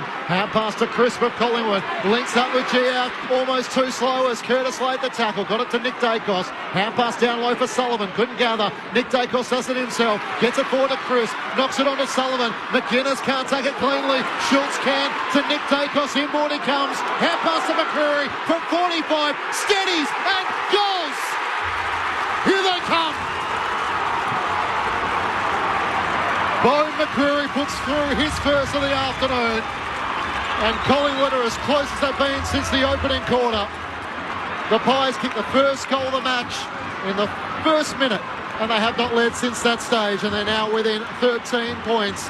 North Melbourne 18-3, 111 to the Pies, 15-8, 98. The Pies with the first 3 goals of the final term. Oh, I'll tell you what, there's some nervous boys out there for North, and in the coach's box calling that one of Will Phillips to take him off Nick Dacos. I know he got him in that third quarter with a couple of goals, but he was doing a pretty good job around the ground, so he stuck to his task. Nick Dacos already had the influence of 5 touches, 2 score involvements. You just see the disgust on Will Phillips' face as he's sitting there looking. See his eye twitching. He's filthy. He'd love to be out there. 14 Collingwood premiership players in today. 54 points down there within 13. Cameron gets the centre break. Dawson picks it off for North. Hand pass to Tucker. Quick kick forward. Sherry marks in the middle. Ben Cameron on the boundary. Not really nice scenes down here. A few North Melbourne fans have extricated themselves from the situation. A bit of verbals and nearly got physical, so not very nice down here, a bit unpleasant. Sherry kicks wide to the wing. Schultz breaks it up for Collingwood. Knocks it out to Hoskin Elliott. Hand pass to half forward. Core collects. Calms it down for North. Handball to Dawson. Handball to Wardlaw. Kicks down the wing. And here's Curtis.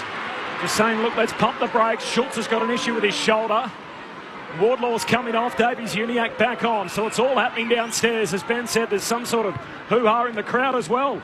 Curtis kicks inside the forward 50, big leap from Pink, can't complete the mark. Quaynor, handball back into traffic, great work Dean. Knocks it out to Maynard, to Moore by hand, to Hoskin Elliott, kick smothered. North win it back, Scott under pressure, kicks it out on the full. Tackled as he's kicked. Great work by McCreary, forces the turnover. Collingwood with the footy, 11 gone final term. Gee, we've got more than we bargained for today at the footy. Absolutely we have. North by 13 points. Sunday footy on ABC Sport. Hoskin Elliott back inside the defensive 50 for Darcy Moore. Pink offers chase. Moore kicks to the outer side for Josh Dacos. Stevenson used his body, takes the mark. Did it legally in the eyes of the umpire. Centre wing, the big call to sub him in for Phillips. Kicks down low, unable to take the mark forward. Charging out, it spills the way of Zerha. He's over the top of the footy. The umpire will ball it up. 65 metres out from North Melbourne's goal. The Kangas by 13 points at the 11-minute mark of the final term. Toss in the air. Sherry up against Kruger. Sherry takes out of the ruck. Hand pass out in front of Fisher. Was Nick Dacos held off the footy? No whistle. Kicks along towards Larkey. Was he held by Dean? No whistle. Spills to Pink. Hand pass to Zerha. Runs into a dead end. Is that holding the ball? The umpires have swallowed the whistle. Quaynor knocks it forward. It's cleared by Sullivan. Clicks up with Crisp. And now to Hoskin Elliott, kicks out to Schultz. Schultz marks and he's off and running. Kicks down to half forward, a one-on-one. He trusts Howe with it and he takes the mark. 70 metres out. Howe kicks inside the forward 50. Condon, courageous, takes the gully catch. Leaping out to his right. Intercept mark at half back for North. Great read, wasn't it, by Condon? North by 13 points, once led by 54. Yeah, sagged off really well, got him fried in that dangerous space. Every possession feels like the most important one of the day. Long kick down the wing. Kruger knocks it away. Tauchias knocked off it. Picked up by Curtis of North. Hand pass to Pink. Hooks a kick back to centre half forward. Oh, forward heavy landing. Copped a clip in the air. Magpies win the footy. Centre half back. Josh Dacos to Moore. Handball to Quaynor. He fumbles, eventually gathers. Turns and comes inboard. Spots up Sullivan. He looks onto the broadcast side and has options. Into the middle of the ground for Dean. Hand pass to Sidebottom. Inside 50. Chris backpedaling. Can't take the mark. He spoiled it away from Schultz in the end. It's Fisher on his backside. Can't clear it. Chris with a hand pass to Collingwood. To Sidebottom. Around the body. It misses to the left-hand side. A 12-point margin North Melbourne's way. At the 13-minute mark of the final term, it's becoming desperate acts now. And the good news for North Melbourne, at least they've had a bit of footy here where there hasn't been any scoring and some time out of the game. That's right. They still need to be careful when they do get the marks, and they're not just going too slow and just not recognising they're on spare. They need to think quick and look quick rather than just trying to just take the sting out of the game, because you can't hold on here for another 17 minutes. Mark Murphy on ABC Sport. Stevenson back pocket, gives it to Tucker. Now to Combin. Combin from the back pocket, long up to the wing. Punched forward by Davies Uniacke. Collingwood with the numbers. Kruger with it. Davies Uniacke went and got him. Holding the ball. Huge. That's why he's the most wanted signature in the game at the moment, the pre-agent, off contract at the end of next year. Wins the footy for North, goes short to Archer, looks inboard for Dawson. How about that, Litz, for a bit of work? Yeah, massive, huge tackle on a big man. Dawson sends the Roos inside 50. Teakle flies, no mark. Pack forms behind him. Moore's tackled. Footy comes out. Side bottom. Hand pass to Quaynor. Back 50. Handball out to half back for Josh Dacos. Loops it forward for Sullivan. Punched away by Stevenson out of bounds. Throw in 60 out from the North goal. North Melbourne by 12 points. 15 gone, final term. Sunday footy on ABC Sport. North led this game by 54 in the second half. They lead it by just 12 now. It's just under 10 minutes to go, but it feels like there's about 4 minutes to go. The stakes have gone up. The intensity has gone up. North trying to get their second win. Teakle out of the ruck, kicks inside 50, lunging forward on the bounce. Can't clear it as Giath is over the top of him, and the umpire will ball it up. Left forward pocket for the Kangas. A 12-point lead North Melbourne's way. Mark Murphy said they need to score again. They need a goal. Can they find a steadier here? Thrown up. Zerha's doing the ruck work against Kruger. Spills the side bottom. Ducks out of a tackle. Hand pass forward to Nick Dacos. Tries to volley it over his head as he was held by Shields. It's Chris for Collingwood. Hand pass to centre half back. Hoskin Elliott cuts away from Sheasel. And now Davies Uniac. It opens up in front of him. He finds Sullivan. Hand pass to Nick Dacos. It's centre half forward. Kicks for Bobby Hill. Listen to the roar. Yeah. Get around him. Just got to tip your cap there to Nick Dacos. Just the run and the want just to be involved. He was involved in the contest just outside here in the D50. And when everyone else is just paddling, he's the one working harder and running harder than anyone. And what skills just to find Bobby Hill, just put it to his space. But just on the back of Nick Dacos' work rate and want to be involved. There are some skills you just can't teach. And when the stars combine, Bobby Hill for his fourth from 15 metres out. The Norm Smith medalist pulls Collingwood closer. It's a 6-point ball game. And the Pies have kicked the opening 4 goals of the final term. 16-9, 105 Collingwood. Trailing North Melbourne 18-3, 111, but for how much longer? 16 minutes gone, final term on ABC Sport. Wow, you just got to sit back and admire the good players, don't you? And his ability to be off the back of the centre square here, when I'm talking about Nick Dacos, tried to kick it out of mid-air, and that Jack Chris handball across, but as soon as he realised that was going forward to Lockie Sullivan, he just absolutely put the hammer down. Poor old Liam Shields, you got to feel for him. He's putting in the hard yards there to get. Yeah, he got stuck on the treadmill, was going backwards. Unfortunately, poor old pup. But geez, that's class. Love watching it. It's probably not what he signed up for at 33 years of age. Exactly right, Flinchy. 54 points up to now lead by just 6. Cameron down the side bottom, gets the centre break, kicks inside 50, out in front of Kruger and Sullivan. Loose footy forward pocket, Comben tackled by Sullivan. Tackled out of play and a boundary throw in, 30 out. From the Collingwood goal, forward 50 stoppage. Ben Cameron on the boundary. Ben. Oh, the nervousness on the North Melbourne bench is palpable. There are traffic cops everywhere, people pointing, gesticulating, screaming out. You can feel Collingwood breathing down their neck. The back of your seat now redundant as Sherry grabs it out of the ruck. There's a free kick. It's a high clip on Kruger and he's getting the footy inside the forward 50. He's been busted open. A ruck infringement. Kruger is bleeding above the right eye. And yet he's going to wipe the blood away and take this kick left half forward, 40 metres out to level the game. Was that just in the ruck there, that one? As Sherry's come in. Oh, he's just pushed him to the chest or to the neck, really. It's a big kick. From 54 points down to tie the game. He misses. Kruger with a behind. North Melbourne's lead is just 5 points. 19 minutes gone, final term. North led this by 9 goals. They now lead it by 5 points. Sunday footy on ABC Sport. And manages a behind in the final term. Core kicks the left half back, and in the end, Tucker and Lipinski see it out of play for a boundary throw in. Is there anything else that Clarkson can do in the coaching box in this scenario? This is all down to your experienced leaders on the field, trying to get control. They just need to get a goal somehow, don't they? I think that'll calm the nerves more than anything. Toss back in on half forward for Collingwood. Sherry got rid of Cameron. Kick is smothered by Sullivan. Spills out towards Quaynor. Can't take it cleanly. Tackled by Shields. It's stuck underneath Heat and Scott. And the umpire will board up. Still at left half forward for the Magpies, trailing by just 5 points. It's got to get their hands on the footy, Clinchy. Throw it up. Sherry and Cameron tangle once more. It's stuck in between the chest of the two. And the umpire says, I'll take it. North by just 5 points. Collingwood with all the momentum, whacked forward by the Pies. Tucker kicks down the wing. Tauchiat knocked out of the way. Hands on it from Dean, goes to ground. Teagle can't trap it. Quaynor keeps it in front of him. Half forward for North Melbourne. Close to the boundary line, it's out of play. And Tauchiat just jumps on top of the footy. Out of bounds it goes. Right half forward for the Roos. Oh boy. 7 minutes on the game clock.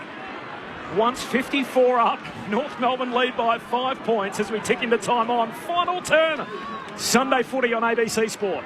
North Melbourne fans desperately wanting to know how long to go. It's still over 6 minutes as McCreary kicks into the middle of the ground. Archer underneath it. Hill makes the spoil. The foot races on. Compton and McGuinness. Compton gets a topo to it. Races after it. McGuinness after him. Taps it out, but Nick Dacos gathers. Fends off Stevenson. Collingwood free kick for high contact. He cleverly doesn't take advantage. Pushes back behind his mark. So at right half forward, realising there was no one really inside 50, maturity beyond his years. The wonder kid for the Pies kicks along. Howe on the lead, he takes the mark in front of Aiden Core. Directly in front, 25 metres out from goal. And the second half forward, Jeremy Howe has the chance to put Collingwood in front. Oh, those hands are fantastic, aren't they? Like, just like vice grip. Yeah, but what you would love to see from North Melbourne is get back and support your defence, boys. Get some numbers back there. Clog those holes up. That was a huge hole at the top of the goal square, essentially, for Jeremy Howe to do his work and Nick Dacos to pop it there. They say it's worse when you know what's coming. Jeremy Howe from directly in front, 25 metres out. The trademark Collingwood chase, and they've got him. And now they take the lead. Collingwood by a point. 17-10, 112 to North Melbourne, 18-3, 111. The Pies with 5 goals to none in the final term, and they've surpassed the Kangas.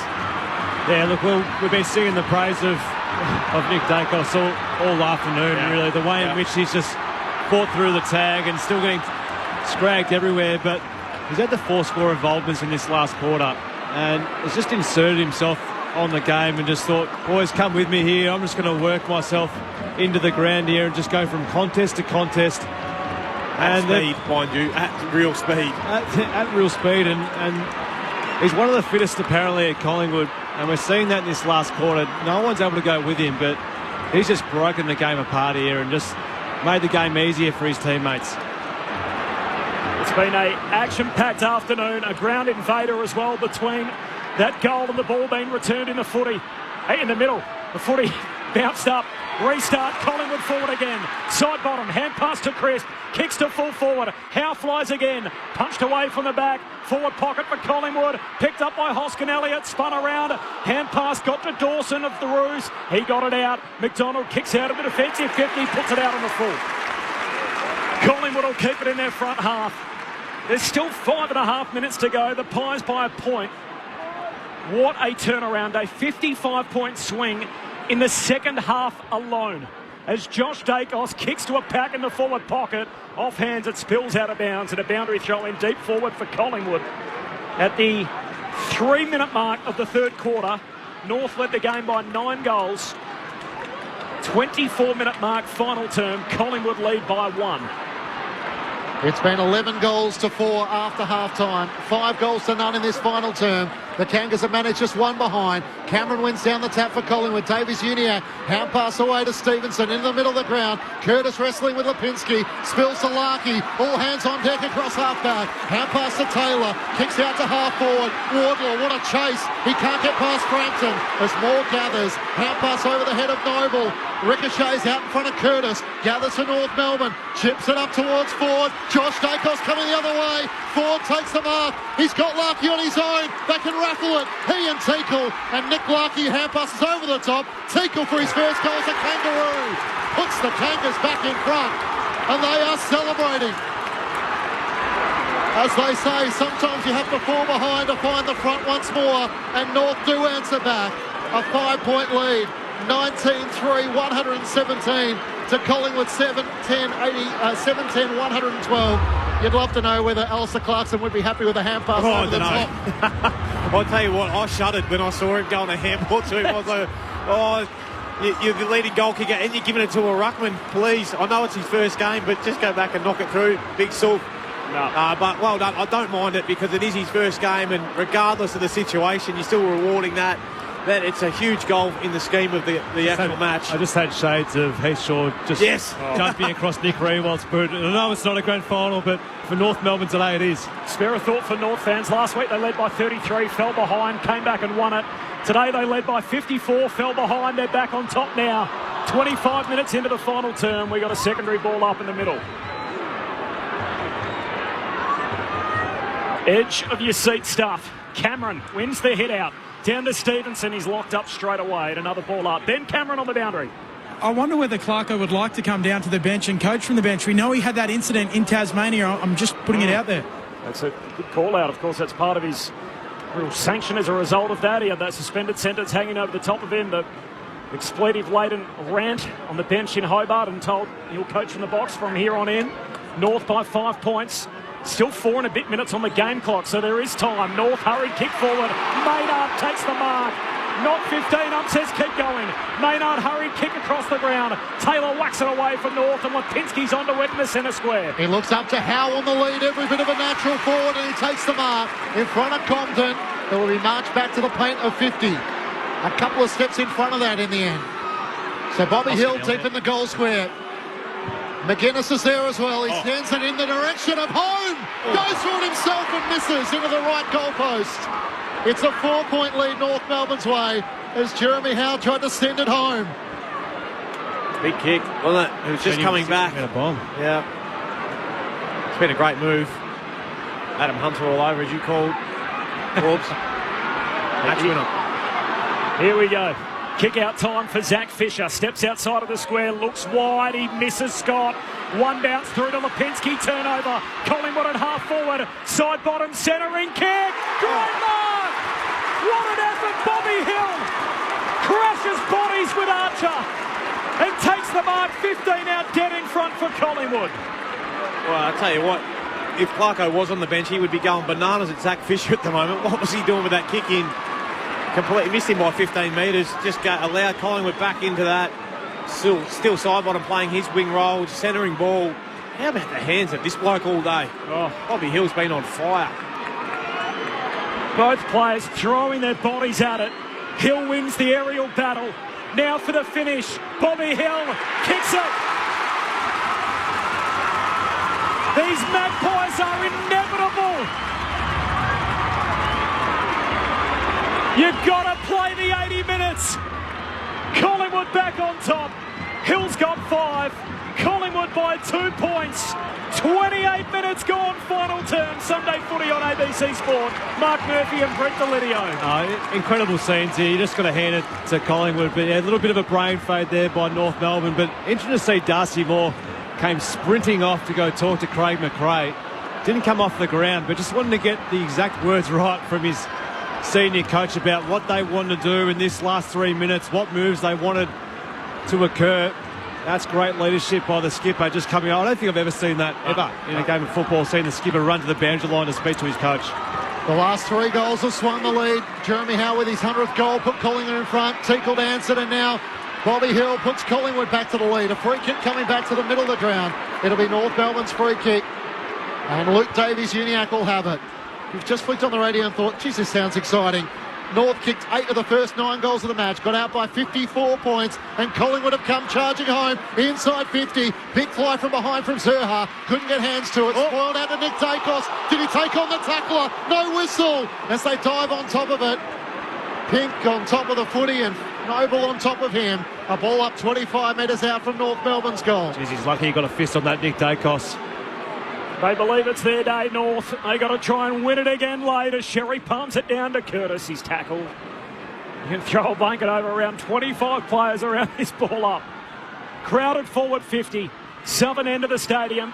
Coventry and where North are attacking. Davies Uniacke tackled, lost it. Power collects, he's tackled. And another ball up, third time in the same spot. Collingwood by 2 points. There's still 2.5 minutes on the game clock. Whole lot of footy to be played. Cameron down to Curtis. Ball comes out, says keep going. Like a rolling maul, 25 out from the Roos goal. And for the fourth time, we'll have a ball up. Got to open it up. Got to try and suck some players out, get the wingers out there, get your half forwards out a little bit. Just have the one hit two if you can. 6 goals to 1 in the final term, Collingwood's way. Sherry over the top. Curtis through traffic, couldn't get a disposal away. Cripps is dumped. It spills to Hoskin Elliott. He kicks across the face of goal and finds Harrison. What a moment from Will Hoskin Elliott. It proved the right decision in the end, but even that would test the patience of Craig McRae and his ability to stay calm. Harrison points out to the far wing, sends it out in the direction of Kruger, who flies on the top, able to come down with a mark over Dawson, and listen to that. He is a cult hero. This has been one of the games of the year. Highlight filled, start to finish. Dramatic shift in momentum from 54 down. Collingwood by 2 points late in the piece. Kruger's kick a turnover. Corner to centre square. Hoskin Elliott flies no mark. Sheasel's got it for North. Kicks to Scott. Hand pass over halfway. Zerha slips a tackle. 60 out. Hand pass misses Scott. Scott crawls out after it. Maynard jumps on top of him. Umpire says ball up. 70 metres out from the North goal. There is 71 seconds left in the game. Collingwood by 2 points. This is the great part of our game. 18th against 6. Sherry over the back. Nick Dacos tries to hack a boot at it. Spills to Hoskin Elliott. Kicks up the wing. Territory important. But Compton takes the mark. So North get their chance with a minute to go. Around the boundary line to Scott. He marks between wing and half forward. Collingwood pushing numbers back. Scott kicks high inside 50. Charging out Maynard. Spoiled it away from Wardlaw. Davies Uniacke onto it. Hand pass to McDonald on the bounce. He couldn't take it cleanly.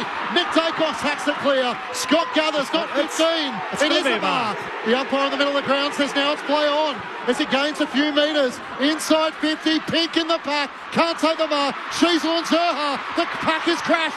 Zerha gets the hand pass back to Tucker. Is this for the win? Across the face of goal. It's spoiled away from Larkey.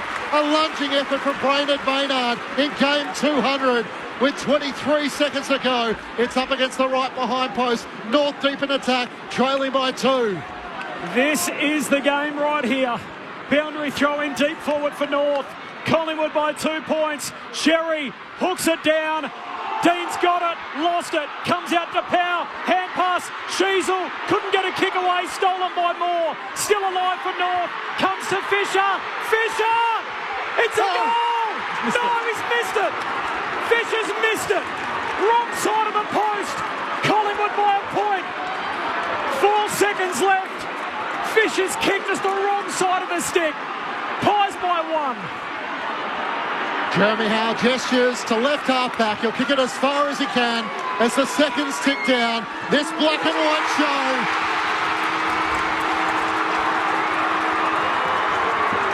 Collingwood just win the close ones as they kick the last 6 of the last 7 goals of the match to break North Melbourne Hearts and win by a point. The Magpies jump to 3rd on the AFL ladder. To uphold the Magpies' name. See the barricades are shouting as all barricades should. Oh, the premiership's a cakewalk for the good old Collingwood. Collingwood 18-11, 119, and North Melbourne 19-4, 118 in front of 38,311 fans. But it will go down as one of the matches of the season.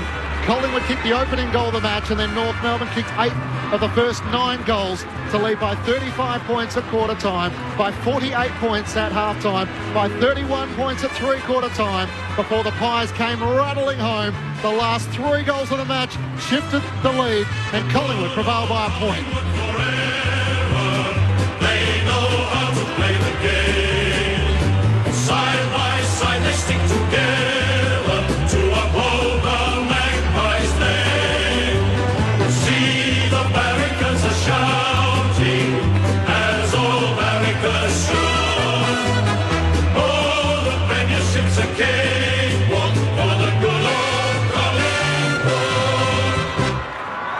was a mark of the year from Bobby Hill in the second quarter.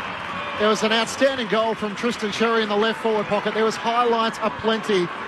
And yet for Zach Fisher, it's what could have been. In his new North Melbourne colours, he had a shot to try and win the game for the Kangas. Couldn't prevail. And the biggest comeback under Craig McRae, the masters of the close finish. Collingwood come back from 54 points down to win by a single point. And despite having seen it so many times before, you're still amazed when it happens. For the winners, 5 goals to Bobby Hill, including 3 in the final term. Lockie Schultz booted 4. A club best for his career in black and white colours. He kicked 5 for the Dockers last year. 2 to Nick Dacos in the third term. Individuals to Jeremy Howe, to Harrison, to Hoskin Elliott, McCreary, McGuinness, Crisp and Kruger. While for North Melbourne, 4 goals to Nick Larkey, 3 goals to Cam Zurha, 2 to Sherry and to Sheasel. Individuals to Taylor, Wardlaw, Scott, Phillips, Pink. I say 2 to Sherry? 2 to Sherry as well. Collingwood by a point at full time from 54 down. The lead swung on the last 3 goals. What a game of footy. Well, I don't want to be like a bit of a downer on this, but what about, was that a touch, that one that I called? I thought it was touched earlier. Jeez. Was that touched or not? Like, obviously it wasn't. They bounced it, but you said you were looking at the video, and it looked like Bailey Scott's finger went back. But anyway, what a game! That was a cracker. Harding mouth stuff when that ball was floating goalward from Zach Fisher at the end. The roar that went around the start, I thought he picked it off the boot. And geez, it's a fine line football, isn't it? It's such a brutal game. It could be one of the all-time great wins for that footy club, North Melbourne, in terms of where they've been and where they're at. To get a win over the reigning premiers, this would have been incredible, and just the fine line of that goal, if that ball going through the right side of the goalpost, and unfortunately for Zachy Fisher, obviously involved in the kick out, which then resulted in the goal to Bobby Hill only 3 minutes prior, and then the opportunity to kick that goal, that snap around the corner on his left foot, and also close. But they can hold their heads up really high, North Melbourne, but unfortunately they don't get that ultimate pat on the back and that ultimate reward of winning a game of football against the reigning premiers. Collingwood are in the top 4 as it sits right now. The reigning premiers, Zach Fisher with the last goal, last shot at goal. Davies Uniacke got a hand pass out to him, and as we watch it sail goalward, there was centimetres in it, wrong side of the post. And in the end, it's not to be for North Melbourne. That's what denied them. It was spinning, wrong side of the post. And as a result, North Melbourne cough up a 54-point lead. Collingwood win it by 1. For some of our audience in SA, you're off to the Giants and the Power. For everyone else, we got a bit more to play out here at Docklands. We'll get some reaction from the Collingwood rooms. It's more than just a mantra for them, sort of play the minutes. They live by it, and they do it again today. It's been their trademark under Craig McRae. Tell you what, some of even just the sportsmanship too. We've just seen some replays of post-siren with Nick Dacos running over to Zach Fisher and giving him a pat on the head. Like you'd probably never even see that of years gone by, would you? Where you get around someone who's come that's so close to influencing the result the way in which North Melbourne would have loved, but obviously it would have just been devastated, Zach Fisher, of missing that goal. But to see obviously one of the competition's best players, Nick Dacos, come over and recognise that and give him a pat on the head to say chin up, and you guys were terrific. It's just great to see. Was it Scott down here who had the bizarre moment where the ball was volleyed out to him, paid the mark, then he was able to get a couple of metres? It was bizarre. Skirting around to the right. In another moment, it could have been 50. Yeah, well, that's right. And maybe the umpire recognised just how loud it was too, and maybe just couldn't hear the whistle. But I initially thought, well, it's obviously a mark. Yeah. And then got rushed by 2 Collingwood players. So technically it should have been 50, really. But crazy scenes here in this last quarter. No different to that Tom Powell one in the middle of the ground. Like, he was looking for who that is, and yet they say, you're holding the play up, so there it's 50. That gets Nick Dacos another shot on goal, which he kicks. Yeah. Like, there's technicalities right across the ground. So if we're going to play by the rules, then arguably that's a mark. You can't just charge him. It does make it hard for the umpires and for the fans trying to work out what is the exact rule in that moment, but that's the challenge of the AFL to, as we heard yesterday. That's all we want, consistency. Or it came with you, Corby. Provide clear interpretation as to what the rules are. The move to sub Will Phillips, three-quarter time. Well, in hindsight, I suppose they probably take that back. Yeah, I don't reckon he was even really on him in that third quarter when Nick Dacos was playing off a half-forward flank and coming up. So North Melbourne was sort of forced to drop that really hard tab because they didn't want their structure to be dictated to. So Nick Dacos kicked the 2 goals in that third quarter, but it wasn't really on the back of him just beating Will Phillips one-on-one, was it? It was on Darcy Tucker, who would allow him to go into stoppage so he could hold the back end of the stoppage. But then because of his work rate and his ability to get into traffic and then out, Will Phillips had no chance to get to him, and therefore Darcy Tucker didn't pick him back up. So you don't leave a dangerous player like that just sitting there on the or going free inside the stoppage. But anyway, it was interesting, Corp. I don't know. I think you probably, if you had your time again, you'd just really lock down and say, right, mate, you've got 20 minutes, 25 minutes here of real hard work. Could you imagine this place if that was a Collingwood player who marked that football, if Bailey Scott marked it, and there wasn't a 50 paid? Oh, yeah. I reckon this place would have been torn apart. Braden Maynard gets an uneven chair off the ground, so Darcy Cameron and Steele Sidebottom with the duties to cheer him off, and as you can imagine, the 2 shoulders there don't quite match up, but Braden Maynard celebrates game number 200 in style. The comeback of the year.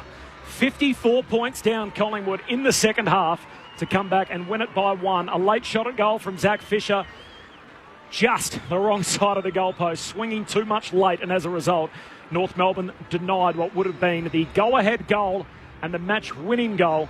Instead, it's Collingwood who hang on in the end to win by 1. An amazing game of footy in which the Pies fell 54 points down, came all the way back, and there were 3 lead changes on the last 3 goals. We'll take you inside the Collingwood rooms. Ben Cameron's down there. Ben. Oh, the AFL's answer to Harry Houdini. They come charging in. They're pretty vocal, understandably. Chankwath Giath, he's in enemy territory.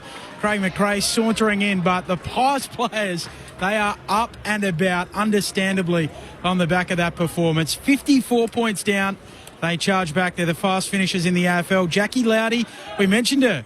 Maybe a win for the mental skills coach over the course of the afternoon. They're just linking up. They are a happy bunch down at Collingwood. I'll take you inside this song in a moment. They're just sorting themselves out. Here we go. Shh, shh, shh.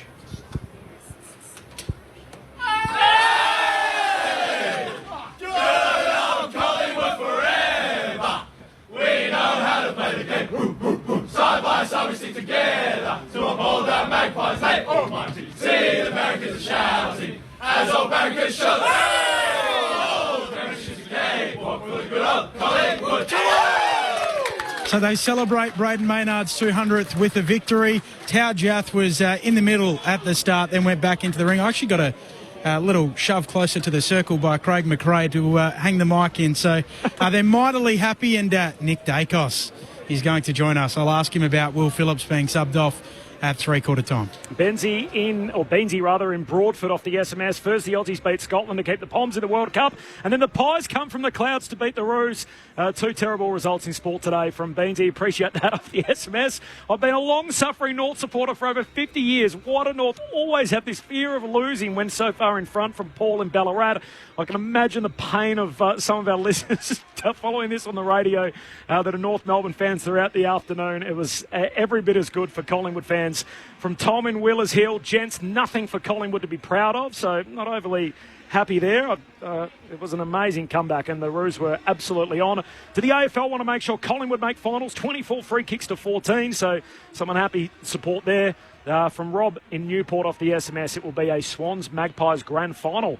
And another call-out, Lids, for the touched goal that was paid earlier in the see a replay of that, Corp. Yep. Well, you saw one at the time, didn't you? And you thought there was fingertips on it. Oh, it looked like it. Yep. In the end, it proved to be a critical couple of points, which North Melbourne probably wished they had in the finish. Zach Fisher had a chance to win the game late in the piece. It wasn't to be. His shot fading to the right, and as a result, Collingwood hang on. They were leading by 2 at that stage. 23 seconds to go, last boundary throw-in. And not to be for North Melbourne, who once led this game by 9 goals in the third quarter. We might just clear the votes in the ABC Footballer of the Year to make way for a little bit of reaction from the Pies rooms. Mark Murphy. Yes, I'll be quick. So Georgie Wardlaw I thought was best for North. I gave him the 1 vote. Bobby Hill gets my 2 votes. And the man who I think we're about to interview gets my 3, Nick Dacos. I thought his influence on the game when the game required them to come on and for Collingwood to win the game, I thought he was the one to just break open the game. And his score involvements in that last quarter, I think he had 5 in that last quarter, and everything that went forward of centre was all on the back of his hard work and his work rate just running the lines, and they just couldn't go with him. He got him going in the third quarter, Nick Dacos, didn't he? He kicked pretty handy couple goals, and that was on the back of just working hard. They were free kicks, but they were still putting his head over the football, and his ability just to make his teammates better, just by pure work rate and just opening up pockets of space for his teammates. I thought he was best on with Bobby Hill. It was a pretty tight race, I would have thought. Tell you what, he is and will be in time. That's what I saw yesterday with the 300th and 92,000 getting there. Come Nick Dacos time, if he gets to 300, that's the sort of stuff that we'll see. He's a very similar sort of player, influence on the game, not in terms of the power and that sort of stuff, but his ability to turn and put bums on seats. I love watching this kid play. Second half numbers alone, 18 disposals, 10 score involvements. Yep. So more than 1 in every 2 of his touches hit the scoreboard throughout the second half for Nick Dacos. He kicked 2 goals himself, and in the end gets the 3 votes in the ABC Footballer of the Year. 2 for Bobby Hill, 1 for George Wardlaw. Collingwood are up the 3rd on the premiership table. They will end the round inside the top 4, regardless of what happens next. The match between GWS and Port Adelaide, which is coming your way in a couple of minutes. If you're Alistair Clarkson, what do you say? This is not a loss, it's a learning, boys. I think we really need to review what we did completely differently in that last quarter, or even in last parts of that second half.